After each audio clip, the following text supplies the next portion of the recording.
Magic is believing in yourself. If you can do that, you can make anything happen, isn't it? Namaskar, Adab, Sat Sri Akal, and a very beautiful morning to all our distinguished guests, delegates, dignitaries, media representatives, our strategic partners, innovators, investors, industry partners, stakeholders, students, government stakeholders, startups, and our EV rally partners, Joy e-Bike, Orita, and people who have joined us virtually as well. Each and every one who is along with us to grace this occasion, EVangelise 2022. Are we happy for that? Thank you. On behalf of iCreate family, I'm your host and host, Gladys Nair, for the event. It's an honor itself to honor this beautiful audience. I once again extend a very warm and hearty welcome to all of you to the grand finale, EVangelise 22. Thank you. You all have been great. Thank you very much. I would like to say that this grand finale EVangelise would not have been possible without your love, support, blessings, and generosity. We thank you all from the bottom of our heart. Thank you so very much. ये कुछ पंक्तियां आप सभी को समर्पित हैं।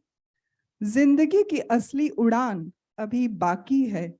जिंदगी की असली उड़ान अभी बाकी है। जिंदगी के कई इम्तिहान अभी बाकी है। अभी तो नापी है मुट्ठी भर जमीन, अभी सारा आसमान बाकी है। लवली। एक बार जोरदार तालियां आप सभी के लिए, आपके अपनों के लिए। Thank you so very much. Moving ahead with the agenda, I would like to say, light and brightness has always been equated with positivity and motivation, is seen as the harbinger of good. To start us off on an auspicious note, we will now have the lamp lighting ceremony. And ladies and gentlemen, to do the honors, I request the following dignitaries to kindly join us on the stage. May I request Dr. Preeti Bansal, Advisor Scientist G, Office of Principal Scientific Advisor to Government of India. Can we hear for her, please? Dr. Piyush Desai, Co-Founder and Vice President, Turntide Technologies.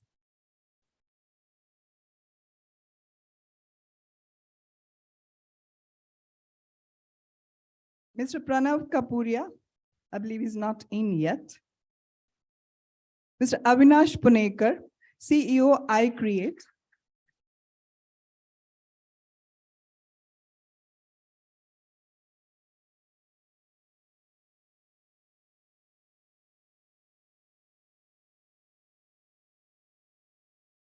One second.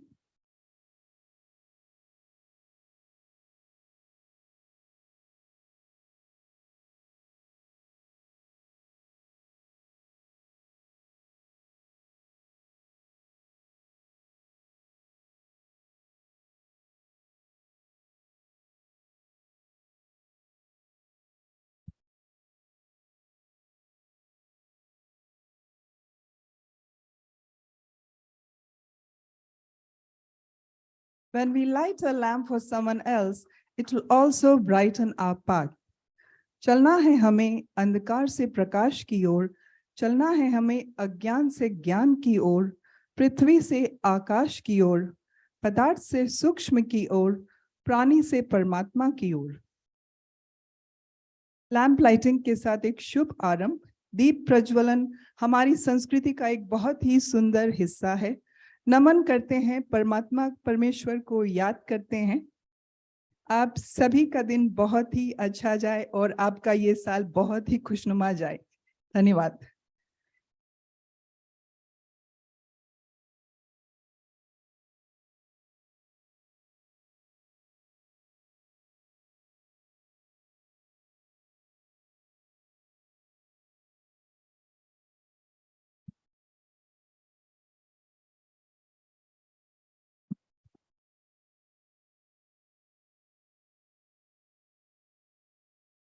Thank you very much for doing the honors.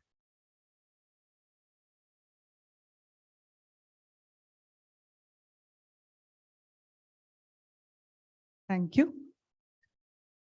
A man's simplicity is the beauty of humanity in life. It's my honor to invite one of our founding team member and director of iCreate, Mr. K. Tyagarajan sir, who has been instrumental throughout the organization's journey and development. Can we hear for sir, please? Thank you.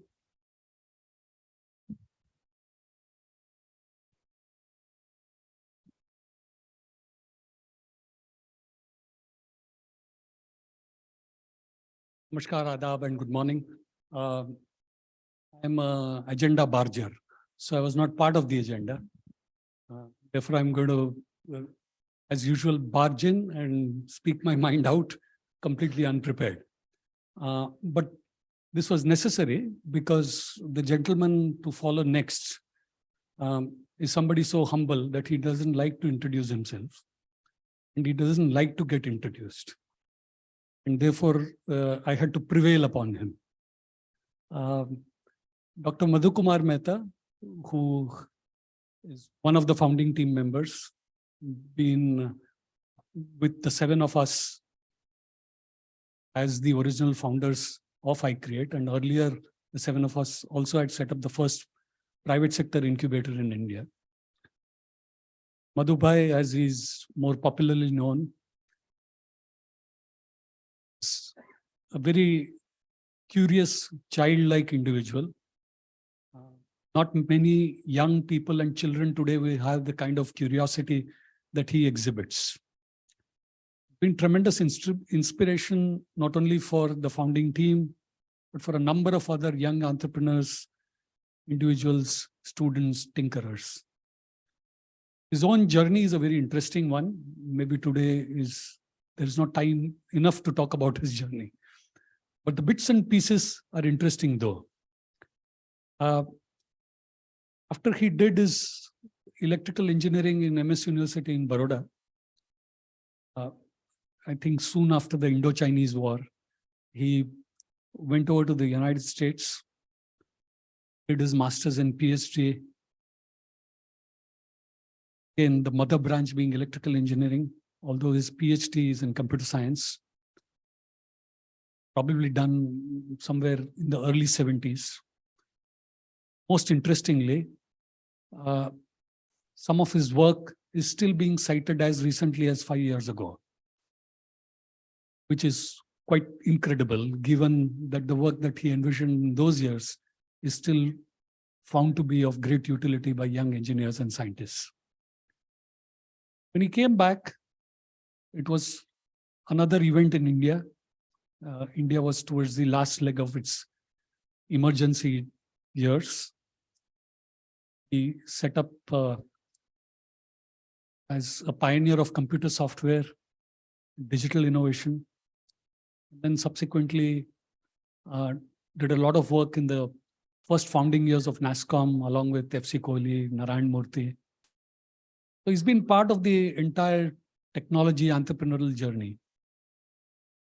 He's seen his own ups and downs. The highs of his life were the times that he worked very closely with Sam Pitroda around the STD-PCO revolution in India. Madhubhai brought in the most revolutionary piece in the STD-PCO, which was the call metering system. And that completely changed the landscape of telecom in India. To that extent, his contribution is just immense. He set up Anjulum Enterprises, which is where the PCO journey began. And well past his retirement age, he moved on to being a coach. He and I have spent almost 3 decades knowing each other. Been and continues to be my 3rd boss technically in my entire career. But we've hardly had any boss and subordinate relationship. He's been a close friend, guide, and the North Star to all of us. What really is very inspiring, as I said in the beginning, is immense curiosity, his thoroughness, his meticulous way of going about doing things, his ability to imagine and visualize what could happen and lay a roadmap for the future.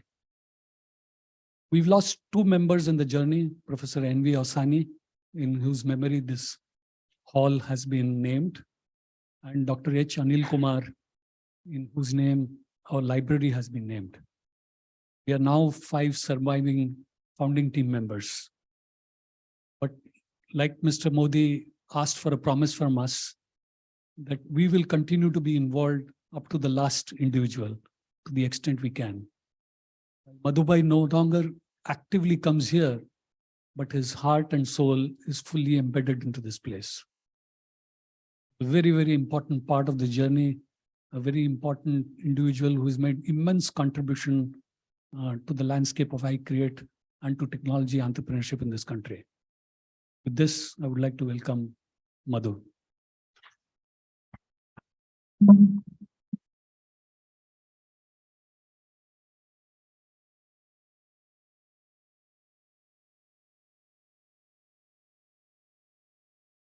Do I have to take this? I guess it. Do this? मन तो है. Question is कि नजदीक रखना पड़ेगा ना, lapel नहीं. Okay. Good morning, everybody. And the earlier commercial was not sponsored by anybody. It was ad hoc, and I have been extremely uncomfortable. He embarrasses me, and then he expects me to do a command performance. So I apologize for the commercial. Anyway, distinguished invitees, aspirant entrepreneurs, iCreate team members, and friends. Many thanks for being here. And again, as it said, welcome to iCreate.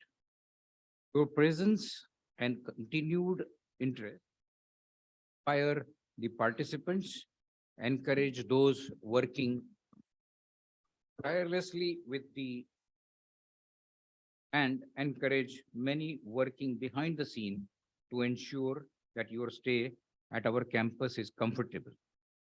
With that, let me share a few words on iCreate. iCreate is an entrepreneurial ecosystem.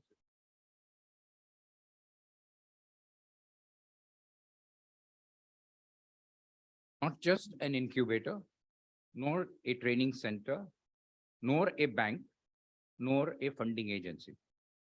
Yes, we do train, fund, or help entrepreneurs in their entrepreneurial journey.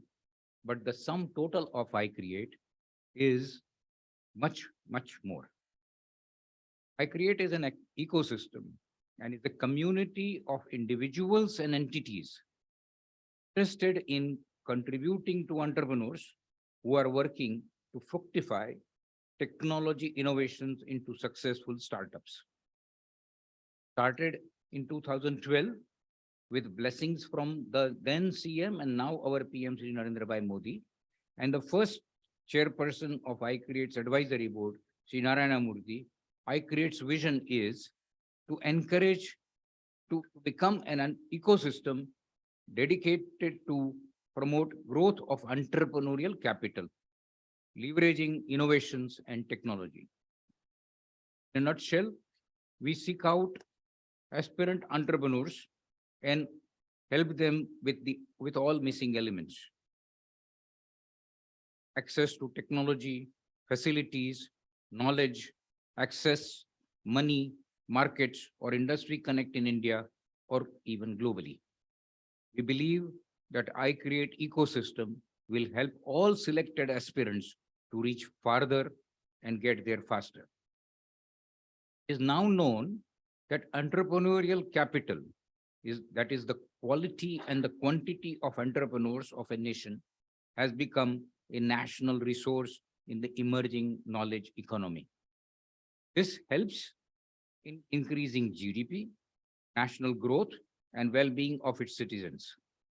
Contributing to the growth of entrepreneurial capital is the reason for iCreate's existence.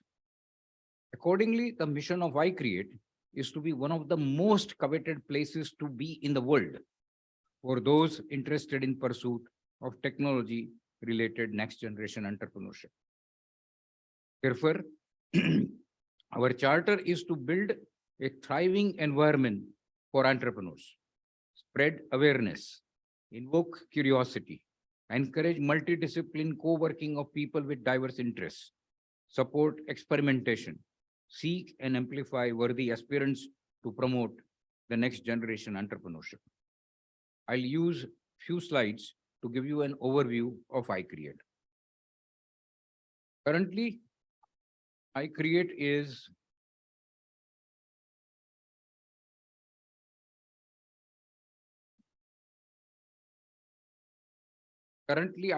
is active in the domains of electrical vehicles, renewable energy, agri-tech, health tech, fintech, water tech, aerospace and defense, and indigenization. Our current technology focus includes embedded systems, Internet of Things, machine learning, big data, and artificial intelligence. iCreate bets on people and supports them at every step, be it at idea stage,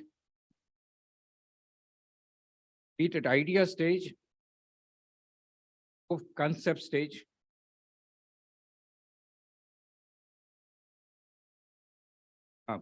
be it at idea stage, proof of concept stage, go to market stage, or scale up stage. We support startups by offering diverse enablers shown on the slide, through which we provide money, mentors, markets, along with the prototyping facilities. Also, we have sector-specific center of excellence to provide additional support. Basically, our approach is high touch with entrepreneur-first philosophy, betting on individuals and helping them develop a founder mindset. As all of you have seen, iCreate has a lovely, inspiring, state-of-the-art, 40-acre, beautiful, green and serene campus, ideal for serious, intensive pursuits. It can accommodate 100 incubates with complete residential and dining facilities. Campus has Cisco's largest IoT-enabled tech lab in India and also has multiple rapid prototyping facilities, iLab at iCreate. Campus is fully equipped with auditorium for conference that you see, classrooms for training, office rooms, and project rooms. Have very distinguished advisory board with Sri Dilip Sanghvi as chairperson and Sri Harsh Mariwala as vice chair. One of the distinguished members is H.K. Mittal, who is going to be with us in the panel discussion. iCreate is structured as a non-profit organization in public-private partnership, which we are basically a Section 8 company, and is currently headed by Additional Chief Secretary, Industry and Mines of Gujarat Government, Sri Rajkumar, IAS. As all of you know, Sri Avinash Punekar is our CEO, who now leads the operations. iCreate's abilities to support aspiring entrepreneurs greatly enhanced by our alliances with top Indian and international institutions. On this slide, you can see the range and diversity of our alliances. Next, I would like to mention our industry engagement briefly. Our industry engagement programs is designed to harness the potential of iCreate startup community in addressing difficult challenges faced by the Indian industry. It provides the startup an opportunity to understand real-world issues as they conceptualize and implement innovative solutions and technologies for the industry. For the industry, it provides fresh ideas, ingenious solutions, and a talent pipeline for the future. This slide shows some milestones and achievements. I would like to draw your attention to the 4 highlighted blocks, second and last on the first row, second block in the second row, and third block in the last row. Note that 317 financially supported startups by iCreate generates annual revenues of 91 crores, employing 1,207 people. And in terms of capital, look at the last block. Every 1 crore invested in startups is generating annual revenue of rupees. Not bad at all. So much going on at iCreate. It is no wonder that iCreate was recently selected for National Award for Technology Business Incubator. Of the startups are or attracting top VC funding. Here you see a partial list. With that, I will keep this slide on and share some few personal thoughts. With that, let me share some of my thoughts on how we see iCreate and its contributions. People only see the mega successes or unicorns, as newspaper often put it, but only some of the projects become major successes. Many reach moderate success and some don't quite make it. Stories abound about unicorns, but moderate successes need to be seen too as impactful contribution in other ways. They provide good career path for entrepreneurs, generate good revenues, create employment, and are important part of the economy. The last category, that of the not quite making it, needs even more emphatic clarification. It is our firm belief, and this goes primarily for all the youngsters here.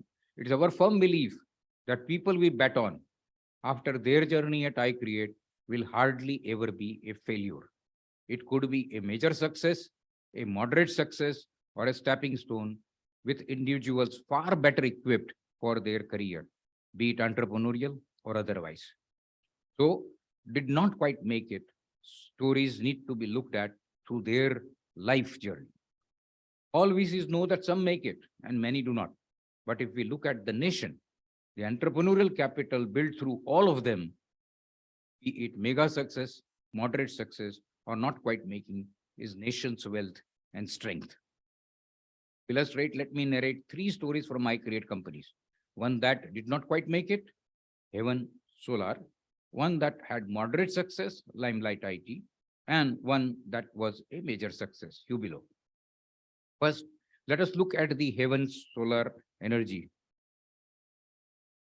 Keyur Rakholia was passionate about the solar space, came to iCreate with the idea to develop an indigenous solar charge converter using a novel technology. Even after multiple attempts and iterations, when he was unsuccessful in developing the technology, he left iCreate and worked towards building an EPC company in the solar field. 3 years later, Heaven is a successful company with 250 plus solar farm designs and installations. I hope this illustrates my point that iCreate contributes to creating entrepreneurial capital. Moving on to moderate success, Limelight IT Research Private Limited. Karun Purohit developed Internet of Things RFID hardware with embedded and cloud-based software for automating tasks for factories and workplaces. Basically, using his hardware and software, they are able to create value for small establishments through customized solutions. For example, for an industry, they can monitor various parameters like machine status to create a dashboard for them. They can also monitor whereabouts of people and also monitor their temperatures that was required in COVID times. They have reached a revenue of rupees 1 crore and employ 15 people. Limelight IT was awarded Best Startup Award by FGI. As said earlier, moderate success, good for people involved, creates value and employment, good entrepreneurial capital. Most people would want to share their big successes, and I should not be an exception either. iCreate has a few shown on this slide. Of them, I have picked Hubilo. Vaibhav Jain is a graduate from DAICT in Gandhinagar. From my 2015 PPT on projects, he came to iCreate for developing a platform for event attendees to network prior, during, and post-event. That's what he set out to do when he joined in 2015. But as he went to the market, he discovered that his value proposition fell short of pressing needs of the event organizers. Today, he has iterated to providing a single platform which addresses all the needs and enables much deeper insights of the event organizers. Jubilo has recently gone to Series B funding with Alecon Capital leading the round, with participation from Lightspeed Venture Partners and Balderton Capital. He has 800 customers, has handled more than 10,000 events. Customers include Walmart, United Nations, Roche Pharma, Verizon, Facebook, and TikTok. His current revenue is rupees 1 crore. He has offices around the globe, employs staff about 400 people, and his story is actually narrated by a lot of people. Let me close with few personal words. As founding team members, we are involved in iCreate since 2009, when we made a presentation to Sir Narendra Bhai Modi. Through 2011, when iCreate was announced in Mahatma Mandir, through Bhumi Pujan on this land in 2012, till now. As an institution, iCreate has evolved to become a pivot in an emerging area like EV, especially in a more relevant sectors of 2 and 3-wheelers. That in itself is no small achievement. Avinash and Shantanu will soon share the details. While there is always scope to do better and more, as you will see, lot is in place, and with continued support from all the stakeholders like you, we believe that iCreate will continue to play an important national role in the years to come. Thank you for the patient hearing. I hope you have a memorable day at iCreate and a very satisfying new year. Thank you.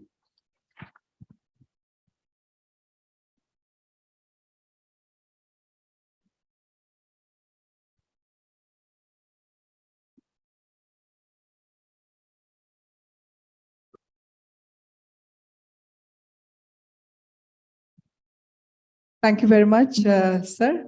And we really appreciate the way you shared the entire journey of iCreate.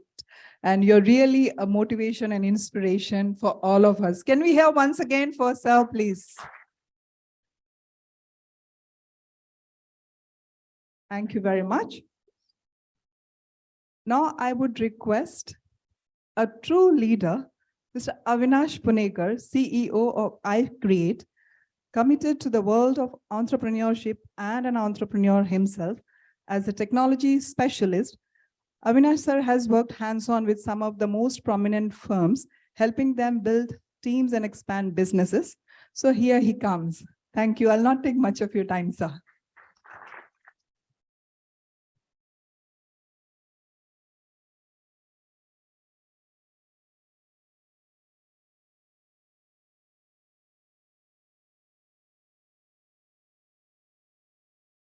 Fabulous day here. I am going to keep it very, very, very short. This is an institution which was built by the stalwarts, and it's a relay race in which the baton was passed to Anupam Jaloti, and then further on, he's passed it on to me. I hope to actually run as strongly as they have done so far. And all champions, all celebrities, there's always a team which is there behind. We hardly get to know the team. Let's say Roger Federer. Do we really know who all were there in his team? We don't. And that's where actually I might be the front face, but there's a fabulous team at iCreate which is actually making me run. So thank you all for the team. Thank you for your efforts. And big hand to them. What Madhubai had mentioned was about actually those who did not make it. It always is very important to also look at these stories for learning from these stories. This reminds me of actually the World War II example, where a a lot of scientists and people were analyzing the aircrafts which were returning from enemy territory and those who were not. So most of the scientists and analysts came up with a conclusion that the aircrafts returning with bullet holes are basically like actually in these areas, they require special armor, and that is what they should be doing. Whereas there was one person, one mathematician who disagreed with them and said that like those aircrafts which are coming back are good examples, but what you need to look at those who are not coming back. So those are the areas of the aircraft which need strengthening. This is basically what has ultimately led to like data-driven like insights and data-driven decision making. And that is what we hope like at iCreate we would be able to do. And the example of like actually startups which did not make it, that analysis would help us like actually realize where we need to like improve our mentoring, what we need to do better, where our efforts, energies, or resources need to be focused. It's always for incubation ecosystem, it is important to analyze that factor. We get carried away with the success and the celebrity success which is there, but it is the average company which is going to be making it, doing like average is something which greatly contributes to the entire nation. And that is where like actually more focus should be there. You're going to have only 1 or 2 unicorns happening only once in a while. It's not a daily event. What is a daily event is a company, a startup which survives, startup which actually becomes mainstream business and generates employments, gives taxes. That is what is actually going to contribute much larger to the nation. So that is a key focus. We've spoken about iCreate and various like activities, but what we want to just like focus on right now is along with the Center of Excellence for Electric Vehicles, which Shantanu Chaturvedi would be talking about as he's heading the center, there are a number of new initiatives or new centers that we are looking at. And some of these centers and some of these activities I would like to actually talk about. The new COEs that we are focusing on are, besides fintech, agri-tech is there, aerospace, defense, and energy tech. Energy tech probably would be a combination of clean tech and various other domains. Along with that, we are also coming up with a Center for Excellence in Indigenization. This is something which we feel that is going to make a significant like, difference to the medium and small scale industries in the country. A lot of these industries have been facing like competition, especially from the cheap Chinese imports, and they haven't been able to like actually cope up, redesign their products or rework their strategies because they don't necessarily have the resources. So one of the objectives of this Center of Excellence would be to like actually build technology details, technology roadmap, product details, production plans, everything that a small enterprise would need for a specific product and effectively make it open source. For a very small amount, like actually any business which wants to like re-engineer itself can come like, okay, let's help like actually work together on reworking, redeveloping this product, work out the entire supply chain, which is based out of India, work out other vendors, other partners who can do different components. So this is something which is going to give like that technology access, the innovation access to the smaller enterprises, smaller businesses. So we hope like this is something which would have a significant impact. We're going to be focusing on that. And Center of Excellence for Energy Technologies, what we also want to focus on is basically like the storage technologies, and various other energy sources and related like activity.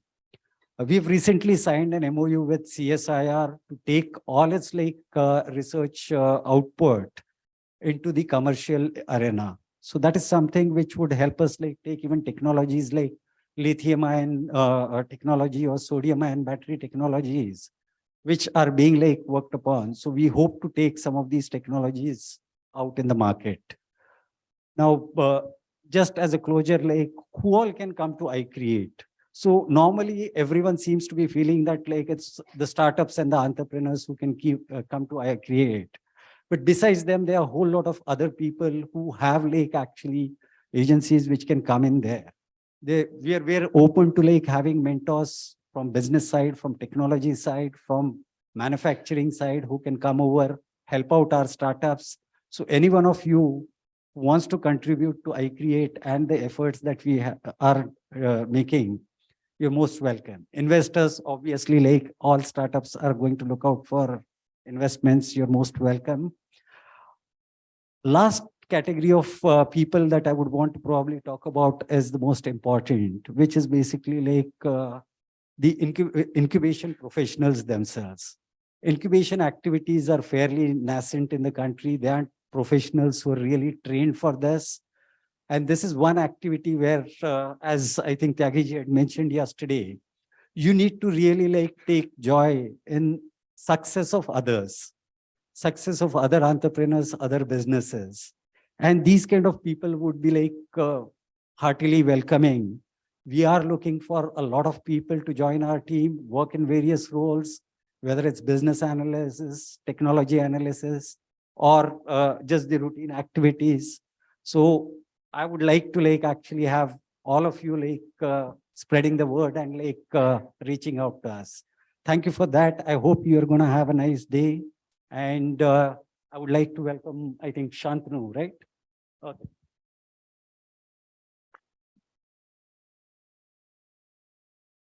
Thank you very much, sir. And now I would like to invite my colleague Shantanu Chaturvedi, Head EV COE, who will walk us through the EVangelise 22 details.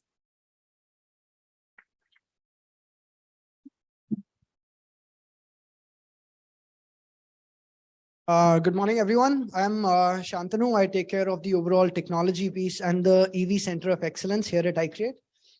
I'd just like to spend some time, not too long, but briefly talk to you all about EVangelise and the vision behind EVangelise, why we were doing this whole program.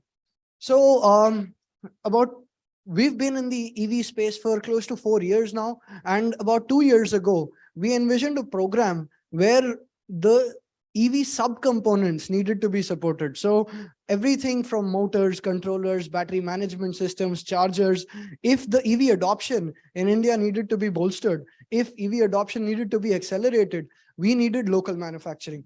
We needed all of the components, all of the subcomponents to be designed, developed, manufactured indigenously, which will create huge benefits when it comes to cost, when it comes to adoption, when it comes to serviceability, and the creation of the complete ecosystem. And so about 2 years ago, we launched the program EVangelise, which is a 7-month-long EV innovation challenge focused on supporting startups in the EV subcomponents domain. Quickly giving you statistics about EVangelise 1, we received close to 1,000 applications. Out of that, iCreate funded and supported 20 startups, out of which 13 were able to create a functional technology. 7 were able to take it to market, manufacture it, sell it commercially. 3 were able to raise follow-on funds. And the metrics, the stats for EVangelise 2 are very, very similar. We received over 1,200 applications this year, and excuse me. And we have 18 finalists, out of which we're going to support 12 startups in some shape or form, apart from the prizes. So once all of this ecosystem is created, now we're looking for integration of startups amongst each other and integration of startups with large manufacturing enterprises at a strategic level, which was the agenda for EVangelise 2.0. Getting interest from manufacturing partners, industry players, industry partners that can add a lot of value to startups in various shapes and forms, like manufacturing support, like go-to-market support, like strategic capital. And examples of this we're seeing in the EV ecosystem already. Some of you would have heard of the acquisitions of EMF and Suyo. That is essentially what we're driving our startups towards: strategic partnerships in some shape or form with manufacturing partners. EVangelise 2.0 was focused on, again, subcomponents in the EV space in 2 broad categories: below TRL4 and above TRL4. Above TRL4 were a group of startups that have some amount of technology prototype ready and are more suitable for an industry connect. Then there was the other category of below TRL4, which are slightly earlier stage, slightly earlier at the technology development stage, but are a lot more over the horizon projects, which would be needed perhaps 2, 3, 5 years later. And this was the sole idea behind EVangelise 2.0, strategic partnerships of our startups with manufacturing partners, which was the accumulation today and yesterday.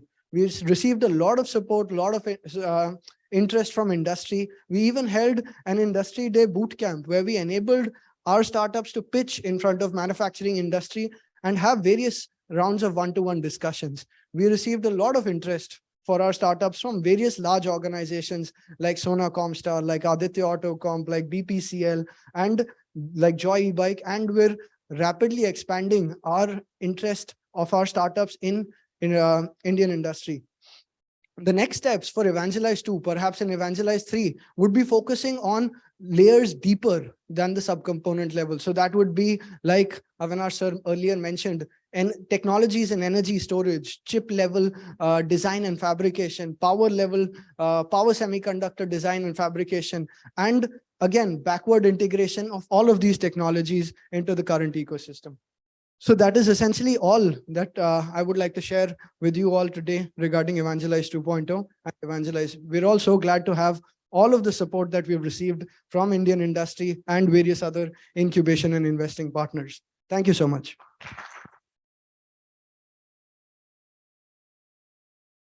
Thank you very much, Shantanu, for sharing the details with us. And now I request Mr. Parag Amin, Chief Mentor, iCreate, inventor, and a serial entrepreneur, Philadelphia, USA. Mr. Amin is a global entrepreneur with business interest in technology, banking, retail, and real estate.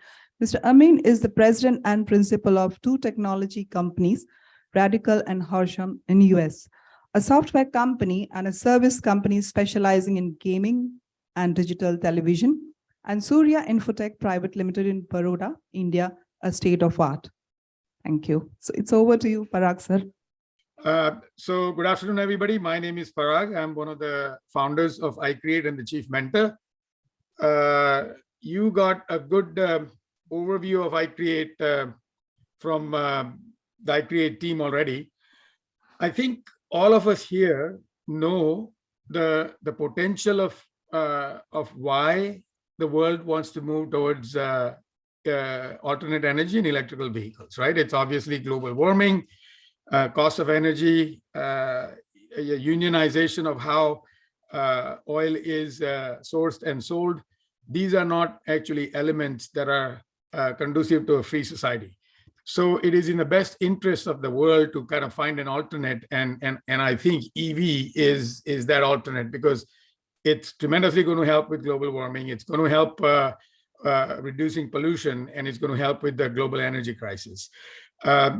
So India signed up as part of the COP26 summit and made a commitment statement that by 2030, 30% of all vehicles in India will be EV. Now that's a tremendous commitment by a country that is not at the forefront of EV innovation. And if we are going to keep our promise, and by the way, we are on track to fulfill our promise, we have to kind of find a lot of ways of doing things indigenously, developing a lot of technologies locally, and not be fully just dependent on global solutions. So let's first talk about the opportunity, and then we'll talk about where does iCreate play a role here. The Indian automotive sector globally today stands number 5 in the world. We also happen to be number 1 in 2- and 3-wheelers, second in manufacturing buses, and we're still globally number 1 in manufacturing large equipment like tractors.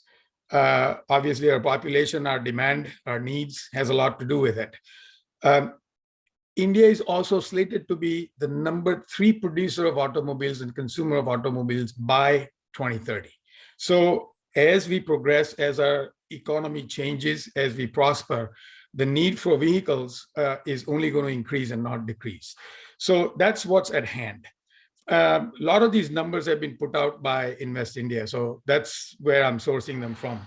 7.1% of India's GDP is driven by the automotive sector. 50% of the manufacturing GDP is driven by the automotive sector. So that just kind of lays things into perspective of how large of an economical impact this industry is having on India and will have on India going forward. So any innovation, any efficiency, any alternates that can be brought into this space are music to everybody's ears, to the consumer, to the manufacturer, to the government, to the environmentalists, largely to the world, because not every other country is going to be able to do what India will do in the lower strata of society, if not the fully developed world. So India's automotive market today is worth about 220 billion, roughly. EV contributes to about 2 billion of that. And by 2025, we aspire to contribute 7 billion to this space. So these numbers are still very, very tiny. 40% of $31 billion of global research and development spend is going to happen in this space. As far as India is concerned, the R&D monies that are going to come in. Today, there are about 1.3 million electrical vehicles in the country. And if we're going to fulfill our dream by 2030 and our promise to the world, by 2030, we will need to have 50 million vehicles on the road. So you see the opportunity there, from 1.5 million to 50 million in about 8 years. That's the market potential, right? Currently, the automotive sector employs 37 million people. And by 2030, it's expected to employ 50 to 60 million people. So right there is, again, a tremendous amount of opportunity for employment that the country can create. So these, like I said, these numbers are very overpowering and humbling. Your government has put in tremendous policies to make sure that we're able to fulfill this dream of 30% of our vehicles being EV by 2030. There are a lot of policies that are out there, financial as well as I guess, removing of bureaucracy in this space. A lot of private sector companies have stepped up, but all that takes a larger scale initiative to move bigger entities. But a drastic change can come when smaller players start engaging. And that's why there is tremendous amount of potential for smaller companies to kind of step up and say, okay, while the very large companies are focusing on trucks and buses and cars, how do we create solutions for bicycles or tricycles or rickshaws or scooters or motorcycles or what have you? Creating EV vehicles is one opportunity. Converting the existing vehicles is an absolutely very large and a mandatory opportunity as well. We have to fulfill that because people are not going to, in 2030, throw away the 30% of vehicles that are going to be displaced. They would have to be converted at some point, and technologies and solutions that can be created to convert the existing vehicles is also going to be a very large opportunity. Now, there are a lot of, so let's talk about a little money quotient. Private equity and venture capital investors have already invested about $1.7 billion into this space. And this money is only going to grow between now and 2030. So the money is going to be there. The policies are there. The opportunities are there. Need is going to be there. So every single entrepreneur that is sitting in this room must actually see this as something that at least they evaluate, if not fully embrace and run with it. Because this is truly an opportunity that if you even do it right 70% of the way, you'll be ahead of the curve of entrepreneurship. You'll be on your way to success, like what Madhubhai was saying earlier. So please be focused and pay tremendous amount of credence and value to this specific sector. That's the opportunity that's in front of us. Let's now talk about iCreate. What has iCreate done? Why iCreate, and what its potential is. Some of the things you heard is we were the first institution in the country that said we want to run an EV challenge. That challenge was run last year by our ex-CEO Anupam Jalote, who's here, and he envisioned it, he brought it to fruition, and it was something that was immediately embraced by everybody within the industry, as well as your Prime Minister and every other government, including the Gujarat state government. So this year we continued down that path, and Avinash and his team, working with Anupam, has put a tremendous event in what you guys are all part of. And this event in itself is going to create a lot of opportunities and other companies that will be part of this ecosystem and this space in exploring and creating solutions for the whole EV lifecycle ecosystem. Monies, there are enough grants as well as investment opportunities from within iCreate. iCreate is also putting up a fund that it'll use to invest in this sector. So as far as the money goes, the money is there at iCreate, and it will be made available at iCreate from entities that we have access to. Department of Science and Technology, there's other departments within the central government, the state government, there's grants within the state government, industry partnerships. There's a lot of need within the industry, and they're willing to fund the research and prototype and development of either subsystems or components, which iCreate is right in the center of. The talent that is required in this space, the chemistry that is required. There is no other center in this country where there is so much energy in the EV space all together, besides iCreate. So that's another reason why iCreate is something that every entrepreneur or industry player that's looking to play in this space should be aligned with, should be affiliated with. I'm going to divert just for a second. 2 days ago, just like how Gujarat has done Vibrant Gujarat for, I don't know, almost 20 years now, several other state governments have started doing it. The UP government does something called Invest Up, Invest UP. And their whole delegation was here in the US marketing their Invest UP initiative. So I met with their ministers and their bureaucrats. The first thing they asked me is, what can I do for you? And I said, there's nothing that you can do for me. You're a politician. You were elected to do for your constituents. My question to you is, what are you going to do for your constituents? And how can iCreate be of help? And what really, first of all, shocked them, because nobody talks to them like that. I have no axe to grind. This is a material fact. If you guys believe that you are capable of technology innovation and job creation, please go ahead and do it. But if you feel that you want to align yourself with somebody that can help you get there, you've called the right people. And by the end of the half-an-hour meeting, they were so gung-ho about how they want iCreate to work with IIT Kanpur and a bunch of other universities. I don't even know of them. They said there's a university in UP that has hundreds of crores of rupees that it's sitting on, that it needs to invest and spend on something, and they want to spend it on working with iCreate, especially in the field of EV, right? So that's the kind of value contribution that iCreate can bring to the table. And we are not just saying that iCreate can do this. We have a lot of companies that have come out of iCreate that are pretty successful in this space. We have a company that builds chargers, and they will be installing up to 50,000 high voltage quick chargers all across the Indian highway corridor. I'm not going to name companies. I think if you guys need any information, our guys at iCreate can tell you about those companies. We have companies that have converted existing two-wheelers into electrical vehicles, bicycles.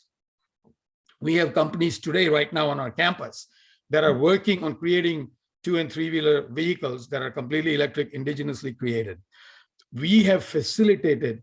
Every electrical vehicle requires a motor that drives the forward motion. And today, motors require magnets to be driven. And iCreate, in its past 3 or 4 years, have worked with Israel as well as a very large auto manufacturer here in India in developing a magnetless motor. So again, there is not a single entity in the world that has even a prototype, whereas this venture that iCreate was able to facilitate between India and Israel has actually developed a prototype. And you can get more information from our team at iCreate. So the point I'm trying to make here is opportunity exists, need exists, money is there. There's a lot of notoriety to be claimed if you're successful at doing something in this space. The ecosystem exists, the center of excellence exists. Everybody likes calling it a center of excellence, but in my opinion, that's an overrated word. I would rather call it a sandbox, right? A sandbox is an entity in which any entrepreneur can come in and play without the fear of breaking and find the results of what they would truly be if they were to go into the real world and exercise their product, service, knowledge, whatever it is. And that's who we are. We are your EV sandbox. We have equipment here, we have technologies here, we have materials here, we have labs here, we have fabrication here. And from electronics to iron bending, to lathe machines, to 3D printing, to battery load analysis, to power consumption, to heating and cooling of battery systems, to APIs that will allow you to manage batteries or battery systems. All of that is available at iCreate. And we strongly advise and hope that you guys try to affiliate yourself with some entity, some center, preferably iCreate, but anybody else that has a little head start in this space, because the space is very sexy, it's very exciting. There's a lot of money to be made, a lot of jobs to be created, a lot of success to be had. So, and this is just the tip of the iceberg. With the connections and the networks that we have in the US, in Europe, in Israel, the opportunities will be endless. So I'll end with that. Good luck to all the companies that have participated. And I won't be awake to kind of find out who the winners were. I'll read up about it tomorrow morning. But a hearty congratulations to everybody that participated, and a special congratulations to the companies that win. And thank you all for your time, and enjoy the rest of the day.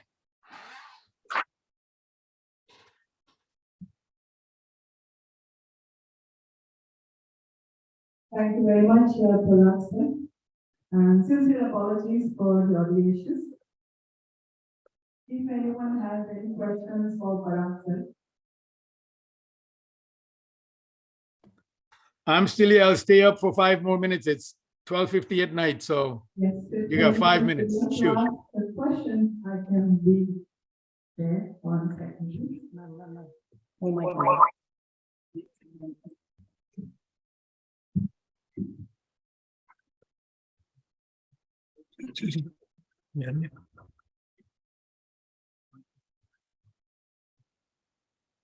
Hello, good evening, sir. My name is Nilay, and I'm one of the startups being incubated at iCreate. You're based out of USA, and we are here in India. I mean, how do you see the innovation period? What is lacking according to you here in India, where iCreate and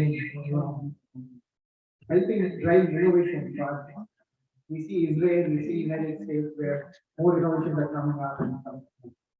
What according to you will help us here in India do better as compared to other countries out there like Israel? So I'm going to just say yes or no. I'm going to reiterate your question so that I know I heard it right. You're asking me, what do I see as a challenge that India may have, or a shortcoming as opposed to Israel or the US? Yeah, that's correct. I mean, as a challenge, or I could say, what can drive more as far as India is concerned, considering the developed nations like Israel and United States? Okay, so I have two takes, right? So first, I'm going to give you a philosophical answer. In every adversity lies an opportunity. So when you see a problem, it should not be viewed from a lens of a problem. It should be viewed from a lens of an opportunity, right? So let's assume the problem is that US is far ahead of the game as it pertains to charging infrastructure, as well as adaptation of this technology, affordability on a per capita basis, as well as the quantum of the battery physics, right? We're way ahead of where India can and will be, even by 2030. But India shouldn't even aspire to compete in that space, because nobody's solving India's two-wheeler or three-wheeler or tractor or a rickshaw problem. No one, absolutely no one. And if the Western world, or the world that is at the forefront of innovation, was to solve that problem for us, it'll even make it more unaffordable. So India has to find its own e-bicycle solution. It cannot look at US or Israel or Europe and say, oh, I want German manufactured e-bike because it's titanium, it's light, I can throw it on my shoulder. That's not the need of our people. They don't need to throw the bicycle on their shoulder. They don't need to take a bicycle on a bus or a train. They just need the bicycle so they can take their two kids, a little bit of food, some hay, and maybe their cattle tied behind it, and go halfway around town. Right? So that's what our need of the day is. That's what our opportunity is. And our entrepreneurs should be looking to solve those problems at price points that are affordable to us. And in that process, we will build solutions and technologies that other countries will be able to adopt. The Indonesias of the world have the same problem as us. The Philippines of the world, the Thailand of the world, they all have the same problems as us. And we are their US and their Israel when it comes to two-wheelers and three-wheelers and rickshaws and tractors, right? So we should aspire to say that I don't want to be the next Tesla of the world or the next GM of the world. Let them be. Okay, sir. Thank you. I still have your point. Very valuable insights. Will help us to better what they are. Thank you. I'll take one more question if there is one. Any questions from the audience?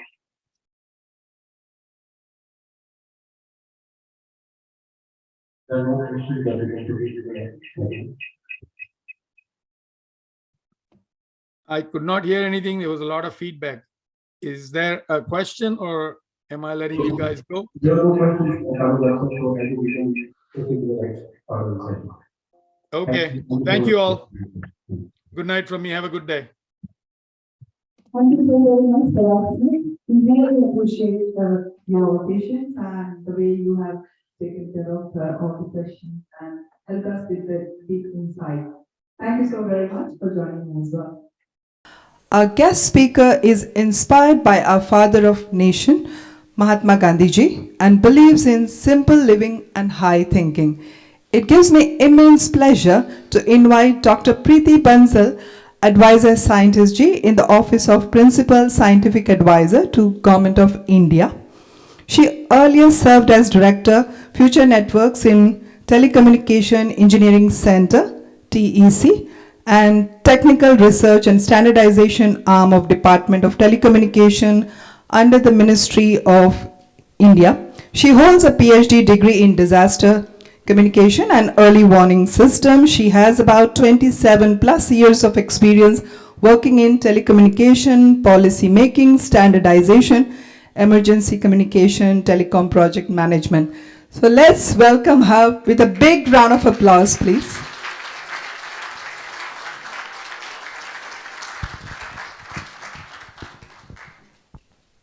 Thank you, Claire. I think it's working, yeah. Thank you very much. Very good morning to all of you.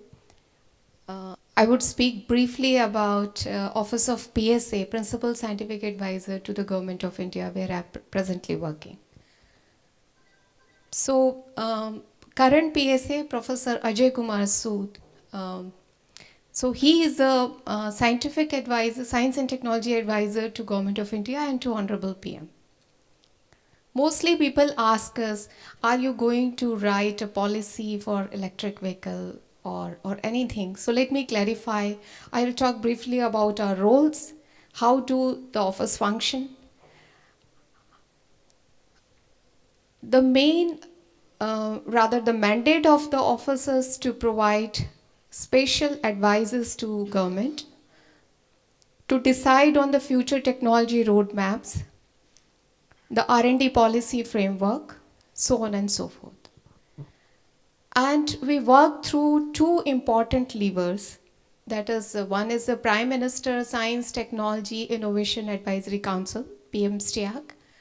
And the second and most important, it was conceived in 2020 by Honorable Prime Minister himself, and that is called Empower Technology Group. So I maintain the activities of Empower Technology Group. The group consists of PSA as a chair and all top secretaries, that is the Department of Space, Department of Atomic Energy, DRDO, Ministry of Electronics, Ministry of Telecom, and Department of Science and Technology, all top chairman and secretary as member of the ETG. And the role of the ETG is to assess technology for procurement in all strategic departments, maybe the defense procurement or atomic energy or space. The second is deciding on major national missions and R&D roadmap for the country. And third is advising the government on what all kind of policy interventions are required. So discharging these important duties through these important levers. So just to give an example, like we have been instrumental in deciding the opening up the geospatial policy, which is going to play a very important role in building the startup ecosystem, which would use the geospatial data governance and creating the solutions across this. So we have tried to open up this policy, and which is very important. It has very large implications, maybe the mining sector, greening of mining, so many applications. So going forward, we would see that opening of this data is going to create a large startup ecosystem in India. Similarly, one of the examples before the National Mission on AI, which is yet to come, we advise the Ministry of Electronics to come forward with the open data governance framework.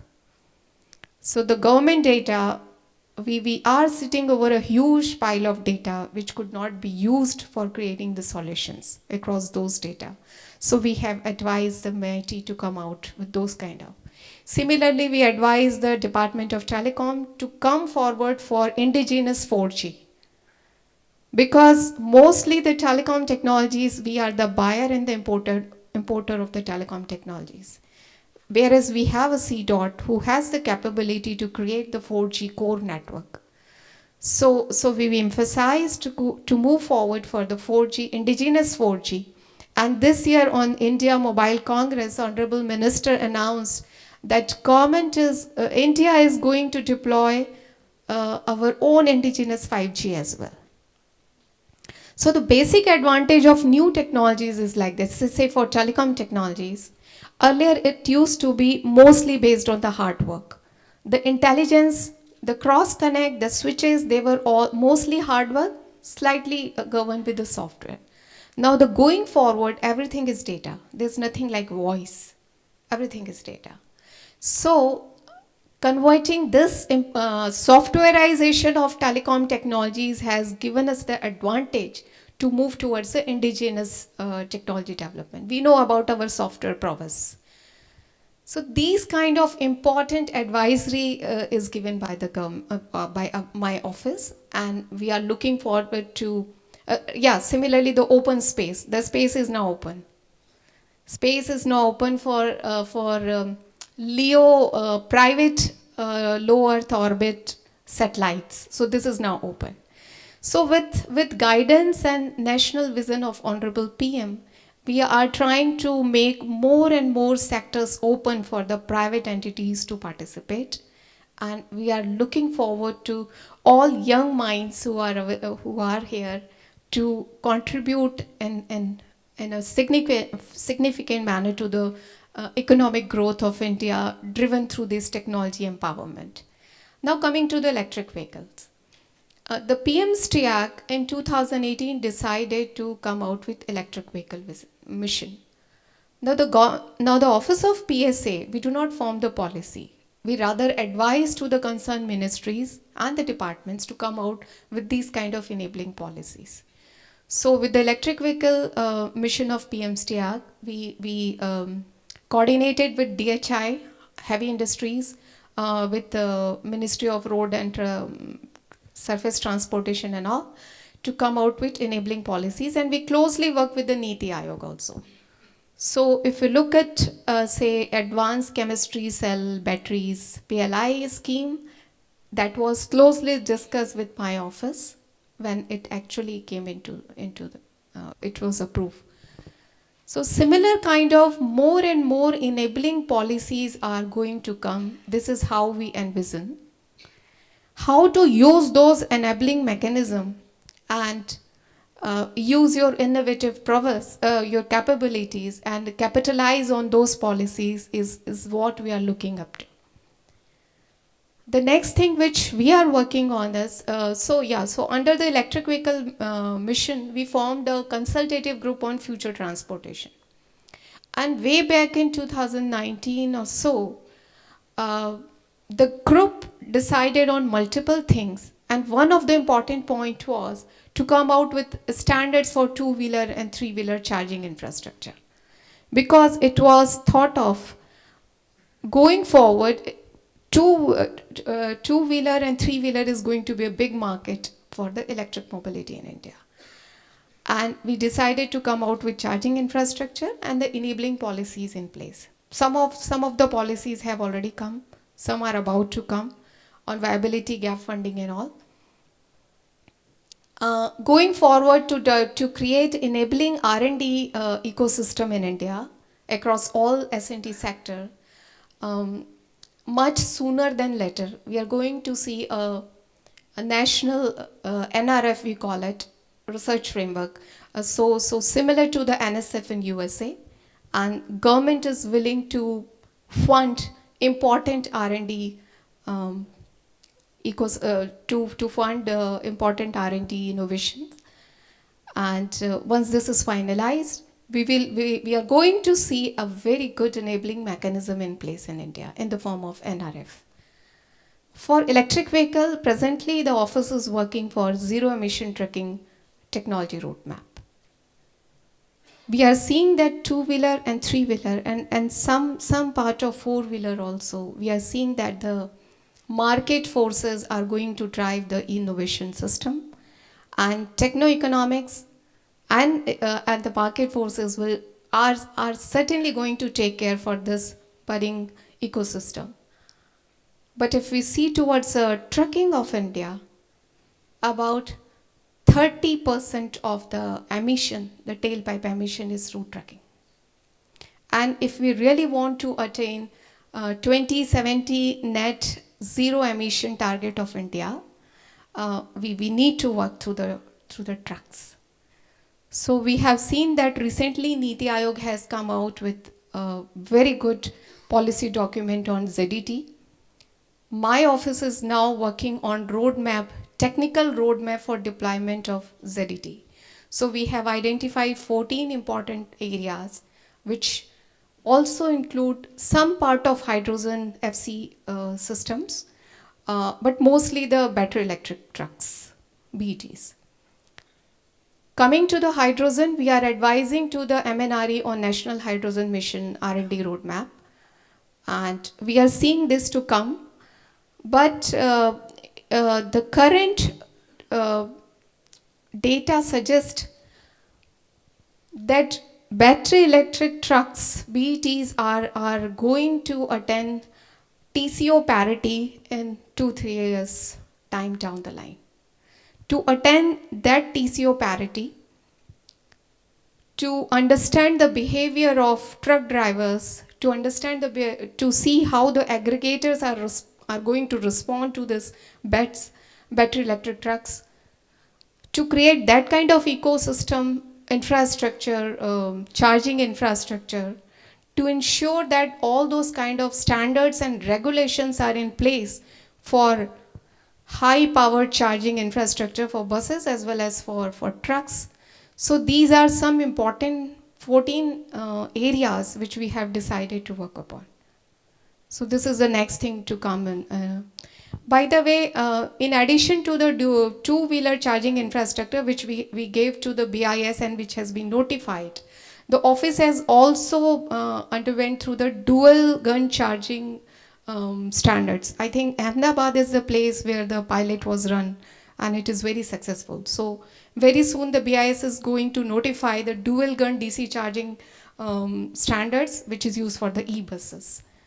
So this is how we are moving towards. We are envisioning our office to facilitate the government to create this kind of ecosystem in place.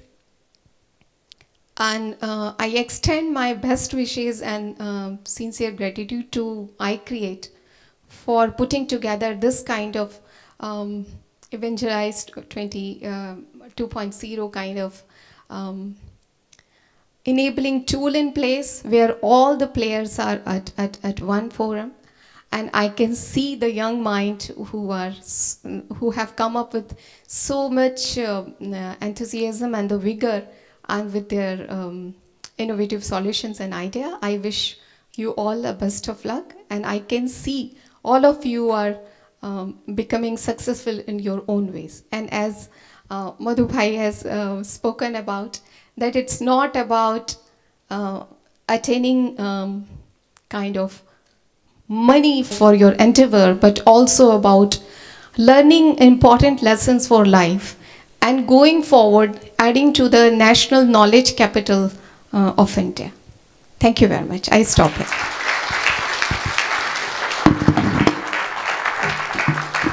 Thank you so very much, ma'am. We really appreciate those enthusiastic words. That's really nice of you. Virtually. Thank you so very much, sir. Mr. Mani is Indian business magnate in electric car industry. He is best known for building India's first electric car.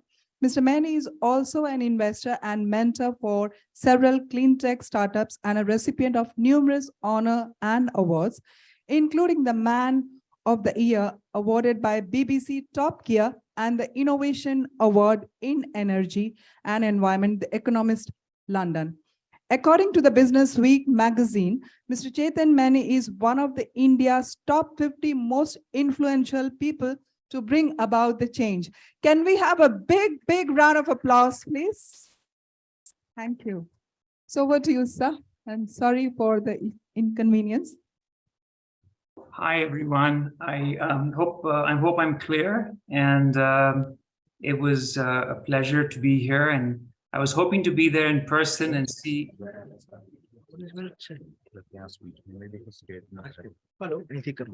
Yes, could you guys hear me? Oh, yes, absolutely. Great. Well, it's good afternoon, everyone. It's absolutely a pleasure to be here today. And I was hoping to be there in person, but unfortunately, I couldn't make it there to see all the cool tech that you guys have been putting together. But what I was hoping to do today was just maybe talk to you a little bit about my experience in electric vehicles, a few things that I've learned over the years, and then maybe if there's any Q&A, we can open up for that, maybe more challenging virtually. But just give me a second, and I'm going to just share my screen here.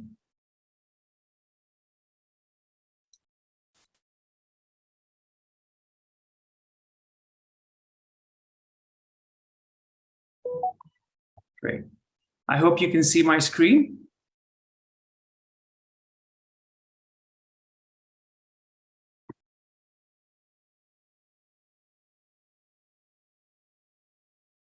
Okay, so talk to you a little bit about where all of this started from me. I actually got into electrics, racing solar cars in 1990. We raced while I was at university, so probably the age of many of you there who are today working on your new startups. I had a chance to race across the US and we stood first. And then General Motors sponsored us to race across Australia from Darwin to Adelaide, 3,200 kilometers. We stood third in the world, which was really good because we beat a lot of the OEMs and came right behind Honda in third place. But what was really exciting for me is that you could cross a continent of 3,200 kilometers purely on sun energy. I was young with all my friends. We were all 20-year-olds who did this. But there was a lot of learnings from this early stage of what we looked at. And the first was, I think it gave the encouragement that even having not done anything before in this space, if you looked at basic principles and put your head together, you could create magic when you get a team and go back to basic principles, right? The second thing I remember when we finished off the US race, some students from MIT came up and put a sign in front of their car saying $10,000. We had raised $1 million. And they said, well, we came third because we raised we only had built a $10,000 car. And I said, we raised $1 million because we asked our business school friends to go and help us raise money. We went to all our alumni and says, can you buy a solar cell for $10, $30, $50? And they bought it and we ended up raising money. And I realized at an early stage that it's as important to look at technologies as it is to put a team together and look at the business side, because it's only when everything comes together can you truly win on this.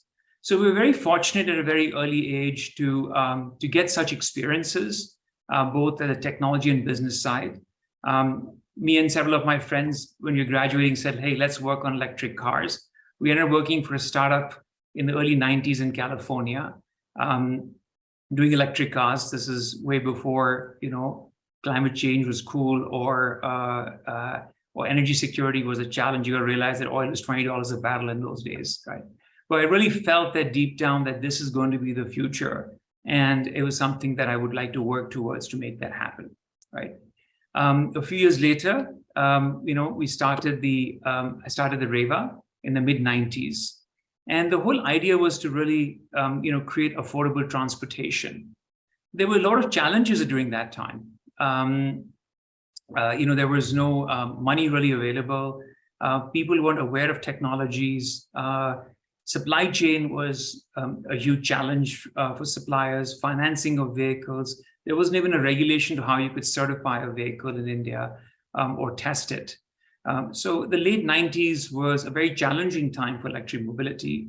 But as a result of it, it was also a huge amount of learnings where you created new different types of teams, you solve problems in a very different way. And in many ways, a lot of the learnings that came today came from the early days from a lot of these challenges on this front.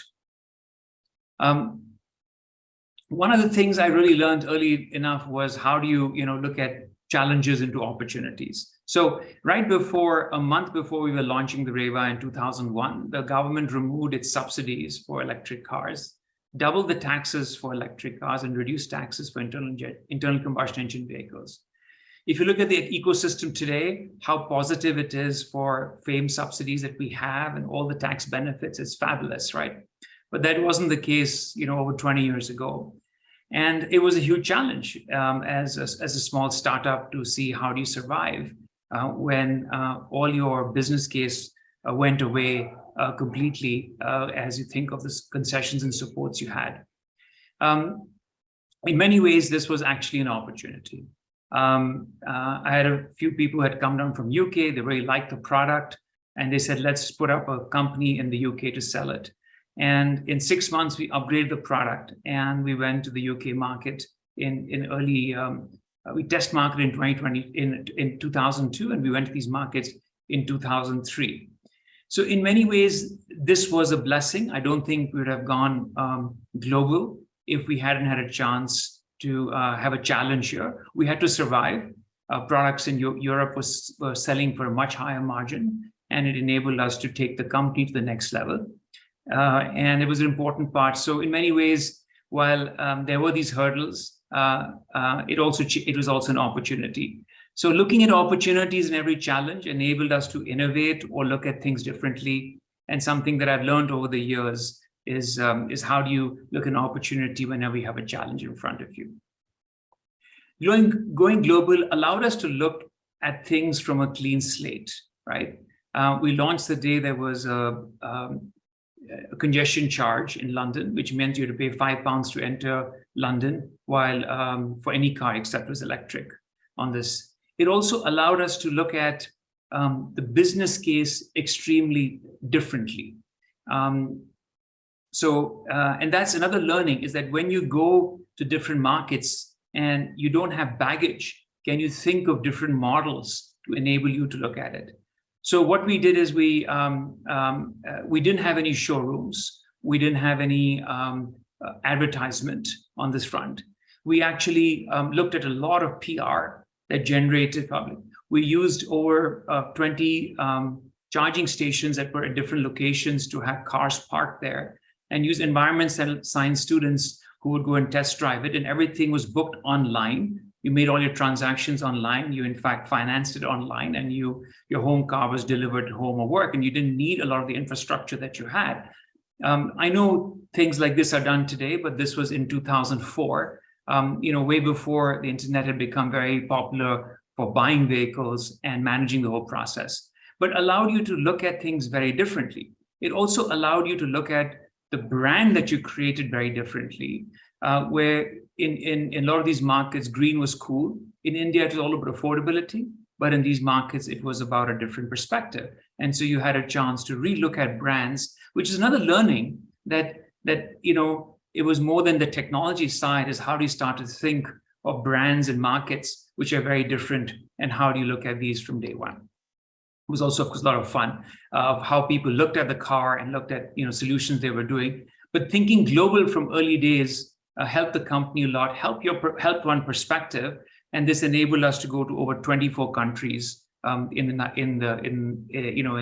mid 2000s on this front, right? A few years later, we showcased technologies at Frankfurt. We're the only Indian company there. But what was a big learning for me is there were 35 electric car companies displaying their product at that time. And everyone was spending $1 billion plus on announcements. And I realized the markets had changed, that it was no more an early stage market. This needed a lot of funding. This needed strategic partnerships. This needed a different way to go about it if you're going to look at scaling. And our strengths being technology said, how do you find partnerships to enable to look at something like this on this front? And that allowed us to sign up with Mahindra, and that created Mahindra Electric, Mahindra Reva, which is now Mahindra Electric, and launched the products a couple of years later, right? Along with a host of other products across the years, from vehicles to even taking part in the Formula E, as an area to look at what the extension of the products and technologies could be. Very often, when there are transitions, or I would say, points in technology taking different directions, the question often happens, what do you do? And I think in the early 2000s, there was a lot of conversation on fuel cells. So in 2004, we actually created our first fuel cell vehicles, which was launched by the President of India, Abdul Kalam, at that point. People said, listen, in the next 3 years, costs would come down, the life issues will be resolved. It hadn't. So sometimes, even till today, there are still challenges, and 15, 20 years later. But sometimes it's still important to test it, get your feet wet, understand how this is going, and it may not always be successful, but it's important to look at technologies that could be changing completely the way of a certain field would go ahead, and not be myopic and only think of what you're doing at this point. And this, at early stage, helped us always keep an openness to different technologies to see how things would happen and move forward on this front.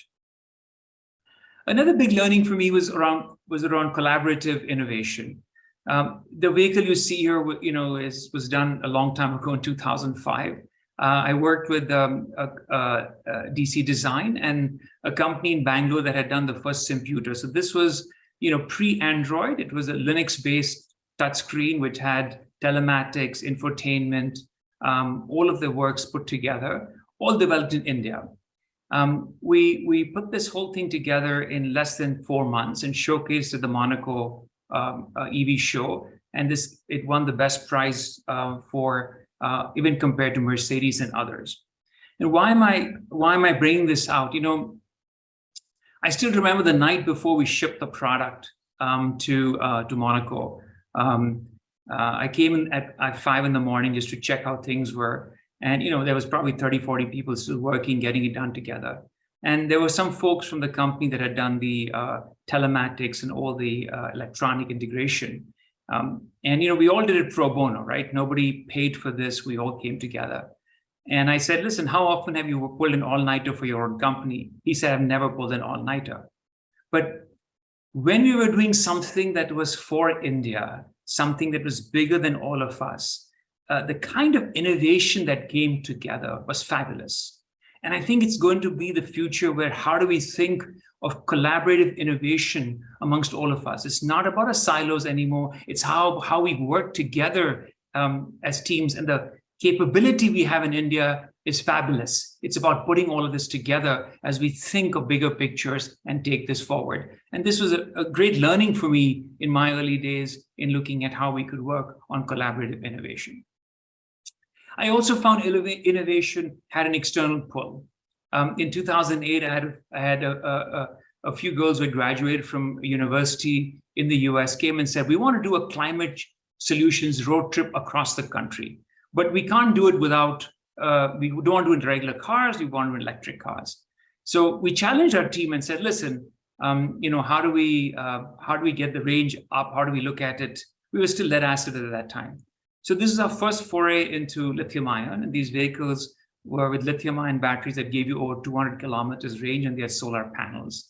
And we ended up crossing the entire country on these technologies. It's also the first time we used telematics because we had to track the vehicles, make sure the batteries are working well, in telematics. And interestingly enough, a few months later, we actually put this technology in vehicles and started to export them on this front. I don't think we're to push the telematics decision or the lithium ion as much as we had because of an external pull that enabled us to look at a solution. And so it's sometimes interesting to also see how innovation can come through into organizations from certain external factors. And this is an important factor where the team wanted to do something good, and a technology came out of that, which is then was used in the company as we look forward, right? Another learning for me right through has been about green and affordable. And I think this is very relevant in markets like India. If products or solutions are 10 to 20% more expensive, marketed green solutions and markets in India are probably 0.001%. If they're cost neutral, maybe they're 0.1% because nobody wants to take a technology risk. But let's say they're 20% lower, then I think you almost have an infinite market. So in India, in developing countries, having green and affordable is critical, not green or affordable. And I want to give a couple of examples as we looked at it, right? When we built out a plant in 2013, which is a fully green plant powered by renewable energy, its cost was actually 20% less to manufacture, to put together, and its running cost was around 15 to 20% lower. Suddenly, when you did that, everyone says, hey, can I also do this? Give me the blueprint of how I can make this happen. So when you innovate to look at affordability with the green context, I think that's where the big market is. And today, what we do at Sun Mobility, a lot of it started with the fact that how do you make electric vehicles more affordable and still keep them very green on this front? And so I think this is an important piece for all of us here as we think of technology, is how do you make technology in a way that's not just cool, but make technology to create products that are more affordable for markets like India. And a lot of the growing country, a lot of these developing countries in India globally would also have the same issues that we have here, right? And coming back was about the sun, and this is for me was a full circle of looking at how you work with sun and forming Sun Mobility, because that's where I started, in the 90s, is working in solar cars. And always idea was, how do you bring renewable energy into electric mobility? And our new venture also looks at Sun Mobility, looks a lot at that. But the whole idea is that long term is the key thing, because India by 2030, let's say all vehicles in India were electric by 2030, right? Highly unlikely. We maybe have over 250 to 300 million vehicles on our roads. We would need probably 250 to 300 gigawatts of energy, right? That's less than 575 to 600 what India is targeting by 2030, right? And it's also around 0.5% of the size of Rajasthan. So the power of this is huge, where the entire surface transportation in India could be powered by renewable energy, right? At a very theoretical level. You of course need storage to balance it out. But that's a huge driver of why we would need that in India, because it addresses both the energy security side and the climate change side. And so bringing renewables is going to be very important as we think of how electric mobility would move forward in the near future, right?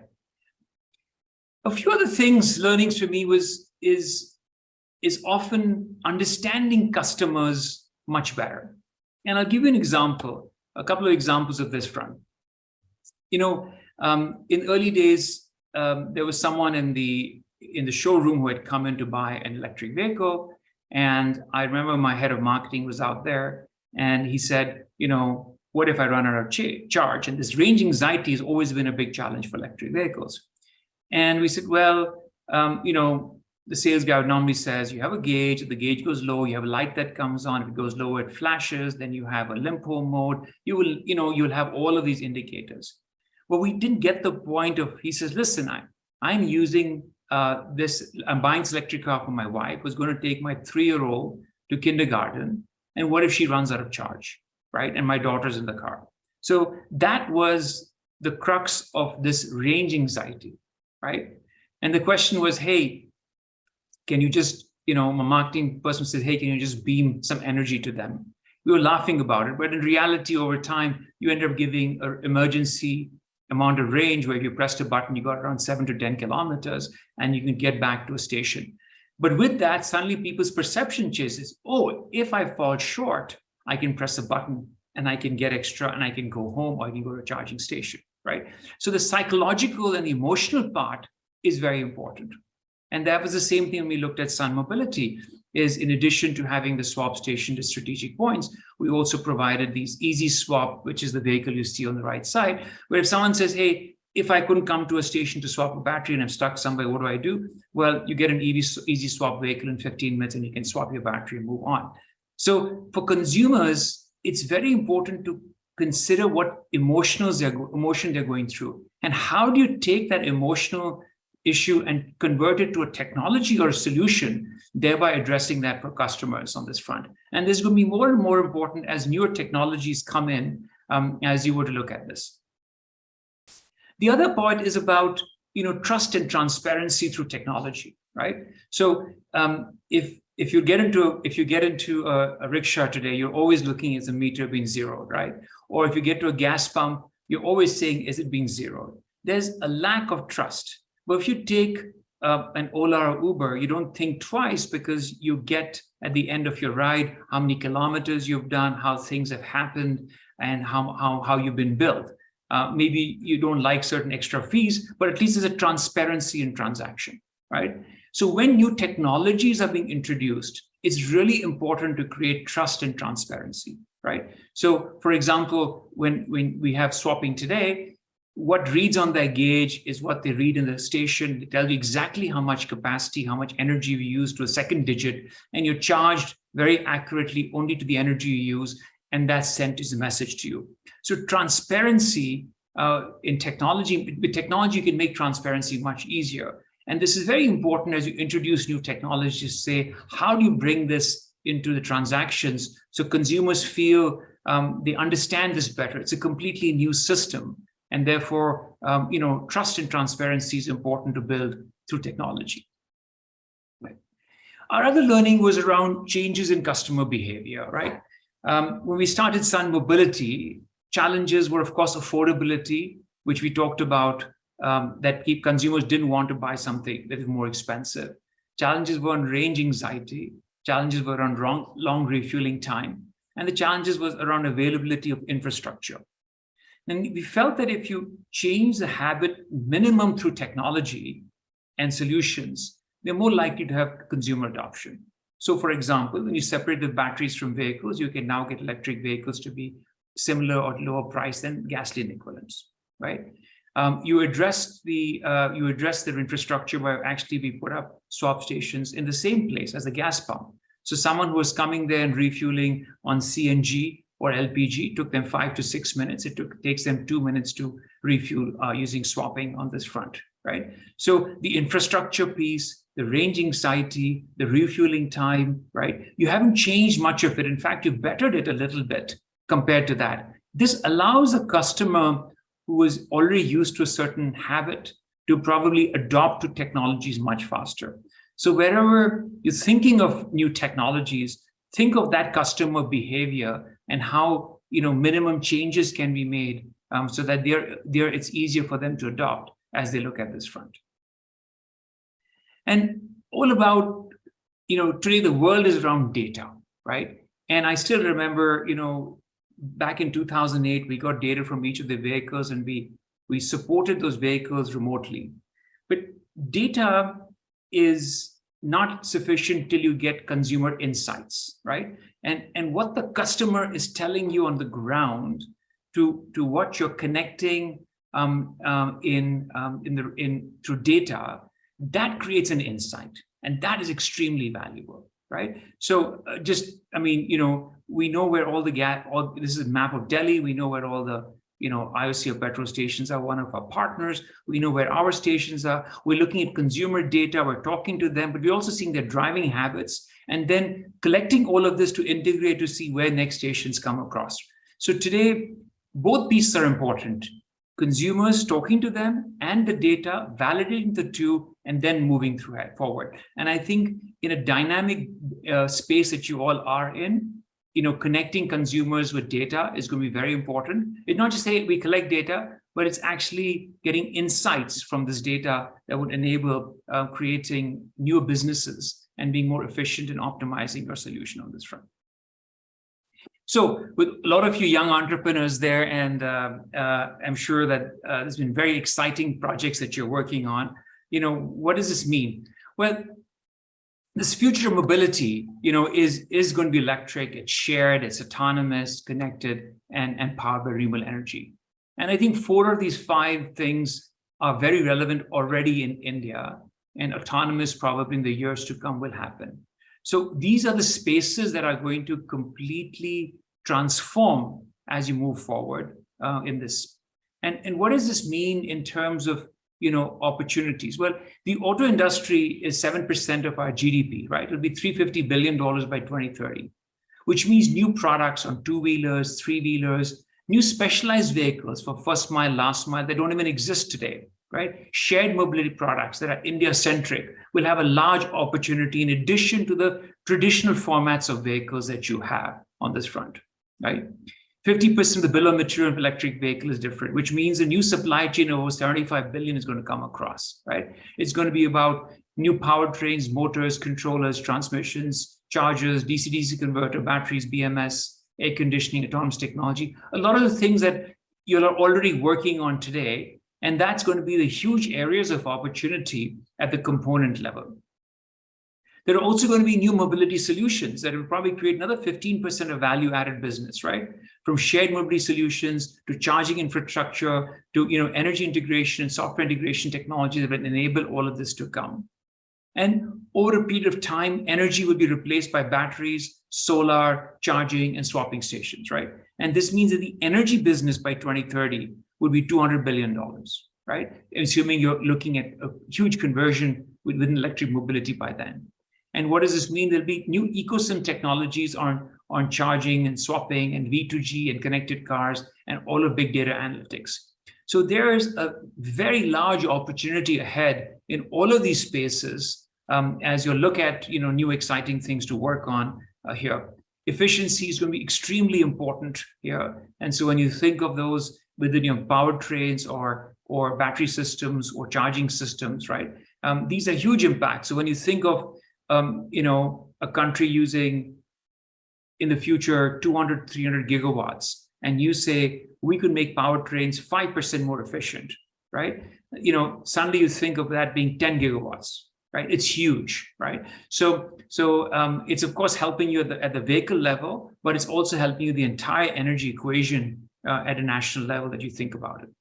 I think while you think of India and think of opportunities here, and you're acting locally, it's important you think of this also at a global level, right? There's a huge level playing field today. If you buy your a phone today, the phone you use in India is probably very similar to a high-end phone that's being used anywhere else in the world, right? And so the experience that customers demanding, the quality they're demanding is very similar, right? And so yes, I think it's important to think of India-centric solutions, don't get me wrong, but think global from now, otherwise if you don't go outside and disrupt, someone will come here and disrupt you, because we are the largest micro-mobility market, right? 80% of our vehicles are 2- and 3-wheelers on this front. So therefore, if we don't disrupt it, someone else will. And so it's important to therefore think from day one, think global, but act locally within the solutions that we're looking for.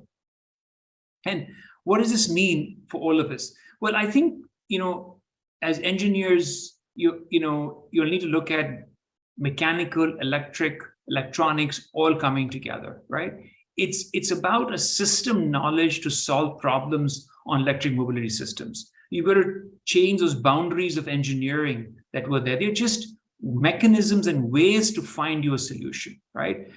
So if you're a mechanical engineer, I would, make sure that you learn a new language and know how to use computers, and vice versa, because this area is about, a confluence of all of these solutions. Also need to think about business model and ecosystems, right? With the focus of sustainability, right? Not just sustainable from what you use from an energy point of view, but also sustainable from cradle to grave. If you're using batteries that have 3 times longer life, they last you 3 times more, means you use 1/3 the amount of assets, right? How do you think about the cradle to grave proposition all the way to reuse and then recycle? And today, this is very important when you think about the entire solutions and business models, right? It's also about redefining the confluence of how mobility and energy are going to come together, and cities are going to think about it, right? We've been really recently working with some cities where we're putting infra, we're working with them to put autos. It's a different model of working, which wasn't there before. And I think these are going to also create new avenues of how people will collaborate. And I think integrating advanced software tech to improve, safety and convenience is a big part of it, right? There's opportunities to create platforms which can leverage software, which is an important part in India. And so a lot of capabilities will come to software eventually, of course, based on strong, robust hardware on the system here, right? It also is a huge opportunity for companies to think of their products and technologies optimization through partnerships, collaboration to reduce time to market, right? Working closely with government, creating modular solutions we spoke about that can enable scale, and new business model. So it's really time to rethink how we look at technology, business models, and partnerships. It's a different world today, and the world of collaboration would really enable faster thing. Don't think you're competing with each other. We're actually competing to get rid of oil. We're competing to make sure that we have a cleaner world for us. And so everyone are friends in this journey for us to get there faster, right? And maybe the way to get there is different, the solutions are different, but that collaboration will probably hasten this process. And generally, that would mean a lot more opportunity for all of us in here as we think of the bigger picture, what we can do in India and the globe.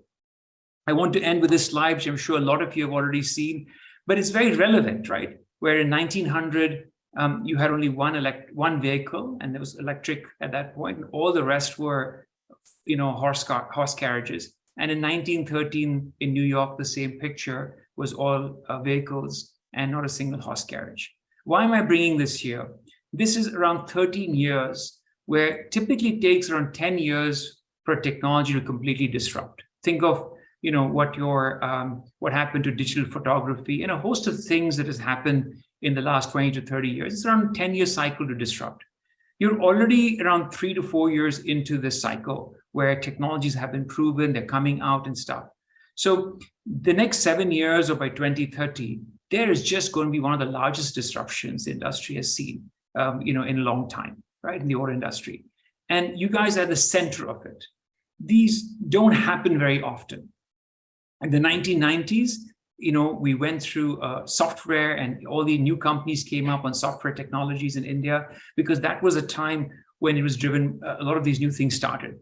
And that time in electrics, right? We were talking of a market that's going to grow 30 to 50% year on year for the next 10 years, right? That's a fabulous space to be in when the typical industries are growing at 5 to 7%, right? So it's great opportunity, it's great learning, it's great areas for disruption, right? And it's also for each of your places to personally and professionally grow. And so you can't ask for a better time where the things that you're doing can truly make a better future for our children. Enjoy this time of trying to create new tech, new companies. It is going to be a hard journey. I think if someone fast forward and showed me my journey at Reva, I would be questioning it twice if I did it. It's about taking one step at a day, figuring out the issues, solving them, moving forward, and keeping that passion that you really believe in right through, right? So once again, I wish you all the best to all the participants who've been in the startup space here with all your projects, the winners who will be announced later today or may have already been announced on this front. And look forward to interacting with some of you in person in the future, and wish you all the best. Thank you. Thank you very much. And we really appreciate the way you have shared the Reva journey with us in a nutshell, and how you have taken it to heights and the way you have achieved. So hats off to you, and we firmly believe with the kind of work that you're doing, that really inspires us and motivates a lot. Thank you. And as you mentioned, if you have time, you would like to take any questions. Sure. Anybody has any Happy questions? to. Thank you. Anybody has any questions? I'm requested to raise your hands. Yes. Okay. There's one question that side. Yeah, we are coming.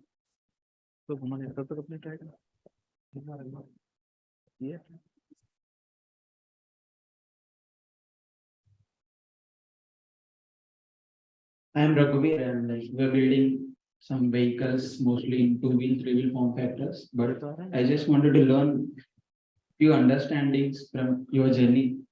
Since you have been doing this battery swap, there's a lot of charging versus battery swap, which is better at the end of the day. Just wanted to know, what does the data say from Sun Mobility? What is your longest battery pack you are able to get average life versus? Has it been started using for secondary storage and then recycling? Does all this vertical started in Sun Mobility already?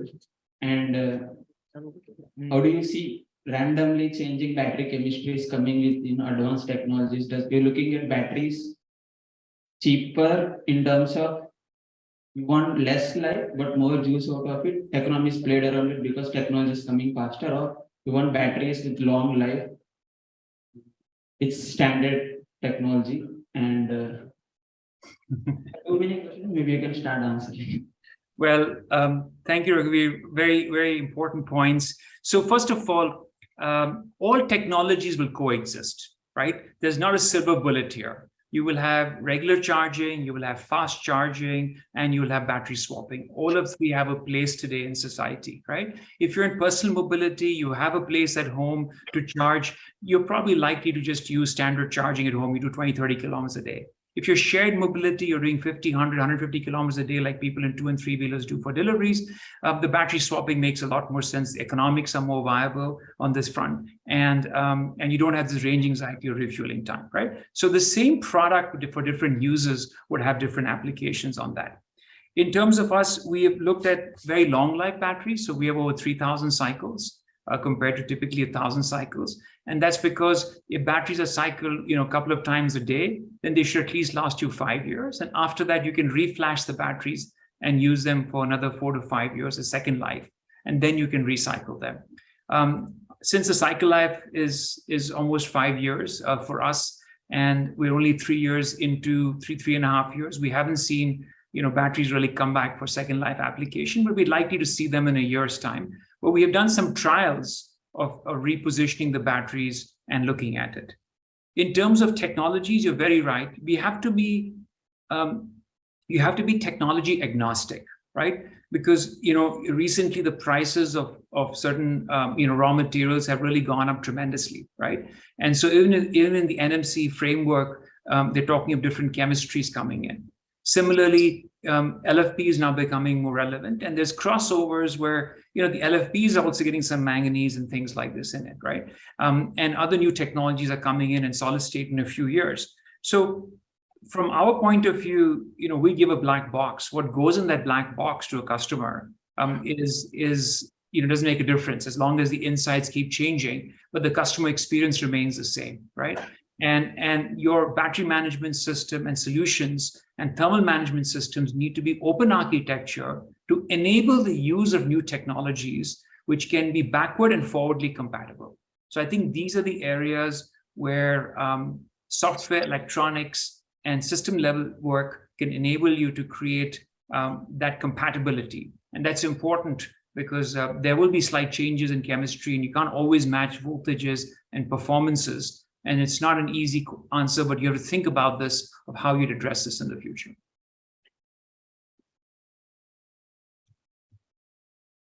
Does that answer your question, Raghu? Thank you. Okay, so we have too many hands which are raising up.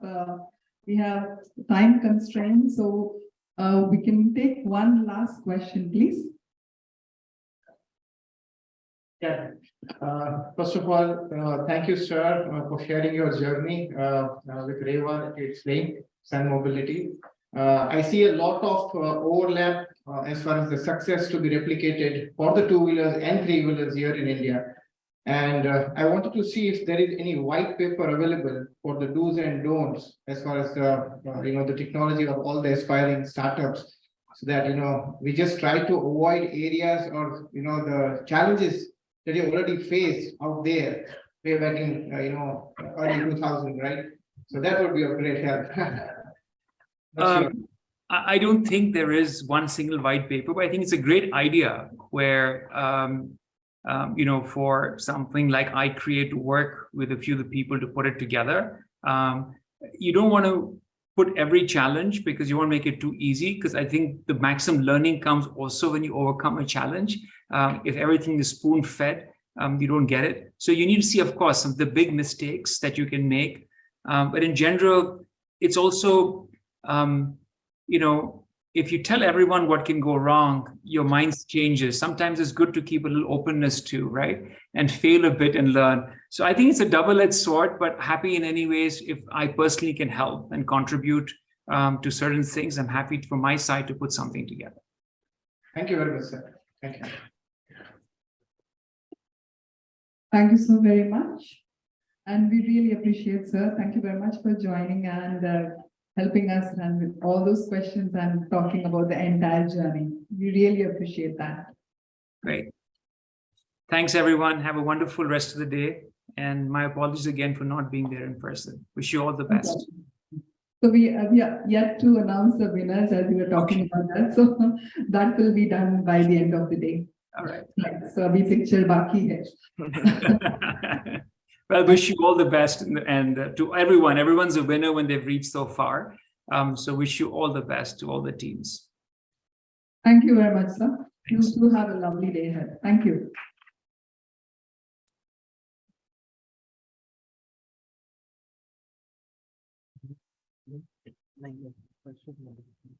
All right.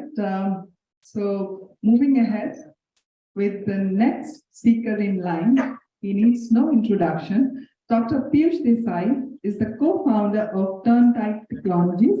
He established Software Motor Corporation in 2014, determined by his view of reducing carbon emission caused by traditional motor system. Over his journey, the company has revolutionized the motor to change the way the world uses energy with his patent high rotor pole switch reluctant motor. So without taking much time, it's over to you, sir.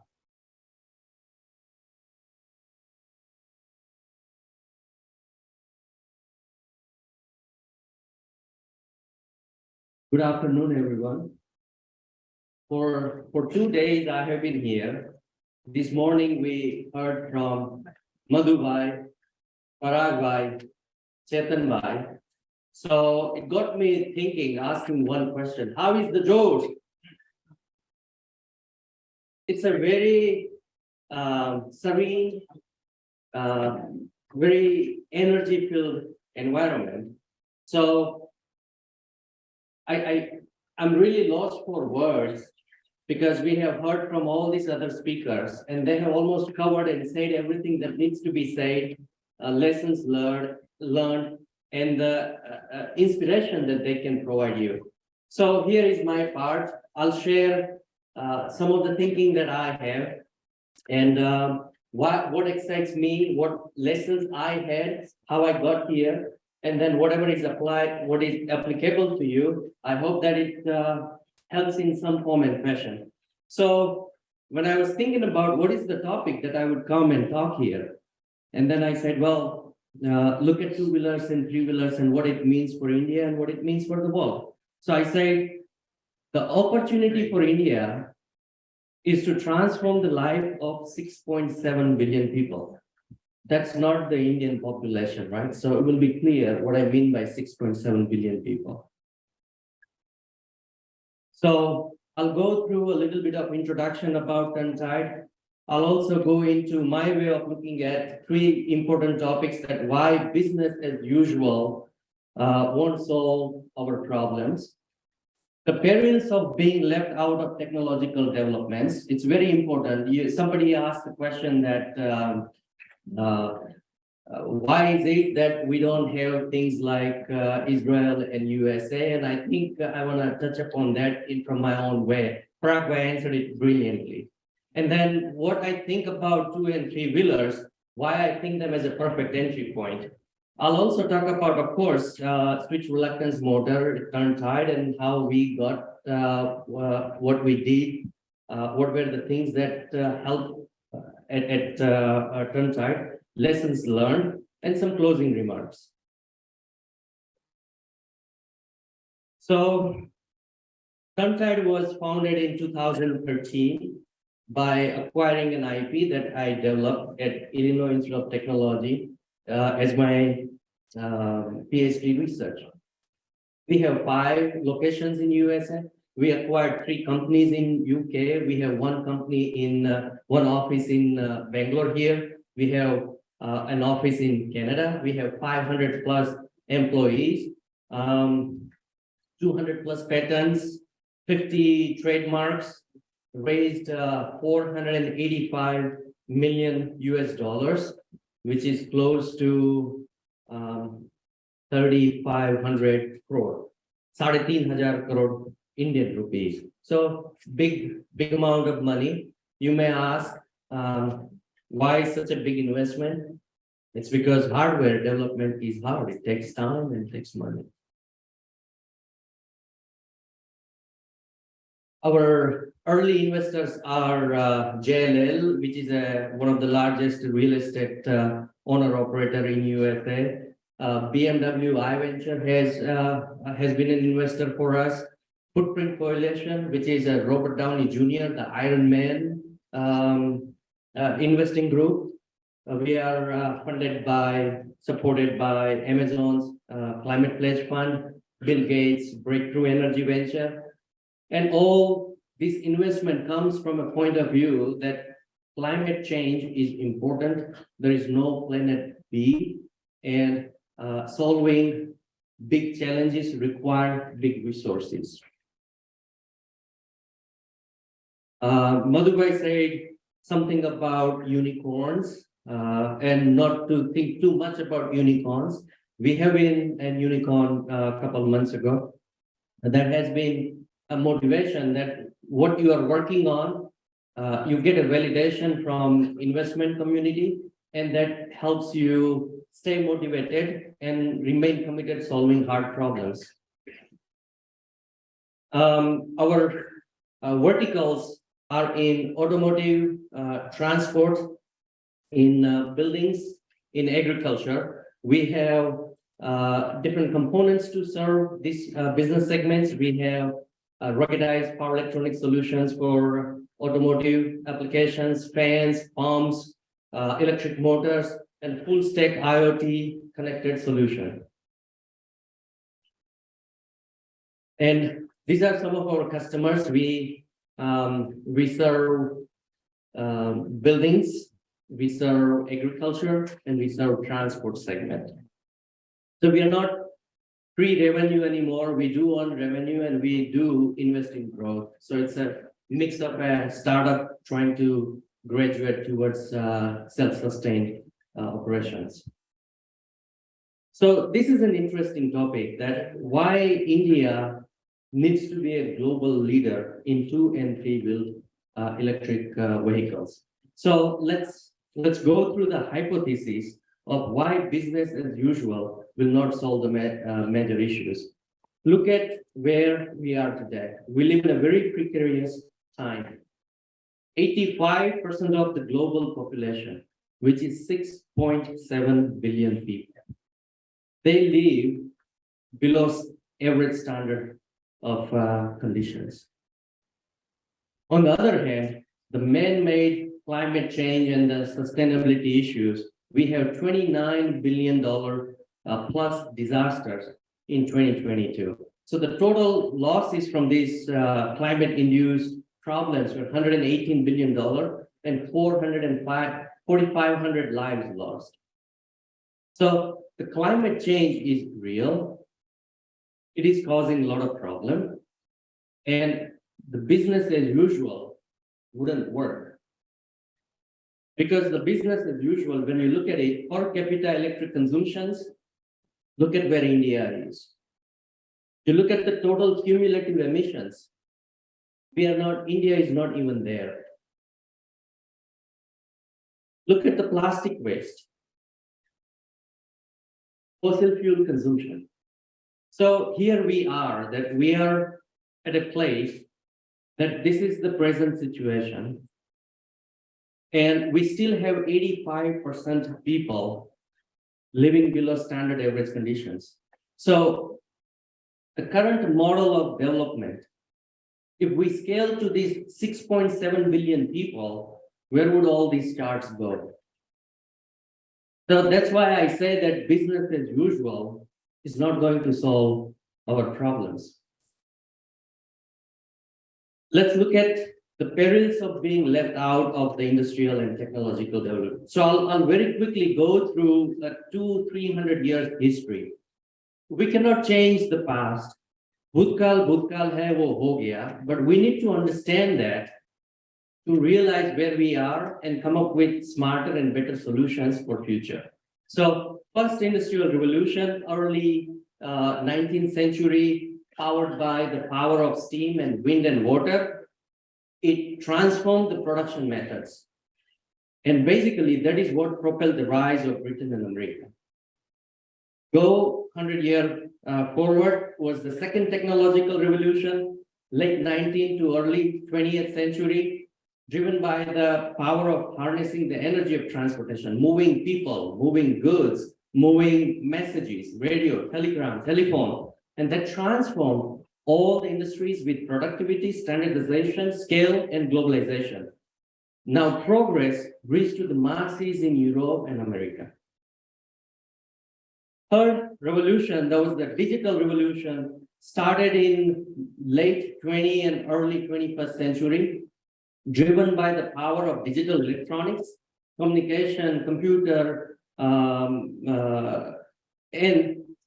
the internet goods, which is the data, almost zero cost of producing this internet good, and that is powering the trillions of dollars of USD global economy in this information age.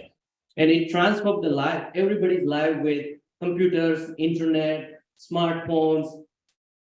The key thing is it's the innovation is rising exponentially. What took 20 years, 10 years ago will happen in 5 years now. And this created a wealth concentration in Europe and America. Progress reached to select countries, fueled the rise of China.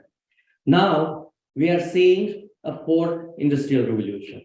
We are seeing the birth of it. Chetan Mani says that, we are in a very interesting time, and that is 100% true. To begin with, we will not be able to see what this fourth industrial revolution is going to be, but it's going to ride on the digital revolution that's already the foundation of current world.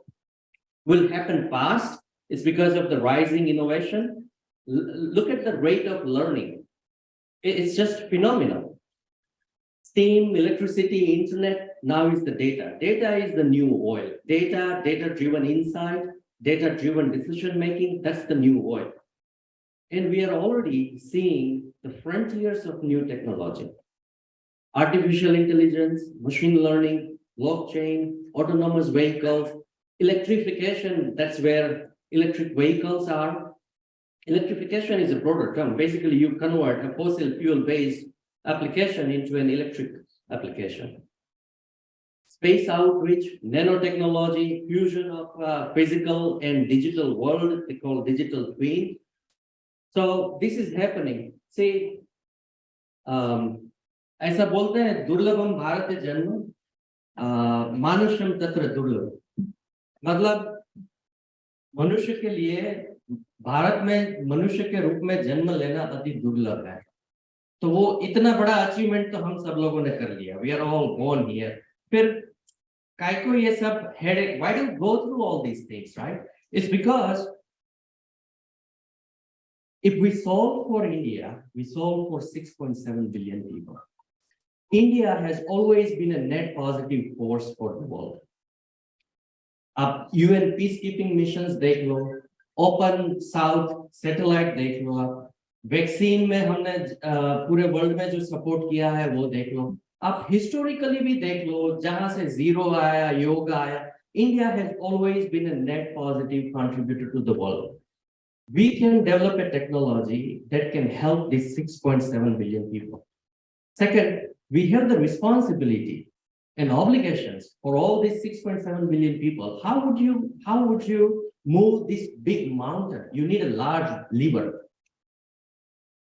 I got a very interesting lesson from sugarcane juice. वो गन्ना juice जो बेचते हैं अपने road के किनारे, right? वो गन्ना एक बार डालते हैं, जूस निकलता है, उसको बेंड करके दोबारा डालेंगे 3 बार, 4 बार, 5 बार, right? And when you look at it, the fourth time they put it, पसीना ज्यादा निकलेगा, जूस कम निकलेगा. First pass of ganna is technology. You have to own the technology. That's the first ganna, first pass of ganna. Second is the manufacture. Second pass. Third is sales and service. Fourth है वो dealer, distribution, after sales, and fifth repair, whatever, right? So we need, if we want to make these big strides for uplifting 6.7 billion people, we need a new ganna. This electrification, new technology, artificial intelligence, blockchain, new space frontier, that gives us an opportunity. This fourth industrial revolution gives us an opportunity to have this new ganna. क्योंकि अगर ये industrial revolution की train आप चूक जाते हो ना, तो बहुत ही बड़ा टेक्निकल डेट एक्यूमुलेट होता है. यहाँ पे मैंने लिखा हुआ, ये 3 रिवॉल्यूशंस हम चूक गए. This is what the price we pay, right? That was a partial, at least my point of view about answering that why we see things, what we see in other world, in Western world, and why not in India. It's because there is just an enormous amount of technical debt that we have to come out of and pay and make tremendous progress. So having said that, why I want to share my view of why I see that 2 and 3 wheeler EVs are a perfect entry point. So as I said, that market is just huge. You sold for India, you have sold it for world. We saw that, you act globally, you think globally, you act locally. So we have that opportunity. We already have a strategic advantage in 2-wheelers and 3-wheelers. Look at our scale and skills. We have a domestic market. There is a strong manufacturing base for internal combustion engine. Of course, we have a strong base for IT and software. EVs are a combination of mechanical systems and a new technology, which is digital systems, data, IT. So India is perfectly placed to make a big impact in this 2-wheelers and 3-wheeler space. Also, I like to think of breaking down this electrification landscape into exciting and boring, easy and hard.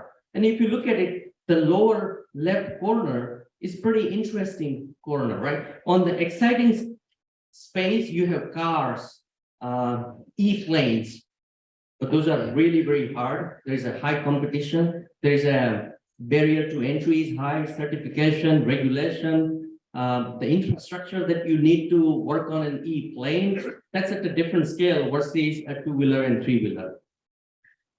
It also allows us to do a level playing field. I always try to think in a way that, music, yoga, Ayurveda, वो सब चीजों में हम लोग leader हैं क्योंकि किसी ने उसमें टांग नहीं अड़ाई है 2-wheeler 3-wheeler भी वैसा ही सिनारियो है 2-wheeler 3-wheeler में कोई अभी आए नहीं है and that gives us a level playing field, early movers advantage, and the advantage could be turned into a very durable one because it's a low margin, global high impact, but margins both covered. So having set the stage for why it's a good thing for India to think and really work hard to play a global role in 2 and 3-wheelers, I want to pivot and share the story of SRM at Turntide. There are lots of motor technologies. Here on chart, I have put up at least 10, 15 different types of electric motors. Predominantly, we have brush DC motors, we have induction motors, we have brushless or PMSM, and then switch reluctance motor. Induction and DC were the popular technologies, but I chose the switch reluctance. That's a 200-year-old technology. In fact, they were the first motors to be invented. People were looking for an electric version of a steam engine. So that's what they created in terms of a switch reluctance motor. Switch reluctance की terminology भी internal combustion engine के जैसी ही है. कोई भी motor में stroke नहीं है. सिर्फ एक switch reluctance motor में ही a terminology called stroke angle. It's because it was coming from a similarity with steam engine. And then everything changed in 1880 with Nikola Tesla.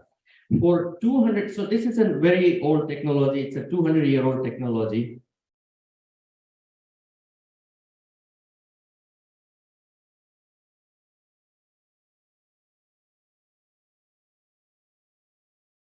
Button नहीं काम किया.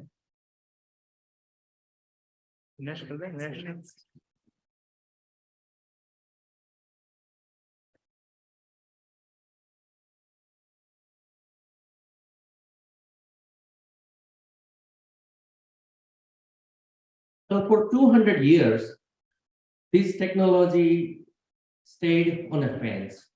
200 साल तक ना तो ये completely चली गई, ना तो कभी mainstream में आई. That was because it has some very interesting characteristics. It had some very strong advantages, but it also came with very strong limitations. One of them was efficiency, power density, maturity of technology. So those were the things that kept switch reluctance motor on the fence. So जिसमें green है वो सारे advantages हैं, red are all disadvantages. As I said, that it's one of the most rugged and reliable electrical machine, high temperature applications, high speed applications. It has a fault tolerance. This is the only machine that can run if you lose one phase, and it can run if you lose even two phase. It won't produce the maximum power, but at least it gives you a link form capabilities if something happens to some fault develops. So motor technology is a core component of electric vehicle, and it is predominantly rare earth based. And there is a worldwide quest for developing a rare earth free motor technology. I'll answer why there is a quest for rare earth free technology. So there are 4 or 5 different areas where a lot of research, worldwide research is happening on the motor technologies. Wound rotor motors, reluctance motor technology, जिसमें 2 motors आते हैं, synchronous reluctance, switch reluctance, copper rotor induction motors, and advanced rare earth free magnet motors. And here you can see I have given some chart like what are the comparative positioning of these different technologies. Magnet-free motor technology is already in vehicle applications. For example, wound rotor motor with continuous slip rings.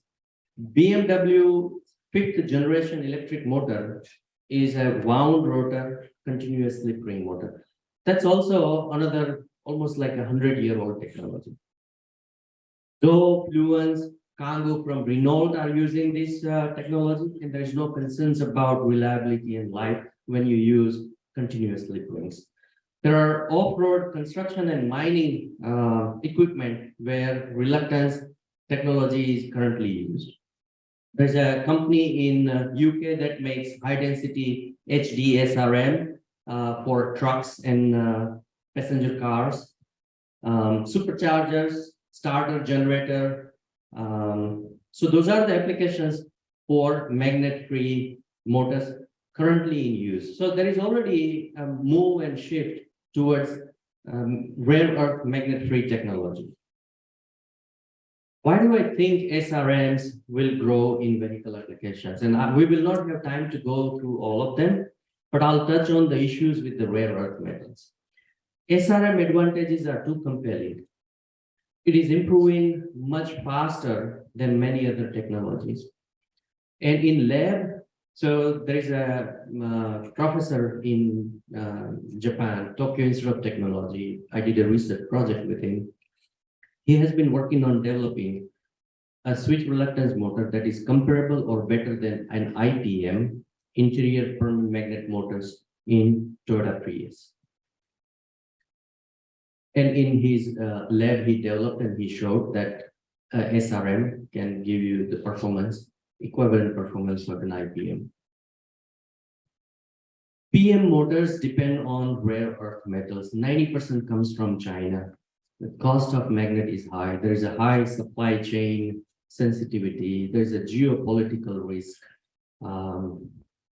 So that's a big issue with the rare earth based technology. China uses this as a leverage. So every now and then they will tighten the export control, put other metals into export control, and that creates the fluctuation into the availability, supply chain, and price for rare earth magnets. Rare earth metals have huge environmental cost. So 2 kg of rare earth magnets will produce 98 kg of toxic waste. The rare earth metals are not rare because they're only available in China. They're available in India, they're in US, in Europe, they're available everywhere. But mining them, extracting them is very difficult. They come mingled with radioactive material. So when you separate the rare earth, useful rare earth material from the ore, you are left with radioactive toxic waste. And how do you deal with that? That's a huge problem. Also on the table here, I have showed the applications of rare earth metals. They are in your cell phone, they are in your computer, they are in your battery, they are in your electric motor. To me, just the global car automotive sales for last year was $3.7 trillion. $3.7 trillion. Let's put it in perspective. अभी हम billion, million, billion, trillion बहुत easy बोल देते हैं. But 3.7 trillion US dollar is equivalent to, if you put 1,000 crore rupees, एक दिन का 1,000 crore रुपया आप बाजू पे रखो, 22 साल तक करते रहो. That is when you get to 3.7 trillion dollars. 1,000 crore for 22 years. That's what 3. And that's just the car market. And if we want to change this to in 2030, 2040, 2050, whenever we want to shift from combustion based to electric, just think about the amount and dependency on the rare earth material. Just from that one segment, right? So that's why, to me, we need an alternative. Switch reluctance motor is one of those alternatives. That doesn't need to be the only alternative, but it's one of the options. So, having said that, I want to take you back into 2013, 14, and walk you through what and how I came into doing this Turntide Software Motor Corporation, Turntide, Switch Reluctance, and startup. My learning number one was doing hard things requires a very good team. So in 2013, I got an email in 1 week, I got an email from 3 different people saying that there are 2 Silicon Valley guys coming in Chicago, and we ask you to meet him, and met with them, and they said that we came across your patent, and we would like to join and create co-found this company. We needed 1 more person, so we were 4 co-founders, and that's how we started. My learning here is that in the skills and will chart, you want to try to find your core team member so that it balances out. You need somebody to do very hard work, and you need somebody to do some routine work. And as a startup, you are not always fortunate to get the kind of people that you would like to. So you have to do the best that you can. You have to do the most and best that you can with the talent that you have. And there are some ways to do it. So we were four founders.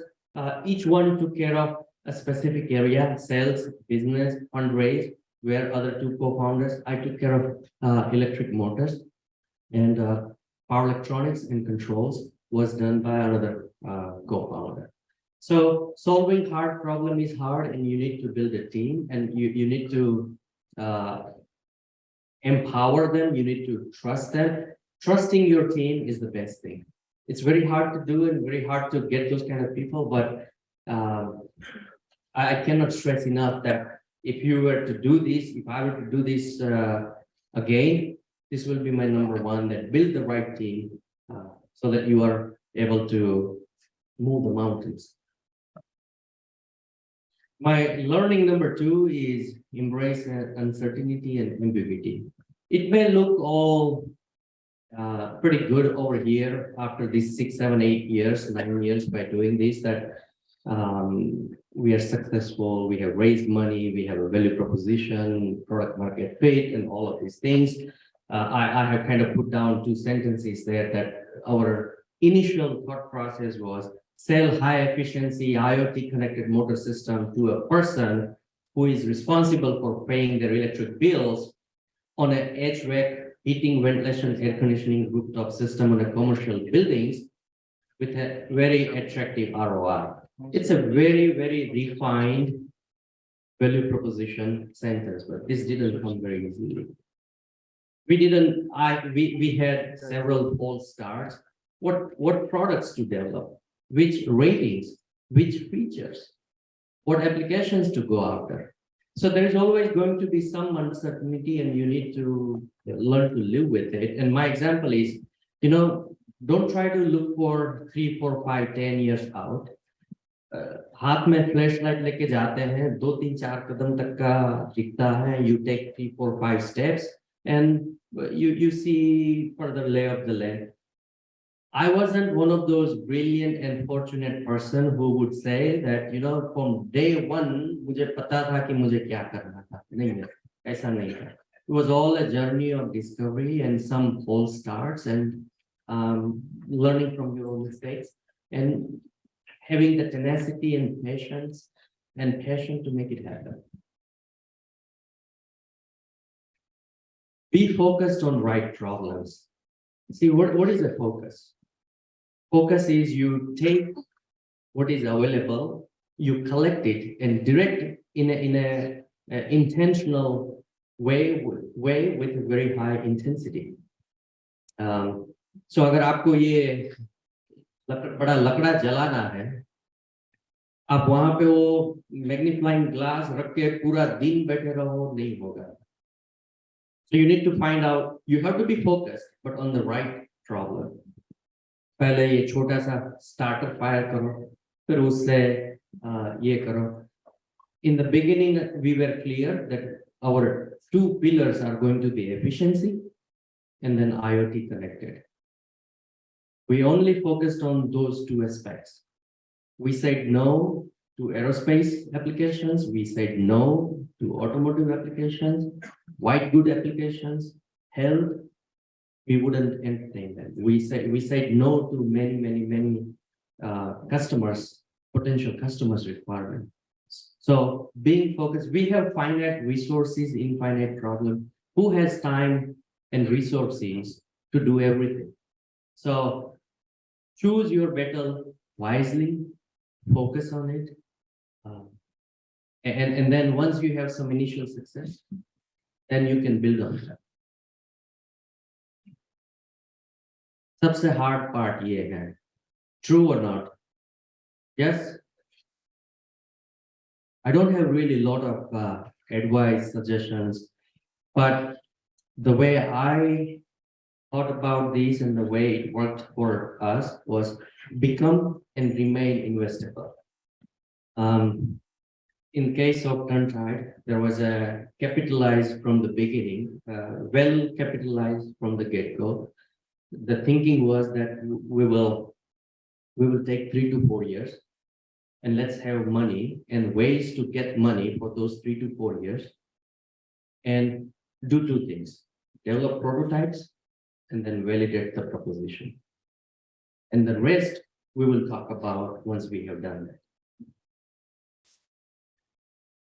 If you go back to my previous value proposition statement, sell it to a person who pays the electric bill on a commercial rooftop building with an attractive ROI. काफी सारी चीजें हैं उसमें. हर एक चीज को हमने validate किया. Do we have high efficiency? Yes. Not because I say so, because NREL has tested it, because PG&E, that's a utility company, they have tested it, because Southern California Edison has tested it, and they have published this report. They are third-party independent validation, national certified labs. Let's validate the problem statement that is a person interested in paying for a new smart motor system. So अगर कोई आपके पास आके बोलता है, आपका refrigerator है, चलता है, सब कुछ ठीक ठाक है, आपको उसको निकाल दो, नया डाल दो, इलेक्ट्रिसिटी जो बच जाएगी उसमें से 3 साल में your payback is. We validated and verified each and every step of our value proposition in a way that is something that you can share with your investors, that gives them a very transparent view of your strengths and weaknesses. And that is what helped us quite a bit. Also be very self-critical about technology. See, I'm SRM guy, I love it. It's natural for me to say that SRM is the best technology, but you have to be very, very, very self-critical and prove it to you and others beyond doubt that what are the good, bad, and different things about the technology. Relentless pursuit of non-dilutive funding, grants and scholarships and government funding options. And those are very good. That helps you build the equity, create the value in a non-dilutive way. And also, it's very important to remain, to have better financial hygienes and accounting practices so that it develops the trust and confidence. See, people are investing in you, they look for certain trust, transparency, certain procedures, certain adherence to certain best practices. So in the end, I'll share a couple thoughts, not new. You have heard that over and over again. Think global, innovate for 6.7 billion people. That's your customer base. Think about them. What do you need to do to bring your technology in Indonesia, in Vietnam, in Thailand, in Cambodia, in Africa? What are the regulatory framework? Put those things in right from the get-go in your design so that you can create derivative products very easily. You don't have to go back to the drawing board to create a global product. Products are bought, technology is conceived and developed through hard work. There is no easy shortcut of developing technology. You can buy products. अगर technology develop करनी है, तो उसके लिए you have to go through the hard work. And your success matters. APJ Kalam has written a very good autobiography, Wings of Fire. And he said that the nation will progress on the shoulders of youth. And youth, he requested youth to commit to the honest effort of nation building. Think of these not as ये छोटा मोटा हम कर रहे हैं, होगा तो ठीक है, नहीं होगा. You have a mission. You are working for nation. You are working for 6.7 billion people. Your success matters to the country, not only for you, not only to your friends and family, but also for the country, for the global. And India can only succeed if you are successful. In my mind, product market fit, value proposition, all of it comes down to product multiplied by problem, multiplied by profit, multiplied by time. Does my product work? Can I build it? Does it fill a gap? Or is it a Me Too product? And nothing wrong with a Me Too product, by the way, right? Because innovation comes in a multiple facets. You could have a technological innovation, you could have a business innovation, a process innovation. So Me Too product is not a bad idea. You just need to know what is your product. What does it do?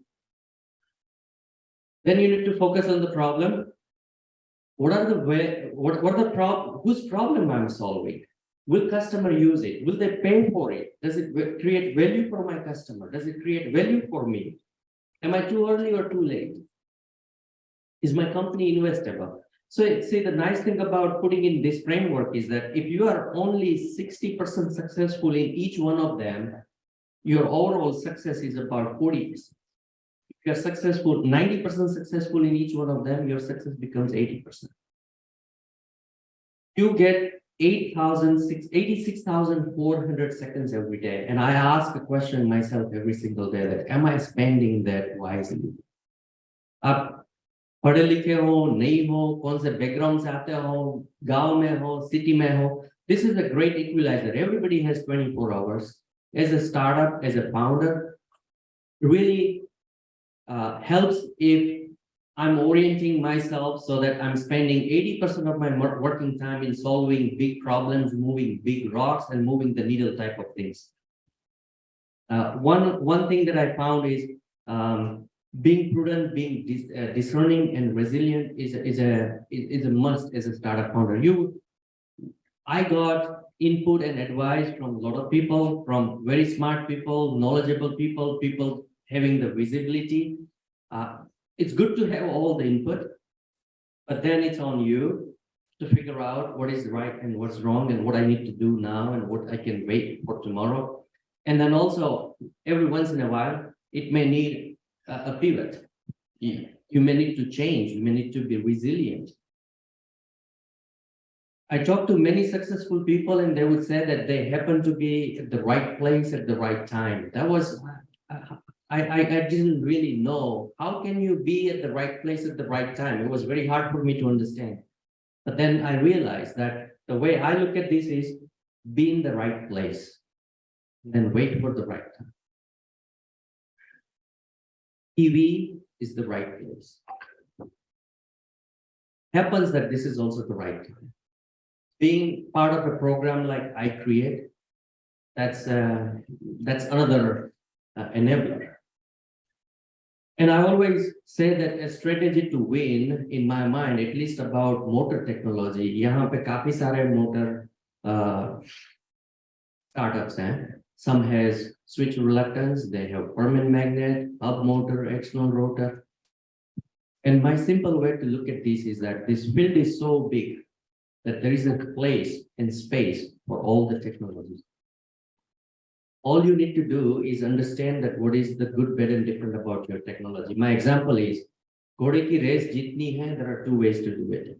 आपके पास घोड़ा है, then understand your horse.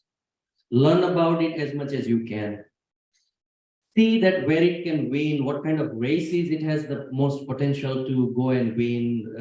Urban area, rural area, flat terrain, yeah, hilly. You need to know where your horse has the possibility to win and bring that horse only to those races. And you have a high probability of winning those races. Right? That's one way to do it. And another way to do it is that go to the race, wait for the winners to emerge, and then bet on those winning horses that already have the lead. That's the way of big corporations that they grow through acquisitions. Right? So it's not as important to choose the technology as much as to understand where the potential of that technology is. 62 में Kennedy ने बोला कि हमें moon पे जाना है. We choose to go to moon. And 7 years later, they landed Apollo 11 on the moon. Average age was 28 years. The people who made this possible, average age was 28 years. जब Kennedy ने ये when he made that call, they were 21 years age. He inspired those young, bright, passionate, thirsty, hungry mind to make something happen. यहाँ पे Kennedy और Bill Clinton, young Bill Clinton, they're shaking hands. And Bill Clinton said that this was a pivotal moment for me to decide to enter into public service. It was at Rose Garden. हमारे यहाँ पे भी ऐसे examples हैं. विक्रम साराभाई ने सपना देखा और look at this, our Agni 5. So I would like to think that today, this moment, this organization, this event is one of those moments where you make a clarion call, you make a big, bold statement, and those statements are like seeds, and that takes 1, 2, 3, 4, 5 years, and they grow into big, beautiful tree garden. With that, I'll end here. Thank you so very much.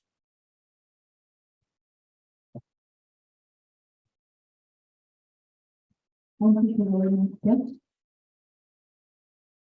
The sir is going to be with us, so if you have any questions, we'll take that later. While lunch is going to be served for all of you, we request the members of media fraternity to kindly stay back for the briefing session to be addressed by Mr. Avinash Punekar, CEO of iCreate, Mr. Tyagarajan sir, founding team member of iCreate, and Mr. Piyush Desai, Vice President and co-founder of Turntide Technologies. And requesting the journalists present here to kindly be seated, and while others can proceed for lunch. And we'll all see you back around 2:30, 2:45.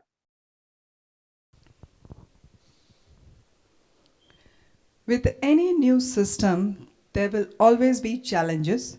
India aims to become a global leader in EV. And the recent research says India has the potential to become a world leader in the production of electric vehicles. The EV industry in India, as we all know, it is at a nascent stage, providing India the opportunity to capture market trends and establish itself with the industry. However, along with the opportunities, there are challenges and hurdles which need to be met with further discussion and decision-making process. The topic for today's discussion that we are going to have, opportunities and challenges in small EV space and making India the global leader. Now I take the privilege to invite the galaxy of intellectuals and experts that we have for the panel discussion. Mr. Harkesh Mittal, Chairman Startup India Seed Fund Committee, former advised and head NSTEDB, DST Government of India. He has been an instrumental in promoting innovation and entrepreneurial acumen among a wide section of Indian entrepreneurs for nearly 4 decades. He was responsible for conceptualization and implementation of many innovations and entrepreneurship development programs. He continues to be a key figure in the promotion of innovations and startups in India. I request, sir, please, can we have a big round of applause?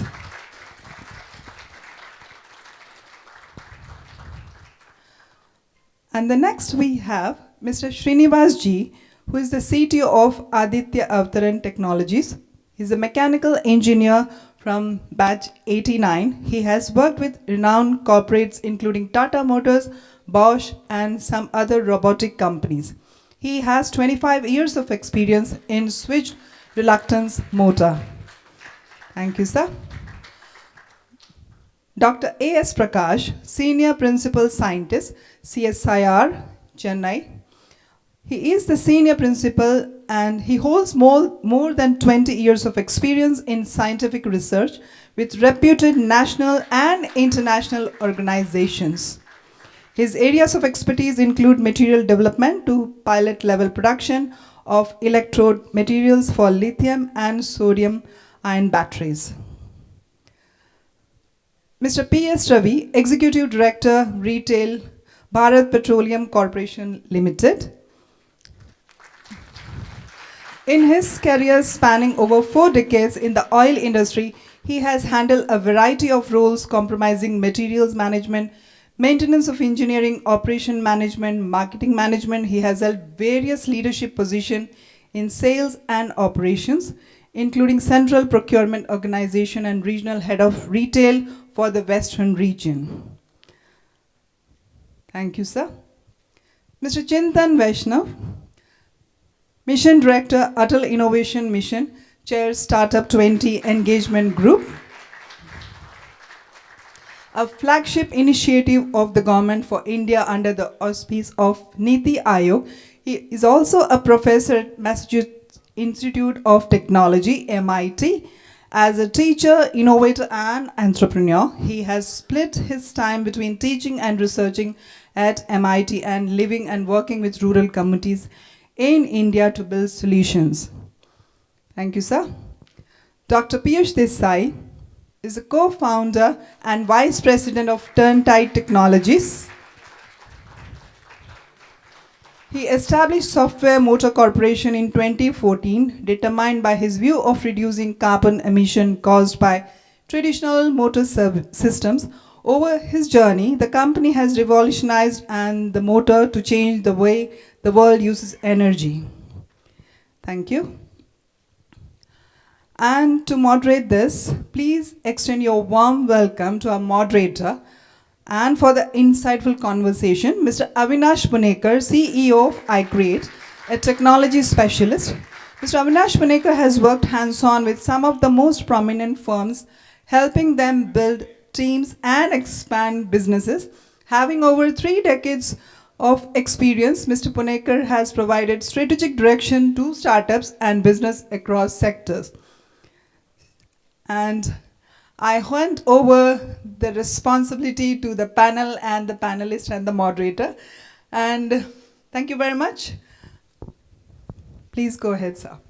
Thank you for that. Now I'm scared. Like, this reminds me of my interview after Cat Lake at IIM Ahmedabad. That was the most stressful situation. We had a lot of interviewers sitting there, and me as a kid, like, getting absolutely shit scared. So I'm like in the same situation. I I see like all these stars and stalwarts like actually, and I don't know whether like I can ask them any question. So thank you for like actually being here. It's our pleasure, and I hope that like in the next few minutes I would be able to like actually help get some inputs which can be like of use to our audience, our startups, and all the participants here. And I hope to learn something new from each one of you today. So only request is don't question me on like what I have learned after the event, because that's passing that exam is like something which actually scares me. So thank you again for being here. And my first question or whatever like point was with Mr. Mittal, who's been basically like the pioneer of the innovation and incubation system in India. So I wanted him to like give some like actually inputs on how has he seen like actually the evolution of the ecosystem from its early days and over last 30 years. What has really changed with like our educational institutes, our industries, and then like also like how this has resulted into innovation and the startup culture now. So he's probably the best authority to like give us a complete picture of over what has happened over last 3-4 decades. So sir, please could you just share some points? First of all, thank you, Avinash, for inviting me to this very interesting event. Let me share with the audience that why I have got invited here is that I was involved in the initial conceptualization of the incubator at iCreate. Madhubai, Tyagi, Professor Jaju, they were the initial pioneers who conceived this idea. And I consider myself to be a part of that team. And when we started that, it is really heartening to see the present status of iCreate. And I'm really excited to be here. Now, I have a very old relationship with Ahmedabad. I studied here in IIM Ahmedabad, and I wanted to become an entrepreneur myself. With a surname like Mittal, what else I could have thought of? So my business plan was ready. My loan was sanctioned. Those days there were no investments. These startup funds were not there. So the only possible funding was a bank loan. Bank loan was sanctioned. My industrial shed was allocated. I was to graduate and start my own enterprise. One day, my Professor Anil Gupta, called me. He said, there's this new institute which has come up, Entrepreneurship Development Institute of India, and they are organizing a program, how to start a business. If you want to be an entrepreneur, why don't you go and attend that program? Well, as a very obedient student, which I was normally not, I went and participated in that program. Well, friends, that was the end of my entrepreneurial dreams. So what happened was I was very impressed with one of the speakers there, one Professor H.C. Rawal. He seemed to know everything about small-scale industry. But if I work with him for 2 years, nobody will be able to beat me in entrepreneurship. So I went and joined EDI, got all the knowledge, but could never start. One advice, if there's only one advice which you want to take home from this story, knowledge is important, but action is more important. I did not act. I have all the knowledge today. मेरे से ज़्यादा शायद startups के बारे में data, ये वो सब कुछ मतलब मेरे को मालूम. I am not saying running a startup, I don't have that knowledge. Some knowledge है, but I did not start. I'll repeat, knowledge is important, but action is more important. Now, it's quite obvious that I am an old man. I don't have to overstate that fact. So old people are known for two things. One is free advice, other is telling stories. Advice I have already given you. So now the time is for story. I'll tell you I have a lot of these stories over these 30, 40 years. This story is from a young engineer named Harjap Singh Man, an engineer from NIT Silchar. He came back to Noida, his hometown, and he wanted to do something. He had no idea what he will do. So he was looking for a problem that he could solve. So he went to a very large housing complex with 10,000 houses in Delhi. The name is Shipra Sun City. So he met the builder. The builder told him one problem. See, there are 20,000 cars in this complex, and every month about 10 cars get stolen. Can you fix this problem? Because of this, the real estate prices are not going up in my colony. So Man immediately said, yes, yes, I can do this. He had no clue how he's going to do this. He said, tell me, what is the solution? He said, no, not like this. I will come with my team. He had no team. I will come with my team and give you a proper presentation after 15 days. In these 15 days, he managed to collect one or two people, went back to him. He said that we have the solution. So gave him a presentation. Very simple technology, RFID technology, RFID tags, one on the car, one on the key, and a reader at the gate. Very simple. Avinash ji, you are free to stop me whenever you want to. But the only thing is that let me complete the story at least. So he gave him this solution, that this is the solution. So 20,000 cars, 500 rupees per car per month, a neat and clean business of 1 crore rupees per month. Man was jumping with joy. Boss jindagi ban gayi. Ella order first 1 crore per month is your net income. But 1 month into this joy, there were 6 resident welfare associations in that complex. And there was rivalry between those associations. So only about 3,000 cars out of 20,000 cars got registered for the new system. As a result, out of 8 gates in the colony, only 4 got fitted with the automated system and the 4 were still manual. Now the people who did not have the automated system, had not subscribed to the automated system, would come to this gate, which is automated, and start shouting at the gatekeeper. Bolta kyun nahi hai? Janta nahi main kaun hu? This is very common in that part of the country. Janta nahi main kaun hu? Jo culture hai, is very common. Fights started happening. Gate ke upar hi. There were fights. Now they went back to the drawing board. Kya kare?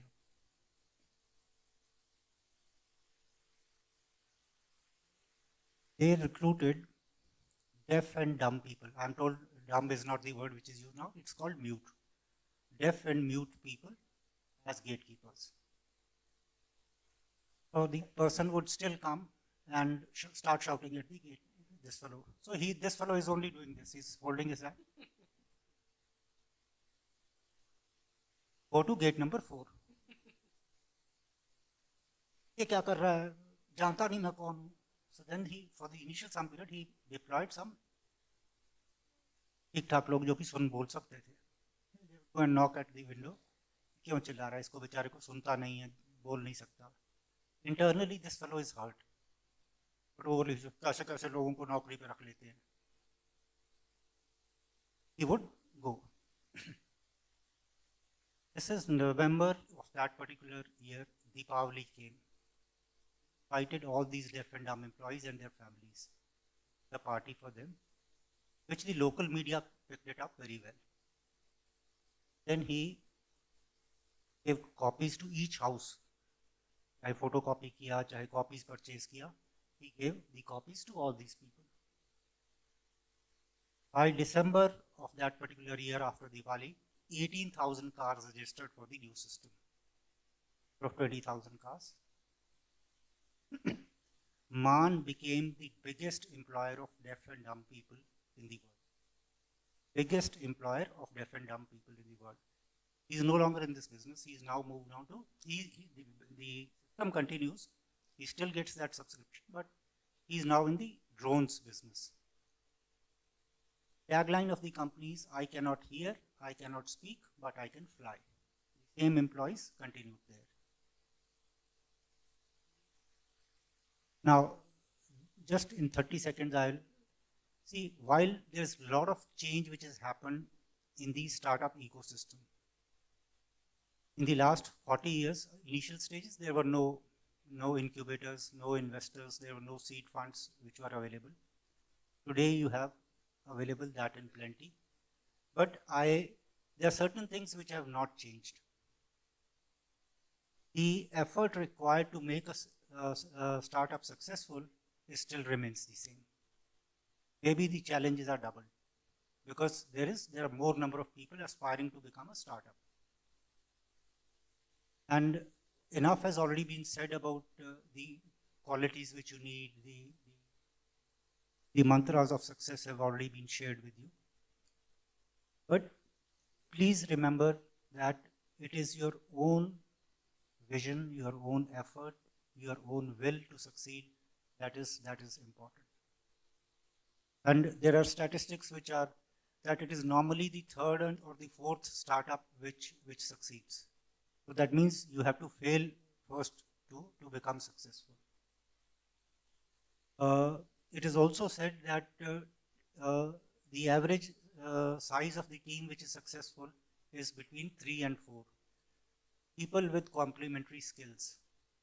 Survey, which is a global survey, which gives these numbers.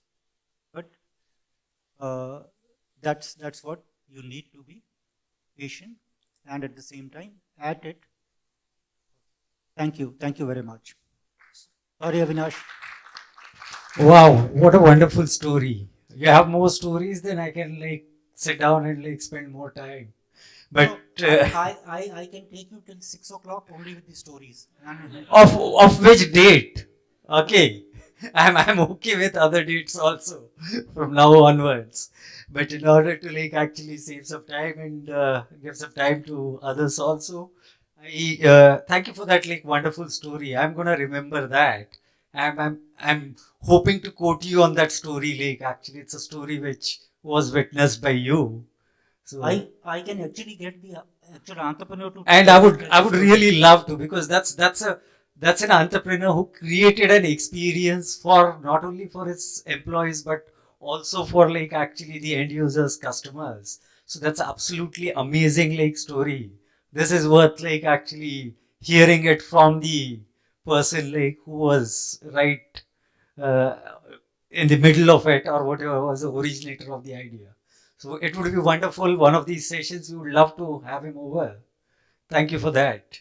And now we are going to probably just change some little bit of track and take some perspective from Mr. Ravi on how traditional energy companies are looking at reorienting, reinventing themselves and actually take up the challenge of the electric vehicle industry emerging as a complementary market or industry or a competition which is there. So how do you think actually the energy companies are perceiving this change over to electric vehicle industry?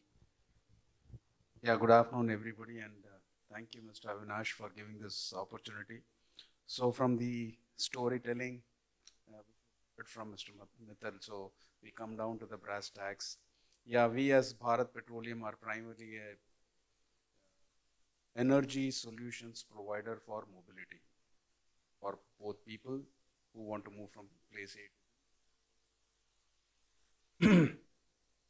Uh, yes, this space of EV initially did frighten us because we are traditionally a fossil fuel based energy company. So we were wondering what exactly is going to happen to us. Are we going to shut shop?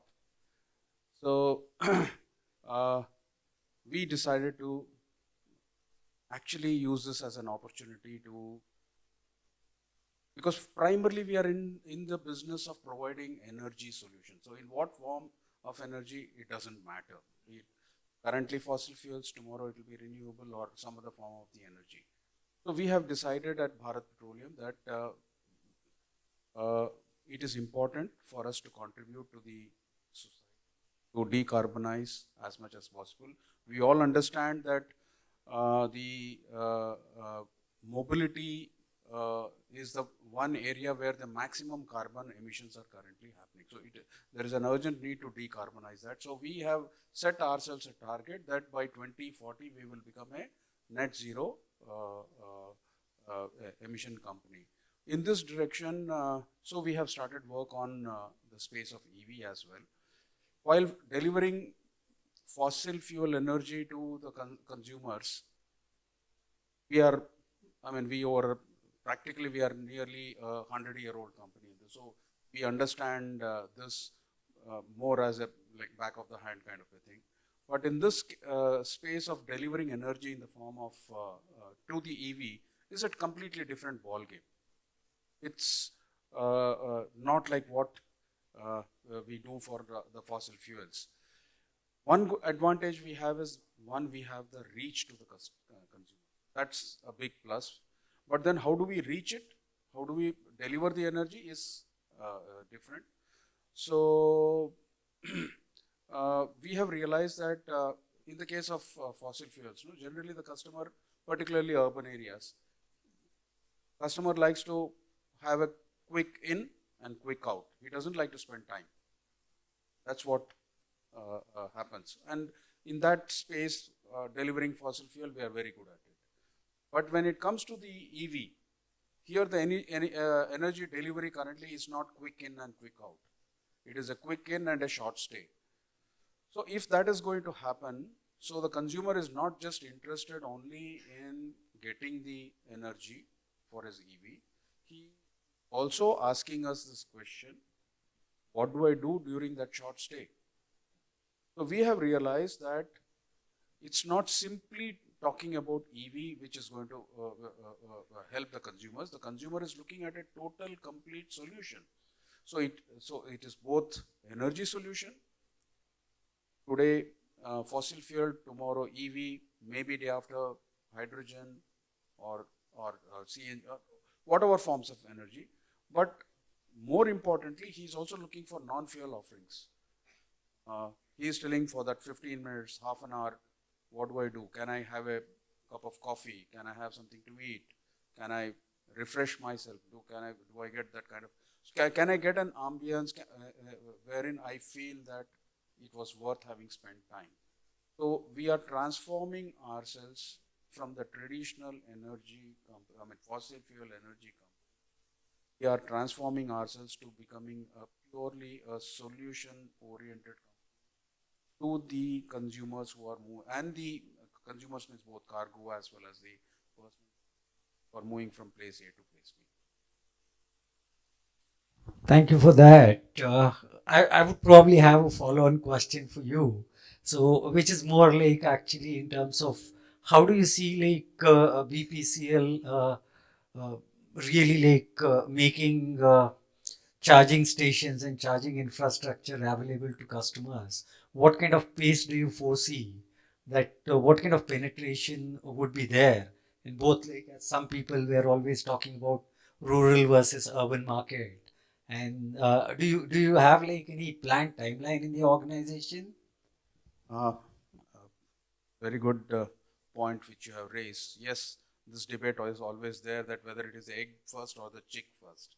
So the deliberation always within our organization also hovered around, should we wait for the vehicles to come up or should we set up the charging stations? But we at Bharat Petroleum, we have decided that we will take the lead in providing charging solutions to the consumers.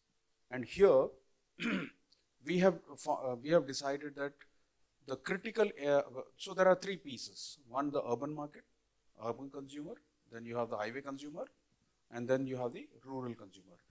We feel that the way the landscape of EV is shaping up in the country, the need for charging stations, charging solutions, and non-fuel solutions are very much required for intercity movement.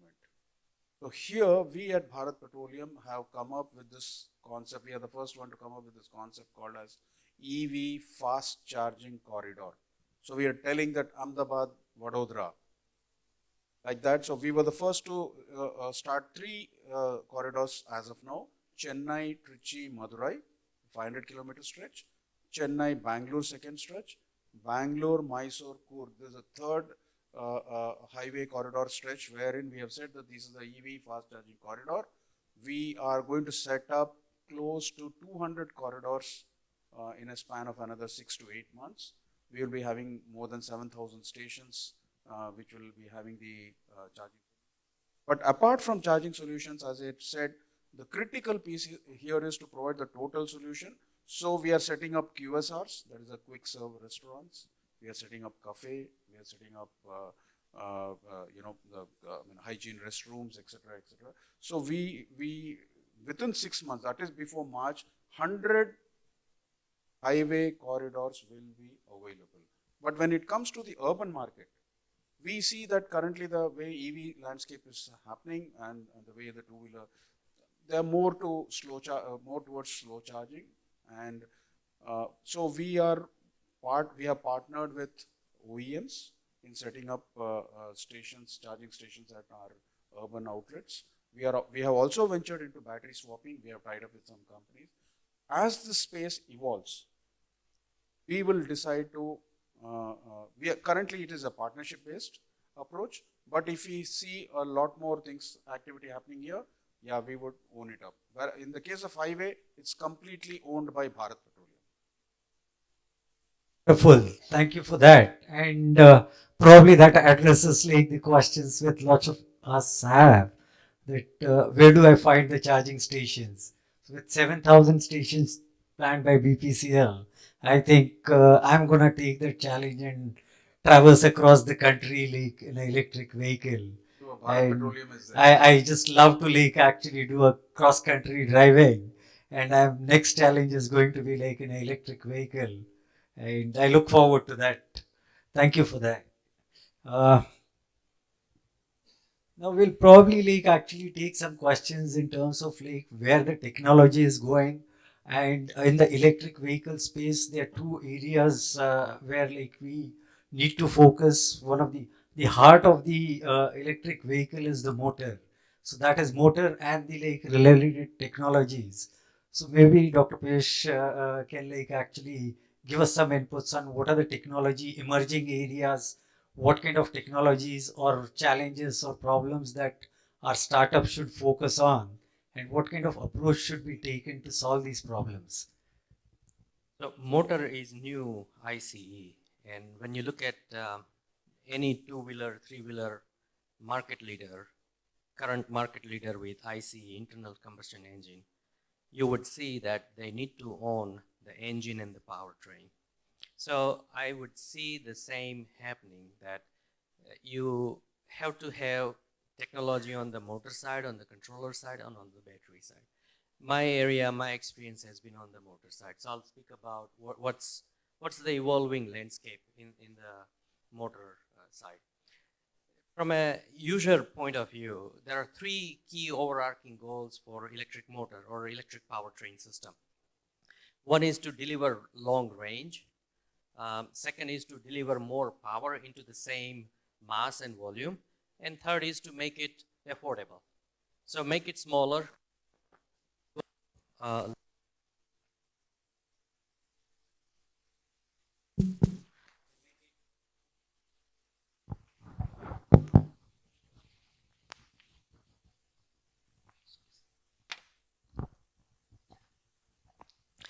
And where to do it is focusing on two things. One is the electromagnetic performance and the thermal performance. So looking at these three end goals and two levers that you can play with, there are emerging motor technologies that are coming up for various applications, including two-wheeler, three-wheeler, drones, underwater, and e-plane also. Axial flux motor technology is gaining more and more popularity. Then magnet-free technology, which is reluctance and synchronous reluctance, coreless motors, PCB-based motors, a combination of radial flux and axial flux, wireless power based wound field motor. So these are the key 4 or 5 motor areas that are evolving. I think the biggest advancement comes into the advanced material science and the manufacturing science. For example, if you want, all these are like tweaking and getting a little bit of more juice out of a motor technology and getting the range a little bit higher. But the next quantum jump, an orbital jump, would come from new material like amorphous, nanocrystallized, nanotube based material, which is having very high superior magnetic properties, lower core losses, or superconductive nanotube infused copper that behaves like a superconductor at room temperature. There is another creative idea that using the magnetic structure of the motor as a bearing, so you can eliminate the bearings. That's also a new sort of a new science. So these are all very exciting areas that are coming in the motor field.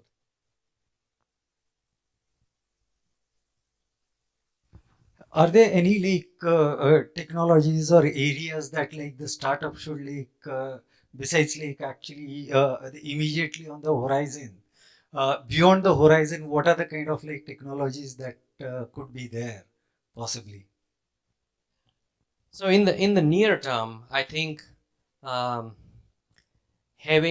what I see is a concept translate into a proof of concept. So you have a demonstration, and then from demonstration, making it to 2, 3, 4, 5 lakhs EVs in a month. That's a huge leap. So there is a huge DFM, scalability, manufacturability, reliability, serviceability. So apart from the technology, that's a very low hanging fruit and immediate need that a startup in consultation and collaboration with manufacturers, with the OEMs, they can facilitate transitioning to an affordable, reliable EV. Thank you for that. Maybe since we have been on the engine side now, we can probably ask Dr. Prakash about on the energy side, what are the kind of developments which are happening, and where do you see the future? Because you've been right in the heart of the institute, which is working on lithium ion battery technologies, sodium ion technologies. So how do you think this is likely to emerge?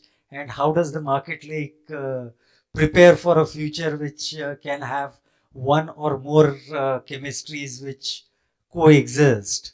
So maybe some inputs on that, and also opportunities for entrepreneurs and startups to actually get into manufacturing of the chemicals, the materials which are required for the batteries and battery manufacturing. Yeah. If you look at in this space, in the battery space, if you look at the challenges, opportunities, we know battery manufacturing is a bigger opportunity, especially for two-wheeler. We are going to have something like 200 million vehicles. The India's requirement alone, even if there is a small penetration, it would account to several hundred gigascale plants. That is the kind of requirement we have. There is a big opportunity for manufacturing batteries. On the challenge side, if you see and analyze and how it can be turned into opportunity, challenge side, lack of mineral resources. In India, we do not have lithium resources. Lithium is it comes from South American countries like Chile, Bolivia, Argentina, really cobalt. These are the critical materials which are used in lithium batteries. Cobalt comes from Congo. There are many geopolitical issues and child labor issues, etc. on that. And cobalt is expensive. These are all the bottlenecks. And even the nickel we do not have sufficient nickel in India. We import from Indonesia and other neighboring countries. Same thing with the manganese. We only have a huge resource in terms of graphite, aluminum. So these are the two things which we have sufficient resources which are available for us in India. And therefore, when we have this lack of resources, when there is so much of battery requirement for us, one thing immediately it comes out is how do we meet this requirement? Like, how do we make it sustainable? One thing is lithium recycling of the batteries. When you have so much of batteries produced and when so much of batteries used in the EVs, and recycling these batteries and to get the active components and again use it for sustainable process could be one approach, and there is a big opportunity for recycling the battery. And other than that, in terms of new chemistries, if you talk sodium chemistries, like especially for small EVs like two-wheelers, presently sodium chemistry, sodium batteries are about the energy density of 130 to 135 watt-hour per kg, and that is sufficient for our two-wheeler requirements. It is the energy density is similar to LiFePO4 based batteries, which are about 120 to 130 watt-hour per kg, and sodium can provide you similar kind of energy density. And resources for sodium chemistry, basically nickel, manganese. Nickel is one of the inevitable component, however, one could manage because of the neighboring countries' cooperation and so on. So nickel, cobalt, manganese. We don't use cobalt. There are chemistries which use also cobalt in sodium. There are many compounds which are cobalt zero sodium cathodes and so on. So this is one big opportunity.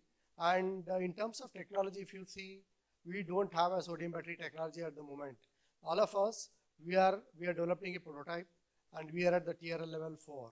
And now this has to be scaled it up and to take it to the manufacturing readiness level, to take it beyond 5 to 6 and so on.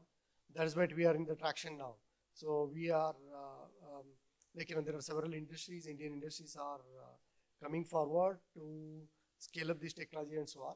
So that's one development. And other developments, if you see, use less lithium and get the high energy density. So that is solid state batteries or high nickel content cathodes and so on. These are all the various disruptive technologies happening. But however, it takes certain time, this kind of disruptive technology like solid state chemistry, in my opinion, it takes another 10 years to come. So lithium is going to be for some time, and that is going to be a potential for maybe another 5-10 years, and that's going to be the market potential. And then in terms of other aspects, if you see, cost for our batteries, cost of the batteries are almost the same as cost of the electric vehicle itself, which is 50% of the cost.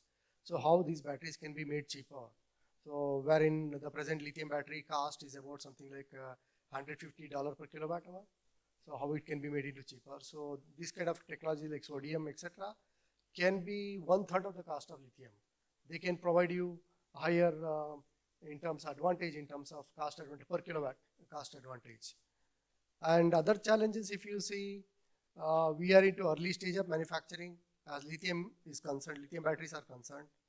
Whereas globally, all these industries who are manufacturing, they have been doing it for the last 20-30 years. They are much ahead of us. So how we can, whether they catch up the technology or leapfrog or do something advancement or work on advanced chemistries and so on.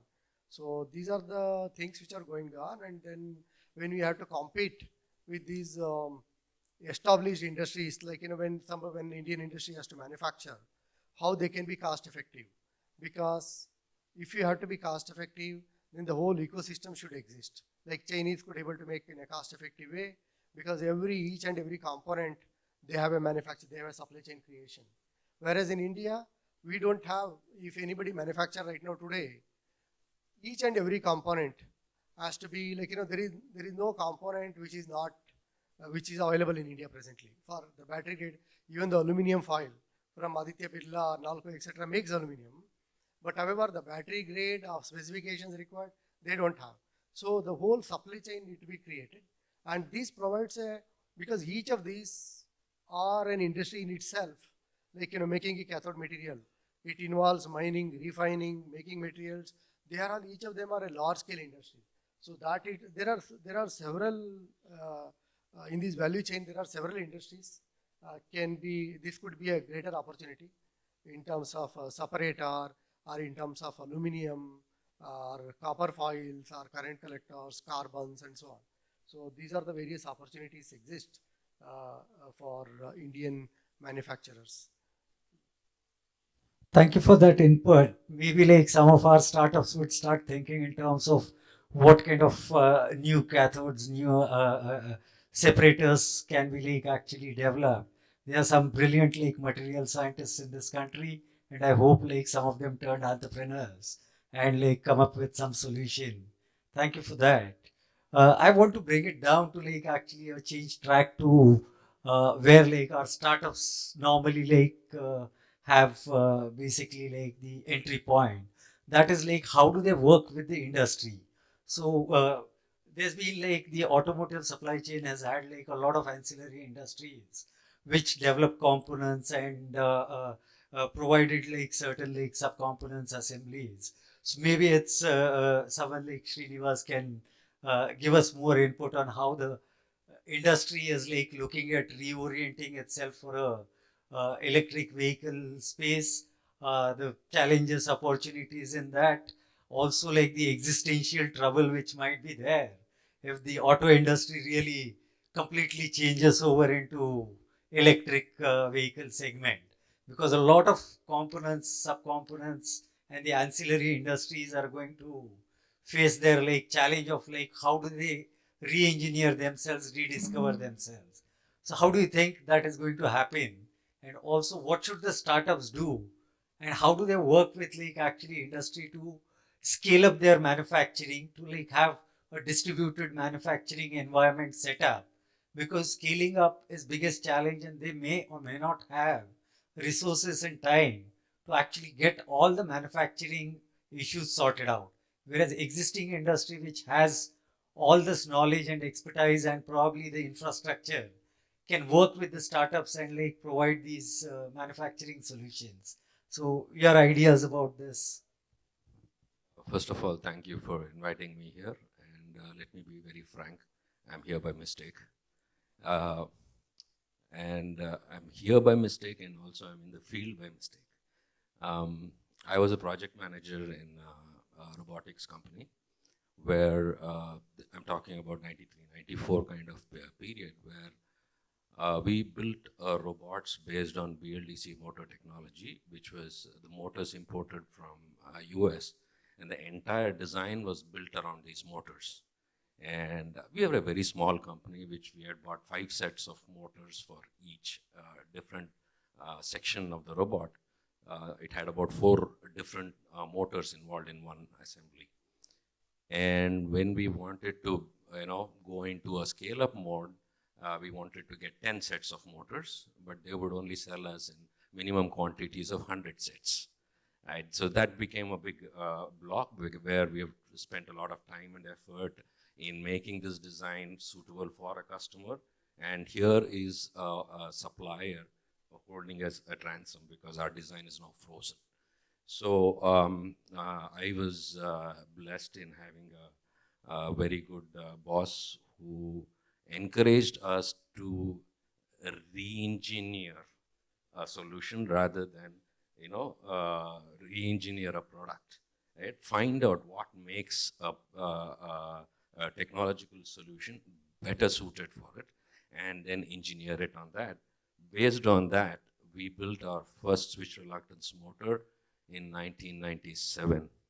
And once, it was a time when there was no information overload like what it happens now. There was not this much of noise, so you could really concentrate on the core stuff.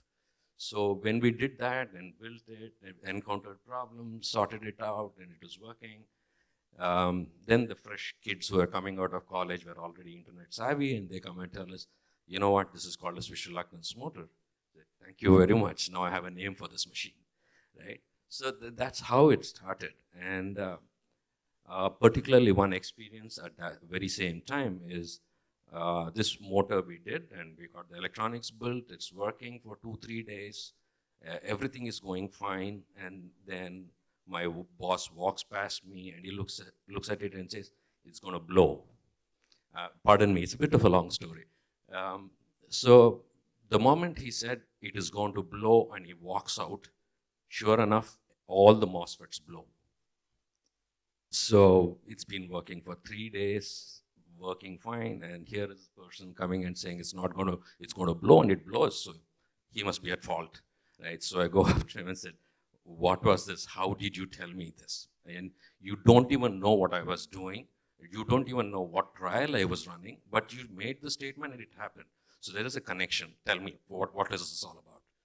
So he said, see, you're a mechanical engineer, and I see how your mind works, and you don't understand electrical engineering at all, right?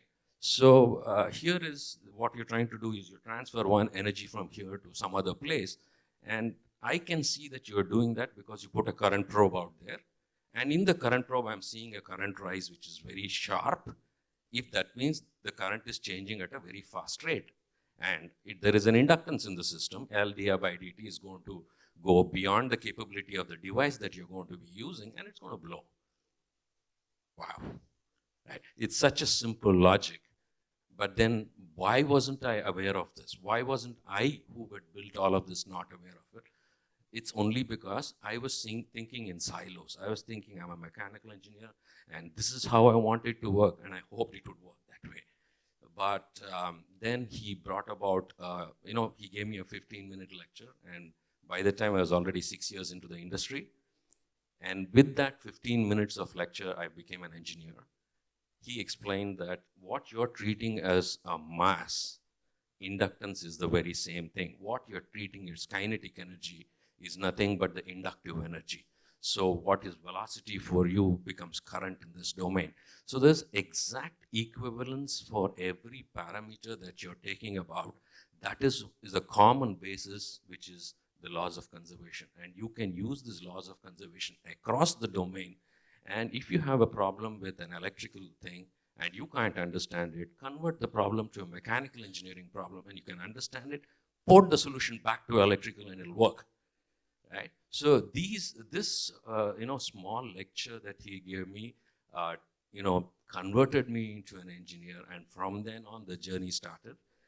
And again, how did we get into automotive? It is much later. I had first tried it for robotic applications, and going forward, then the electronic requirements that were there and the suitability of the technology for various applications.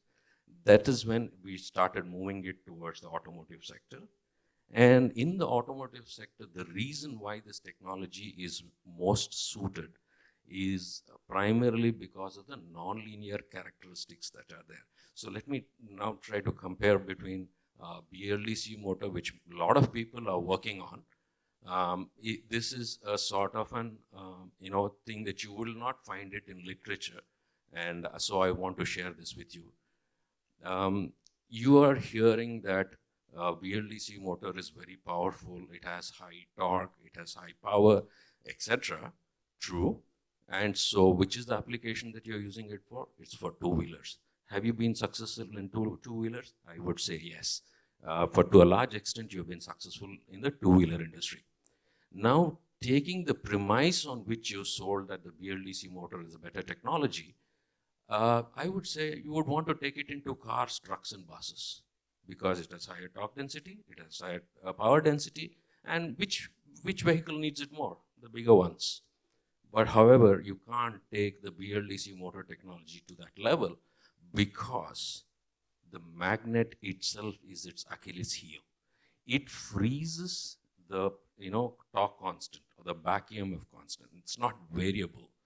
Until and unless that parameter is variable, you cannot build a high power machine because you will need very, very high levels of currents to create high torque, and you will need high voltage to get to the high speed. So these two are contrasting requirements, and to fit it into a package becomes a challenge. And mechanical engineering wisdom has been to use a constant power plant, that's the engine, and use it across the spread by modifying it through a gearbox. That is the key technology that is required, where you should be able to manipulate the power that you're going to be using for the same torque, which is In mechanical engineering parlance, it would be called a continuously variable transmission like effect. That is what comes about when you have a nonlinear torque characteristics. So it brings about a CVT-like benefit without having the weight, volume, or weight, volume, cost, and inefficiency of a CVT system into a drive system. That, while it is being a magnetless thing and that is claimed as the best benefit, I would say that is also a benefit. The key benefit is having a continuously variable transmission-like effect without having the weight, volume, cost, or inefficiency of the same. So there is a large market that is requirement, and there's a lot of developmental activities. And so the bigger challenges means bigger opportunities. And there is a space for every kind of an entrepreneur, whatever be the thing that they bring to the table, process innovation, manufacturing innovation, or ideas being put together as modules coming together. They're good at simulations in thermals, in electricals. Any domain has a need at this point of time, and all of them will get a level playing field. With this, I would like to close out my comments. Thank you. Thank you. And I wish I had met like that boss of yours who could turn you into an engineer. My professors at IT are still gonna like say, you still have a way to go. You have not yet become an engineer. And that always scares me. Sometimes I wake up with that thought that they're pointing at me and say, you yet to become an engineer. So it's great to have that kind of like actually person who just looks at things and can tell you like what is right or wrong with what you're doing. And that's what his experience is all about, like that expertise comes in. Thank you for that like wonderful like narration. What I'm going to do is I'm gonna like take like 2 minutes to like tell you why like I wanted to look at the sequence and like how things are emerging. With Mr. Mittal, like we looked at how the ecosystem was developing, then what kind of like basically like existing players, how they are like looking at the market, the development in the market kind of and the opportunities, and then take it into more of like R&D, the kind of technologies which are going in, whether on motor side, whether on energy storage side.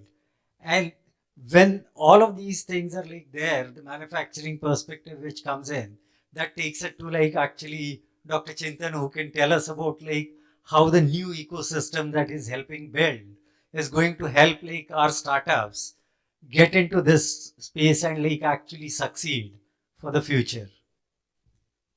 Thank you very much. It's great to be here. And I must say that this panel so far has been a very highly concentrated panel, in the sense that in a very short time, a number of people delivered some very profound messages. It's always fun to be with engineers. So I'm an engineer too. Let me pick up on the ecosystem side, and maybe want to also share what the ecosystem needs that we, I think, in the panel so far have not touched upon. So I'll touch on that part. So I think the India innovation ecosystem on the whole, as you know, is marching along. And when and one of the proxies for an innovation ecosystem marching along is when specialized conversations begin to be possible of this kind. Then that's a proxy that in various domains, you know, the generic incubation acceleration is happening sector agnostic, but now there's sector specific conversations taking place. So that's one thing. So that's happening. It's great to see this gathering. But that said, I still feel that we're at a very early stage overall and in any particular sector. In that, metaphorically, because there are so many different things happening, metaphor is easier to think with. Metaphorically, what is happening is that there are two glasses of soda water in front of us. One is the industry glass, another is the startup glass. By and large, in each glass, a bubble can originate at the bottom, can go up to the top, may become a unicorn, and that's great. But what we want is a lava lamp, not a soda water glass. In the Western world, if you've been to offices, you would often see this lava lamp plugged into the electrical outlet where there are these bubbles of different sizes and colors that go up and down. They merge, they contract, they expand, they separate. That's the interaction we want between the industry and startups, and that is not yet happening. That being said, startup economy by itself is net positive in the sense that, for example, if you just take the Atal Innovation Mission's cost benefit itself, the Atal Innovation Mission was created 5 years ago. We spent about 1,500 crore rupees so far. If you look at the valuations of the startups and all the other assets that were created and the matching contributions that have come and so on, the returns are at about 8,700 crores. So that is about 1 rupee invested is about 5.5 rupees return.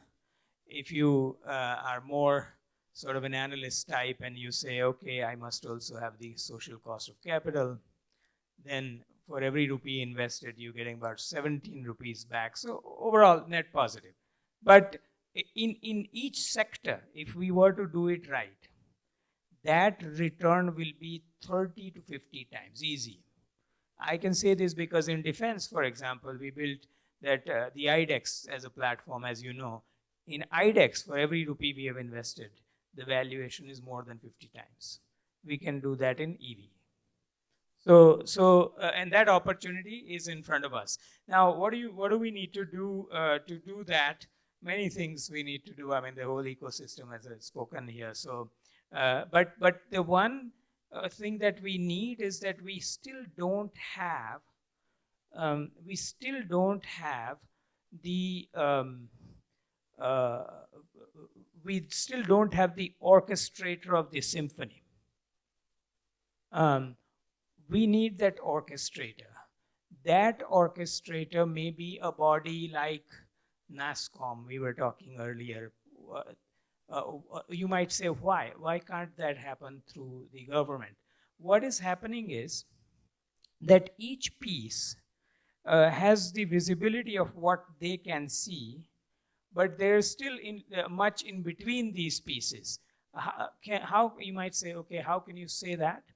I can say that because although I am not at all an expert in transportation and electric vehicles, but I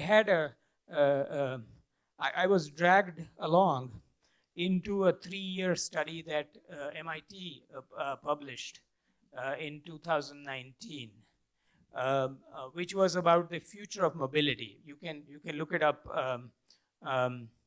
Mobility of the Future was a program. And this was released in Washington, D.C. by the Office of the Science and Technology Policy at the White House and so on. In that study, there were several stalwarts of automotive domain, including, say, people like Professor John Hayward, whose internal combustion engine book is a Bible that every mechanical engineer has read, and so on. There was Bill Green, who was looking at future fuels. I was there to build a dynamic system model of the evolution of the sector for the United States and China. And that experience taught me a few things at the system level that will not happen without an orchestrating body, without that symphony orchestrator. So first, the evolution of the fleet and the infrastructure must happen in some sort of some co-evolution has to happen. That co-evolution is perfect if the market is perfect. If the market is not perfect, then the co-evolution is not perfect. So somebody has to oversee that co-evolution. Mr. Ravi spoke about how they are planning these corridors. And there also, I think this estimation of demand and what will really happen, given that every company is going to make their own moves, there's a cost point changing, all of that is extremely complex. We need to come together to sit down and talk about it. Otherwise, we will not be able to orchestrate it.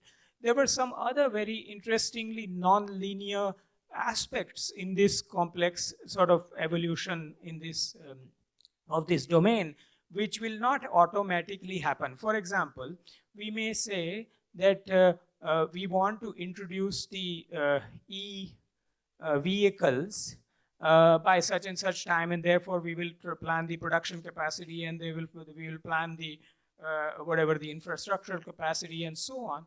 But there is another non-linear thing that is happening alongside, which is the ownership of the current vehicles that are with people and the retiring of those vehicles. In our nation, for example, we will not retire them as long as we can use them. And if that is the case, that replacing of the old with the new needs to be pushed somehow. Somebody needs to push it. So that is another example. One other thing that this modeling exercise that had taught me, and which was very counterintuitive to me at that time, was that we had to run a large survey to estimate what are people's what brand people associate with ownership of a vehicle, the car pride issue, right? So surprised to find that even in places like New York, where public transportation is so sort of ubiquitous, people still pride themselves in owning a car. And there is an average sense that if you are a certain age of 35 or whatever, and you are taking public transportation, you are a loser. And things like that. So we really have to brand this new trend as the style that is our style. And then who will do that? And so this body has to really work through all of these complex issues that no single component of the ecosystem will really take on. Because ultimately, as a complex system guy, I know at least this much, that when you go from one stable equilibrium to another stable equilibrium, there is worse before better. And who will minimize the worse? So I think we need lava lamp, and we need an orchestrator.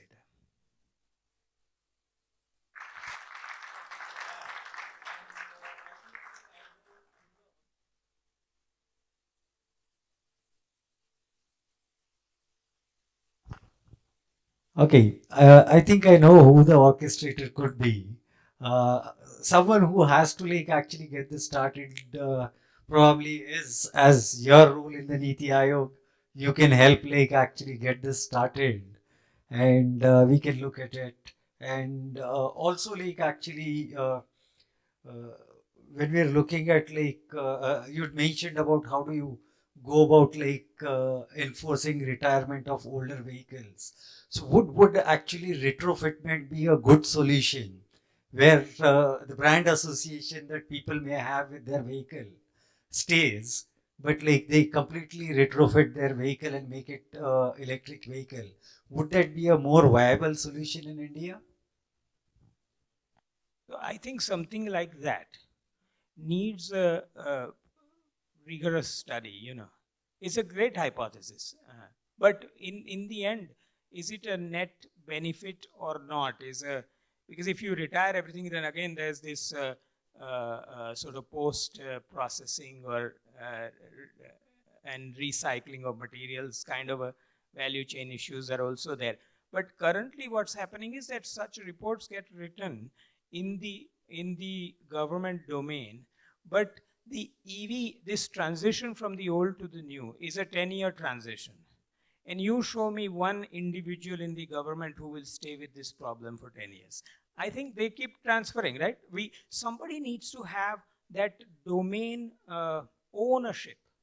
And I think this collective institution that I'm saying, like NASSCOM was fortunate that digital as a domain is a fast clock speed domain, so you don't need as much continuity. But here you will need a much longer continuity.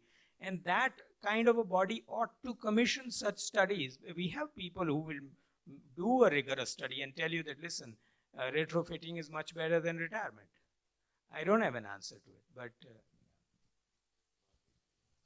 probably needs long stability in policies for people to be able to take steps towards that. If it's fast changing, it becomes difficult. Okay, thank you for that. I think maybe we should take a few questions from the audience, if you have for any of the panel members.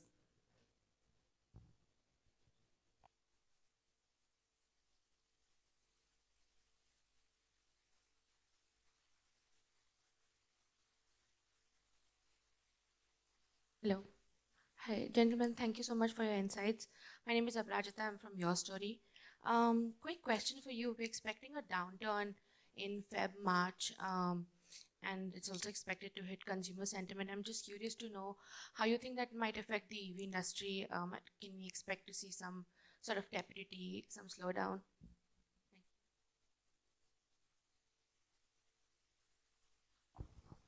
Is this a question specifically for some member? No, anyone at all. Who would like to take a shot at it?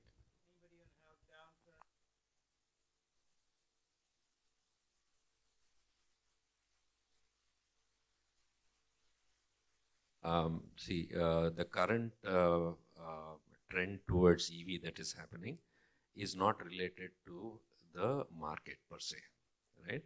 So that is happening more by initiative of somebody. He has certain goals because it still does not meet his total requirements, her total requirements, right? So they are making it as a conscious choice as their contribution towards a cause, right? So this market being so small, however much the market fluctuates, the effect on that is very, very small. So this story continues till it becomes sizable enough to get influence. In terms of like maybe EV adoption, if you could talk about discretionary spending going down, how would that affect adoption? I mean, obviously it'll slow, but then what are the long-term effects it would have on the industry, and especially developments and innovation in the sector?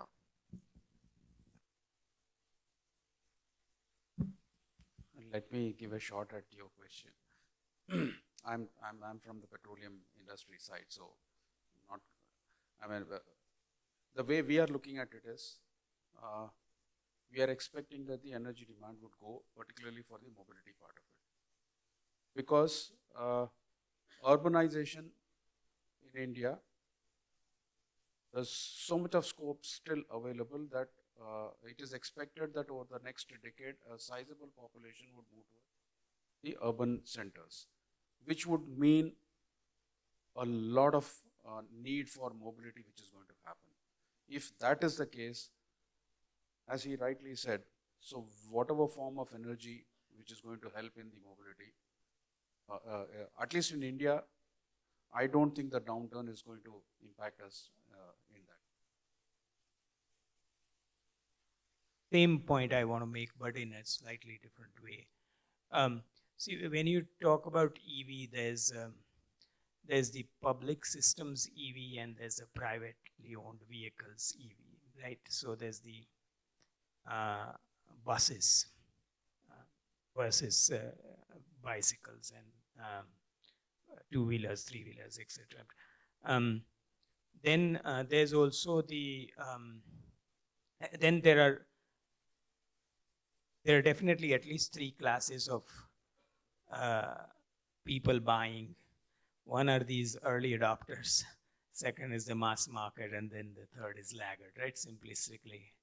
And even in early adopters, currently what I think, what Srinivas was saying, if I interpret it right, is that if you sort of if you let a computer choose between an EV and a conventional vehicle, today a computer would choose a conventional vehicle because as a perfectly rational somebody trying to compute them, maximize their utility. So they will have to have some emotional appeal or something else that is making them put that extra money towards EV. So we are still an early adopter phase because the mass market is perfectly rational type of, I mean, they will not choose unless there is a real utility over the conventional vehicle. We aren't there yet. And so in that sense, because the early adopter pool is smaller, the impact is smaller.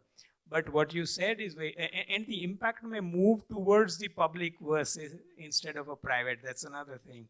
But what you said is correct in the sense that if the market slows down at this moment for a short while, that has impact for a longer while because that also is a nonlinear piece. Yeah.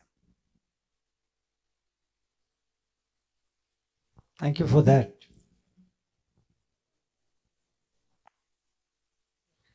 Hello. Hi, sir. My name is Sharad Patel.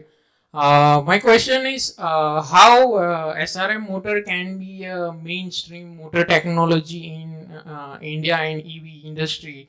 I see there are few challenges like torque ripple and complex controlling.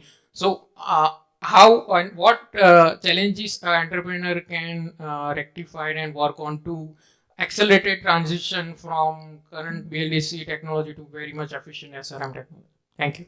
So I'll take a crack at it, and Srinivas, I would like you to comment on too, because this technology, you are very passionate about that. So torque ripple, noise and vibrations. This has been known issues of switch reluctance motor. When we talk about an internal combustion engine and replacing it with a switch reluctance motor, what's the torque ripple and noise and vibration of an internal combustion engine? 200%. So switch reluctance motor is mimicking a behavior of a internal combustion engine. That is number one. Number two, even your internal combustion engine based car, you take an advanced car, which is very silent and smooth, open the hood and then hear it. It's very loud, it's vibrating. So what engineers have done, mechanical engineers have done, is that they have isolated. See, they haven't eliminated the problem. They have put it in a place where it's not a problem anymore. They have isolated it from the user. So it is still vibrating, it is still noisy, but the passenger, the driver, the owner doesn't feel it. So mechanical engineers, that engineering branch has so much of accumulated knowledge and experience to deal with noise and vibrations that they have already solved that problem. And I'm very confident that they can also solve the problem with an SRM if they have solved it with internal combustion engine.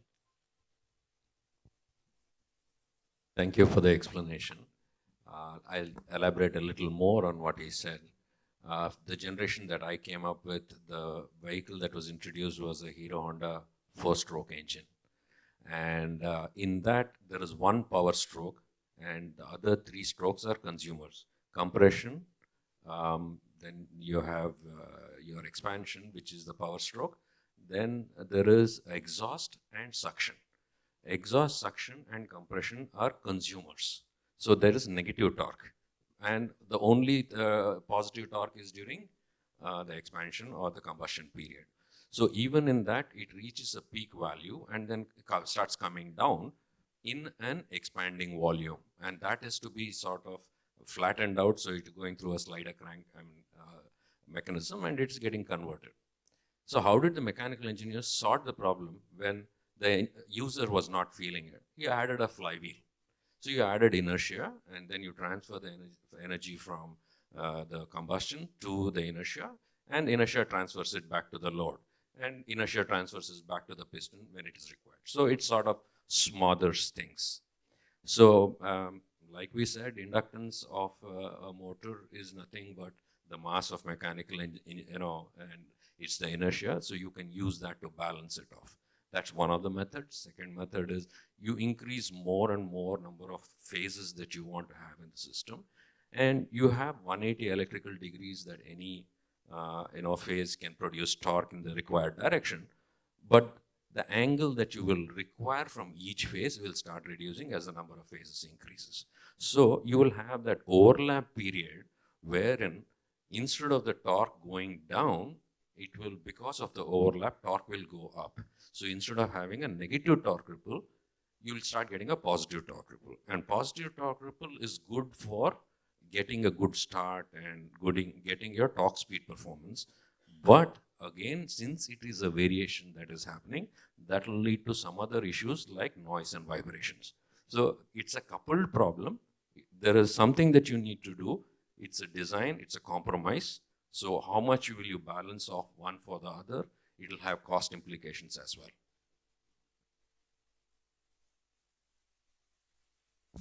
Thank you.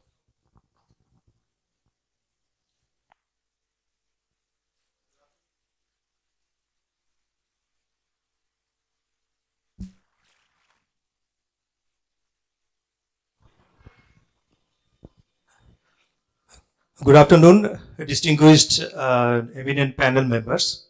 My name is Dr. Jayant Ghosh. I have just a few questions as a layman's perspective, as a common people's perspective.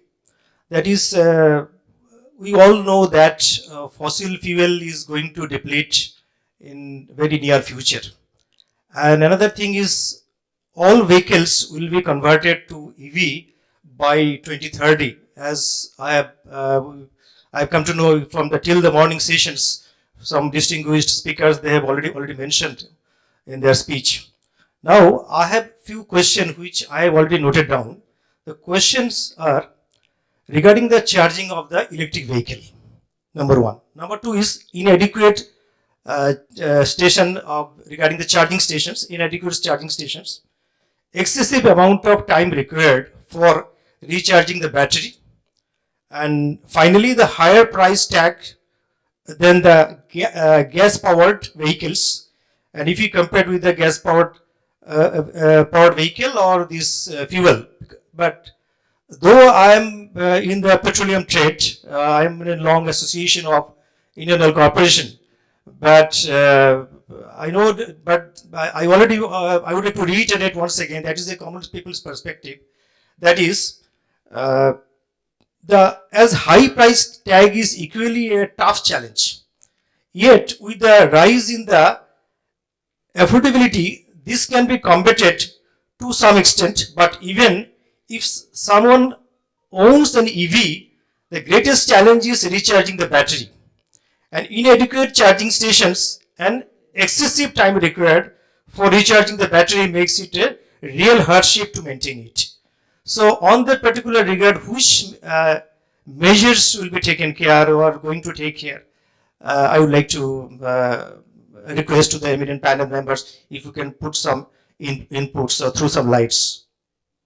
Thank you. Charging station.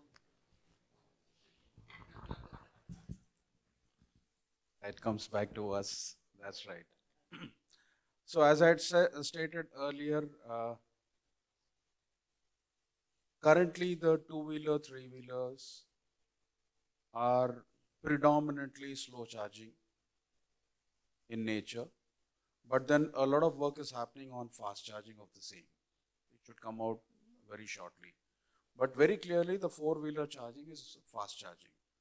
So the issue of the time to charge the battery, to charge a four-wheeler with the fast charging solutions, because as I said at Bharat Petroleum, we have already launched corridor solutions, and our experience in this last close to about 10 months is, on an average, a four-wheeler customer, he comes to our retail outlet for on an average 15 minutes. In 15 minutes, he gets about 100 kilometers charge, and he is happy with that. Nobody comes with zero charge. So they generally, we have seen that they come with about 60-65% charge. They add another 100 kilometers and they move on. So the time spent, what you're thinking, or what we all must be having a notion that they spend about hours together at places to get their vehicles charged. It's not the case. So four-wheelers on an average, our experience in this last 10 months, we in each of our stations, we charge about 3 vehicles a day. It's max 15 to 20 minutes, not more than that. I'm sure the fast charging solution would also emerge. In fact, this is one of the requests to the startups out here, that we from the petroleum industry, we would like to offer a 2-minute charge for two-wheelers, so that they just come in, quick in and quick out, because this is for highways where it is quick in and short stay. But for urban market, for the two-wheeler segment, we are looking forward for some solutions which can come in for quick in and quick out. I'm sure a 2-minute solution will emerge very shortly. When the, charging is definitely not good.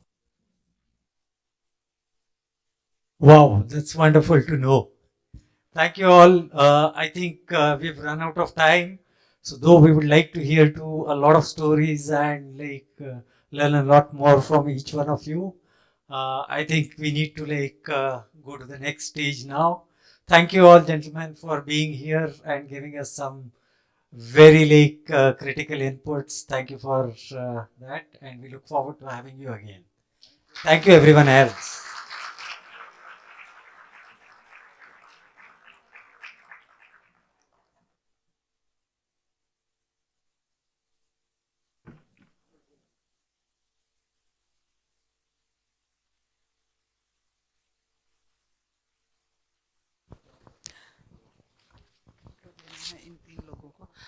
I would request Chintan Vaishnav sir, PS Ravi sir and HK Mittal sir to please step back for a moment, please. As Atiti Devo Bhava, we would like to give the token of appreciation and gratitude from our end.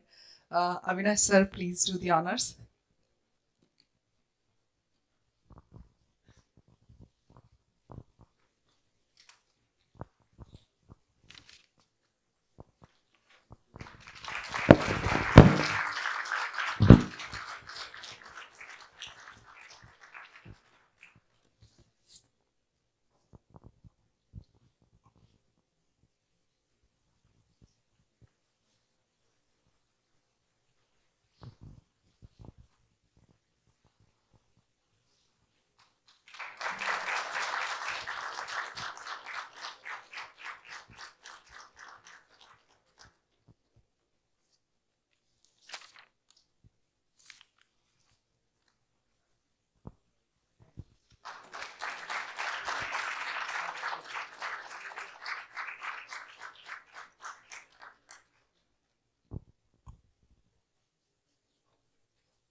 Thank you so very much.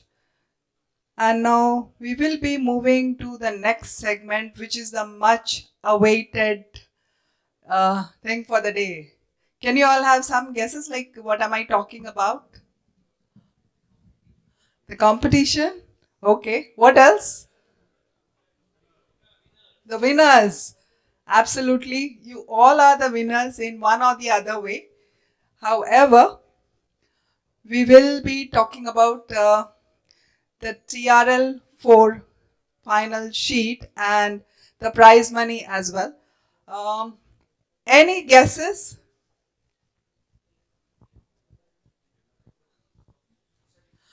Nobody can guess, right? Everybody is a winner. So to do the honors for TRL4, I would request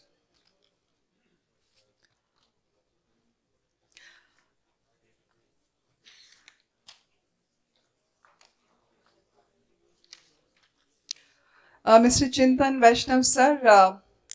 Okay. No problem, as he just stepped out. Mittal sir. Yeah, you look good on stage, sir. And we love to hear the stories as well.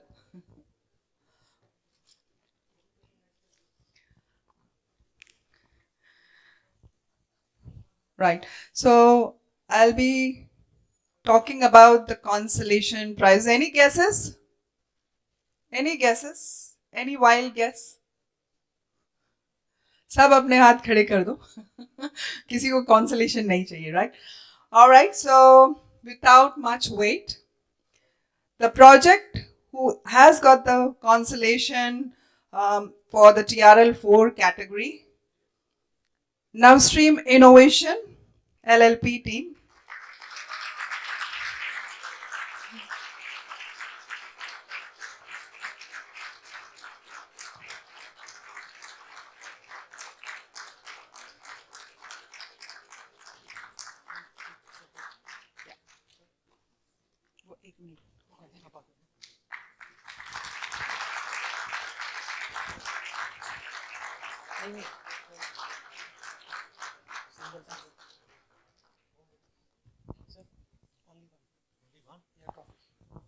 Constellation one. All right, and the money that they have got, you can easily see that. 3 lakhs. Lovely.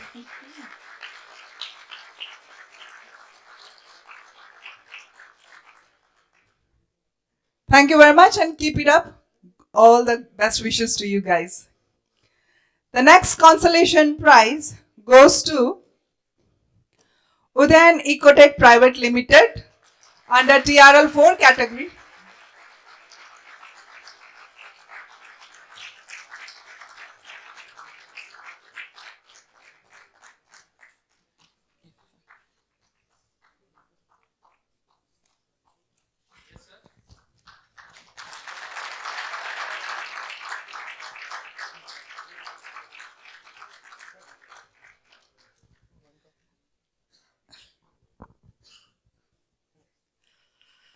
तालियां बजनी चाहिए, right? Come on guys, it's 3 lakhs rupees. आज के ज़माने में no one gives 30 rupees just like that. It's a hard work that's there. That's why they are here. And the next consolation prize goes to, any guesses? Friction Drive.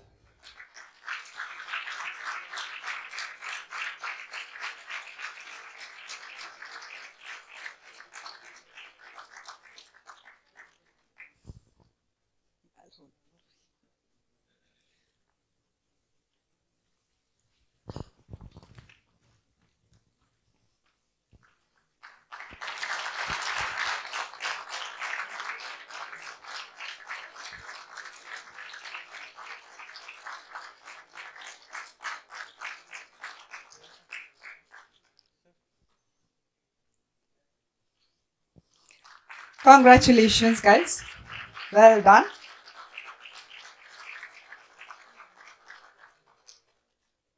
Thank you, sir.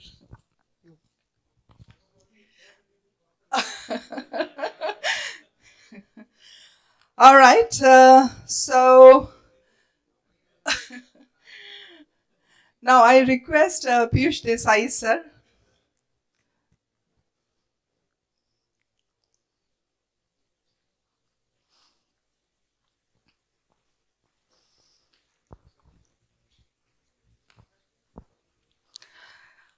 And the third prize goes to, कुछ बोलो please. इतनी खामोशी क्यों है? The third prize goes to Intake EV Hybrids Private Limited.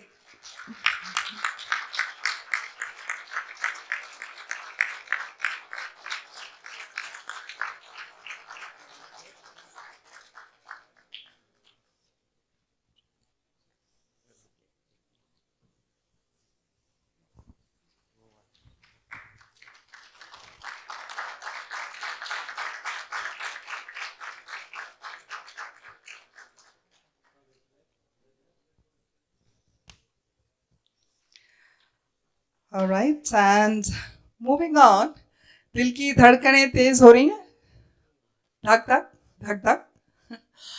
Right, so the second prize, and the amount is 7.5 lakhs, which is a lot of money, right? And the second prize goes to Vijagi Energy Private Limited. Lovely.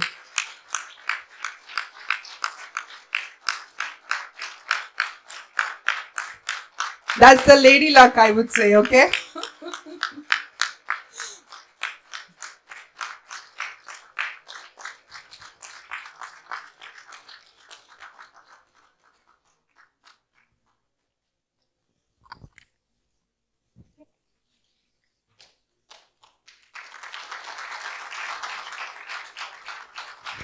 Wow.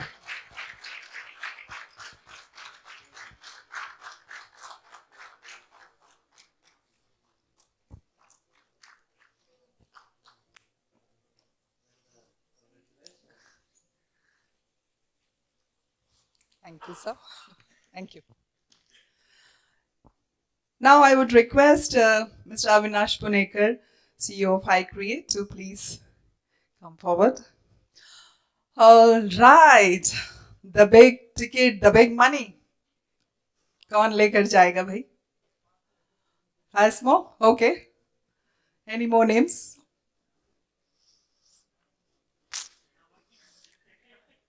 Guess में पैसे तो नहीं मिलेंगे, but yes, you can still try. Okay, Cancri. Anybody else? Only Cancri. Okay, so without further wait, the prize money goes to, the amount is 10 lakhs. Big money. And it goes to Cancri Private Limited. Lovely. Woohoo!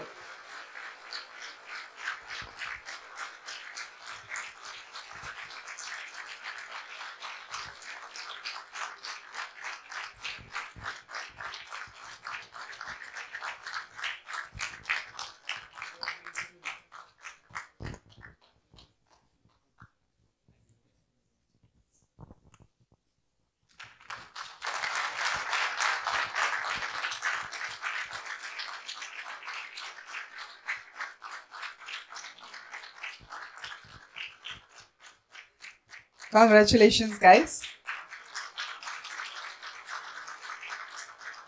Thank you very much, sir.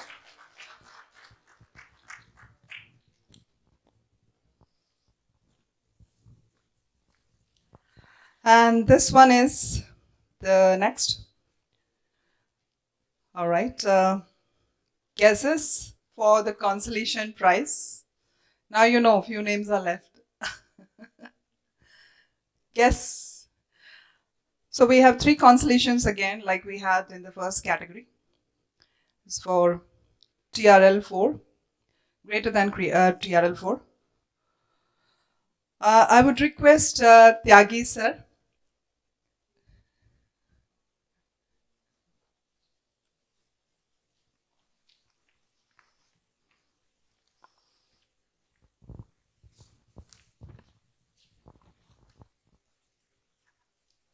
Guesses?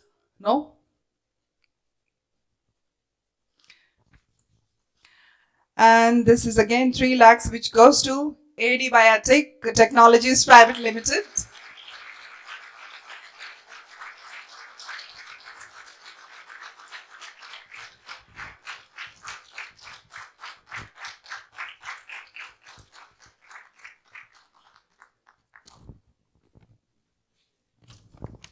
Congratulations, guys.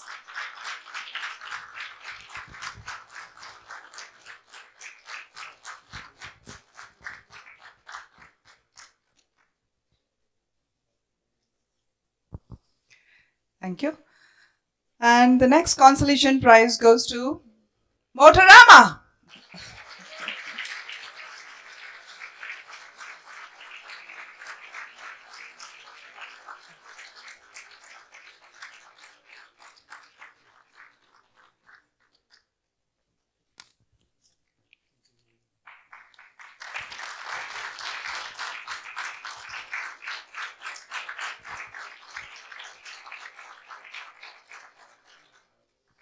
Congratulations. And 3 lakhs last prize, consolation prize. Kisko jayega?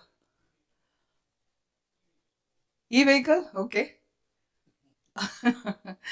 I wish I could have given this to you. Unfortunately, it goes to the fortunate person, Nakshatra Labs Private Limited.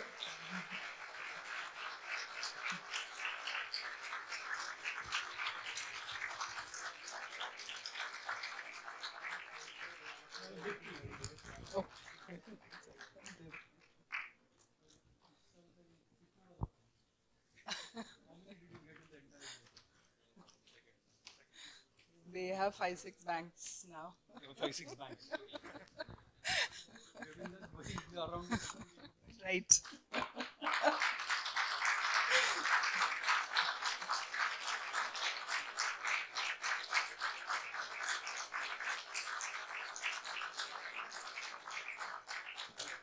Congratulations, guys.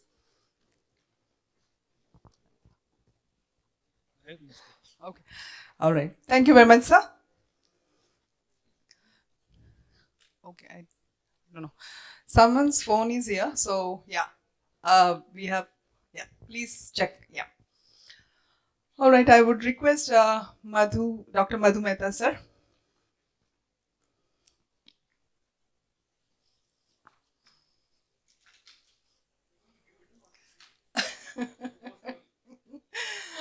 Either ways, he's on stage, sir.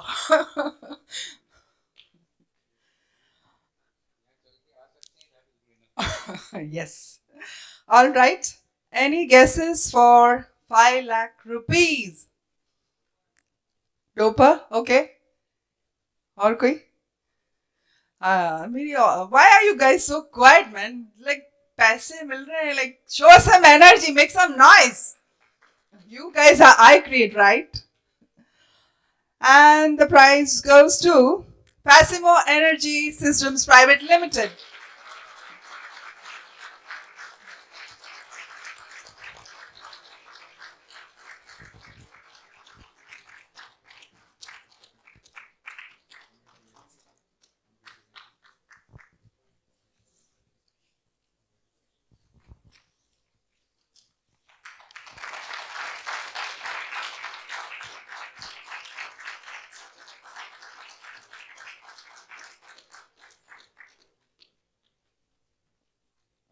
Sorry,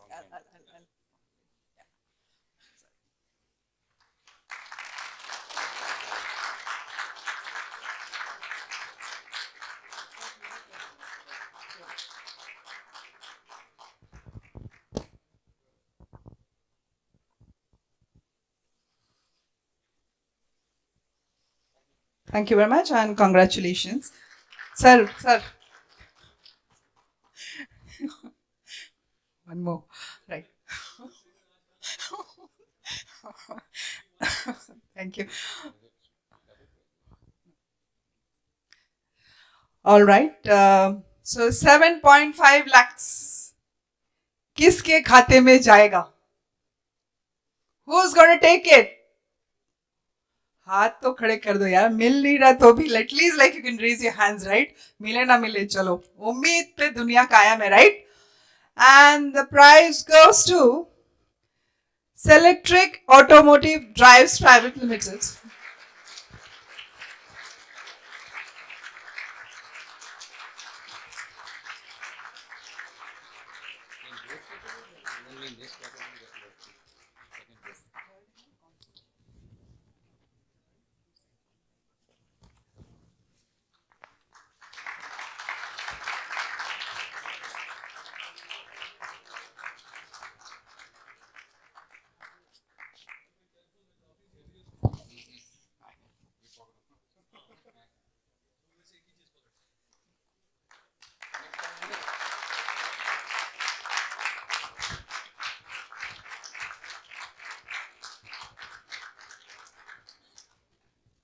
Next time you will मुझे consolation में can't live the whole. Thank you very much, sir. Ji, shukriya. All right, I would request once again Mr. Avinash Punekar. Sir, please.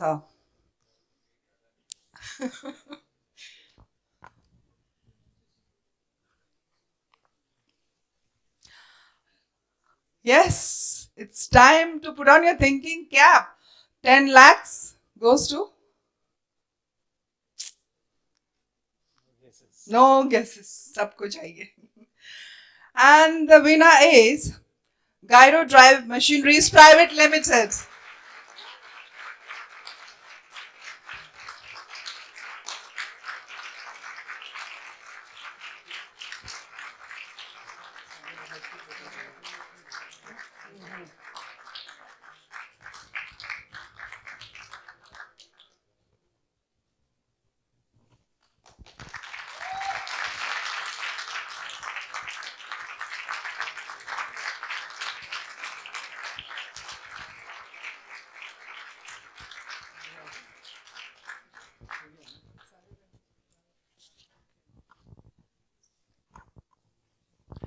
All right. Now I request all the winners to please come forward for the group photo. I also request Mithal sir, Tyagi sir, Madhu Mehta sir, Anupam sir, and everyone who is here. We'll have a quick group photo with all the winners. Kushi ka mahol hai, so let's celebrate and let's be captured in one frame, please.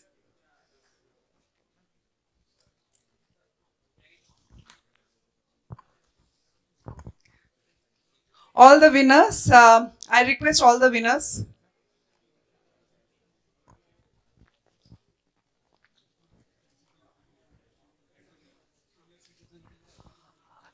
Shantanu, I request also iCreate staff, whoever is present here. Shantanu Chaturvedi, Payal, Shantanu Poddar, Siddharth.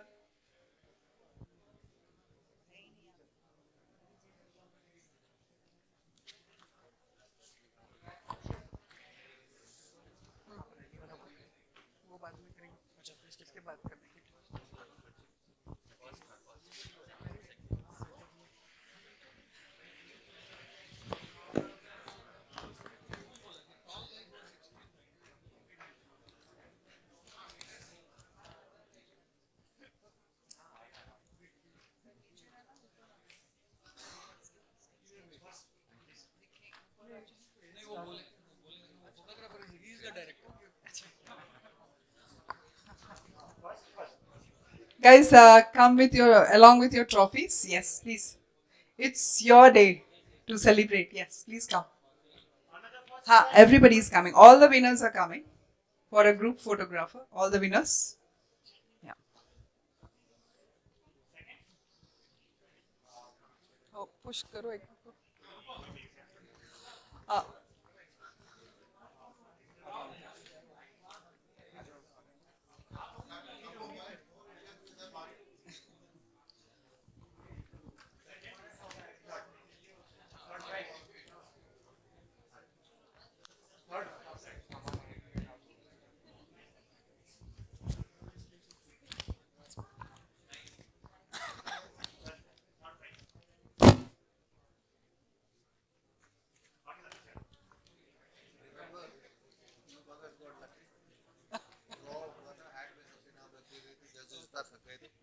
किसी को genuine prize we have ready luck with us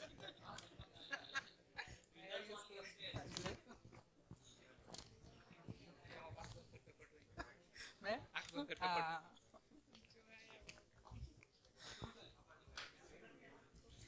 Shantanu Chaturvedi, अगर आपको मेरी आवाज आ रही है, you are wanted here. The most wanted person, please. Shantanu Chaturvedi. The last and the final call.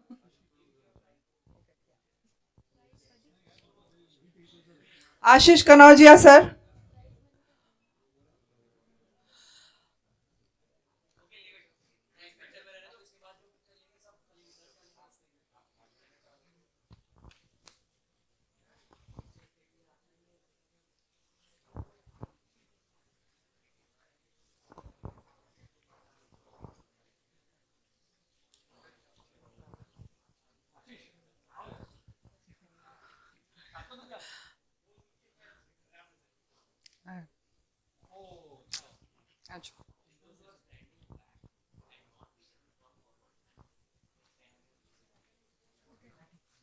घुटने take low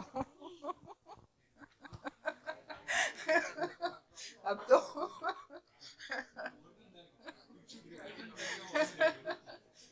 right, you have learned the hard way.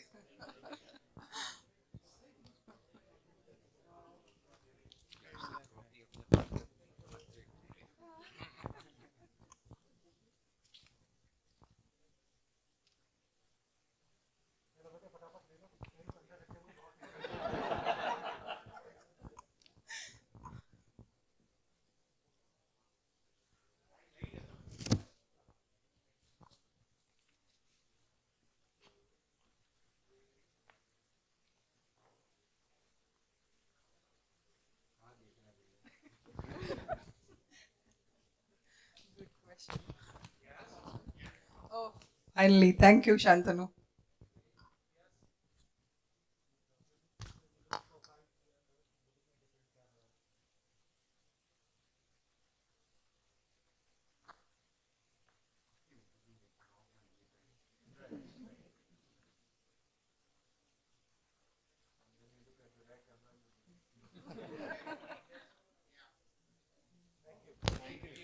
Thank you so very much.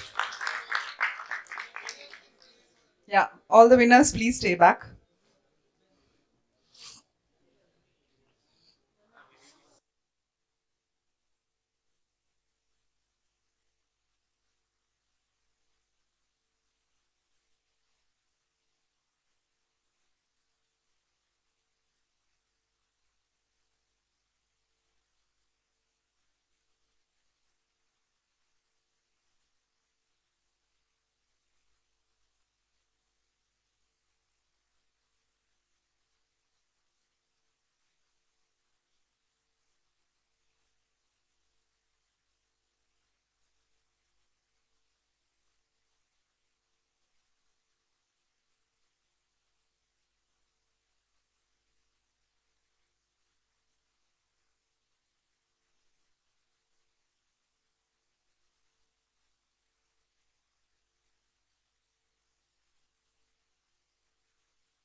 And जिसको prize नहीं मिला निराश ना हो. No matter how many times you fail, there's one more time, right? So keep fighting, keep doing the good work that you all have been doing, and you all have been really great. I would also like to announce the energy rally that we had, and the winners for this rally, without any further order: Ankit Jadhav, Param Patel, Ayush Kumar Divedi.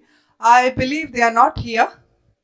And the time rally: Lucky, Snehal T, Nirendra Patel. Anyone here? Any of the winners who are here? All right. Okay. So Snehal is here.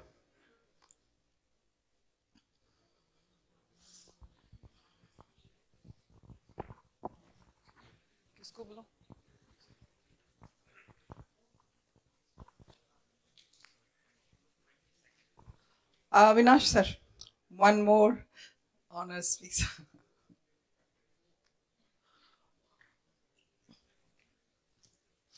The rally winner.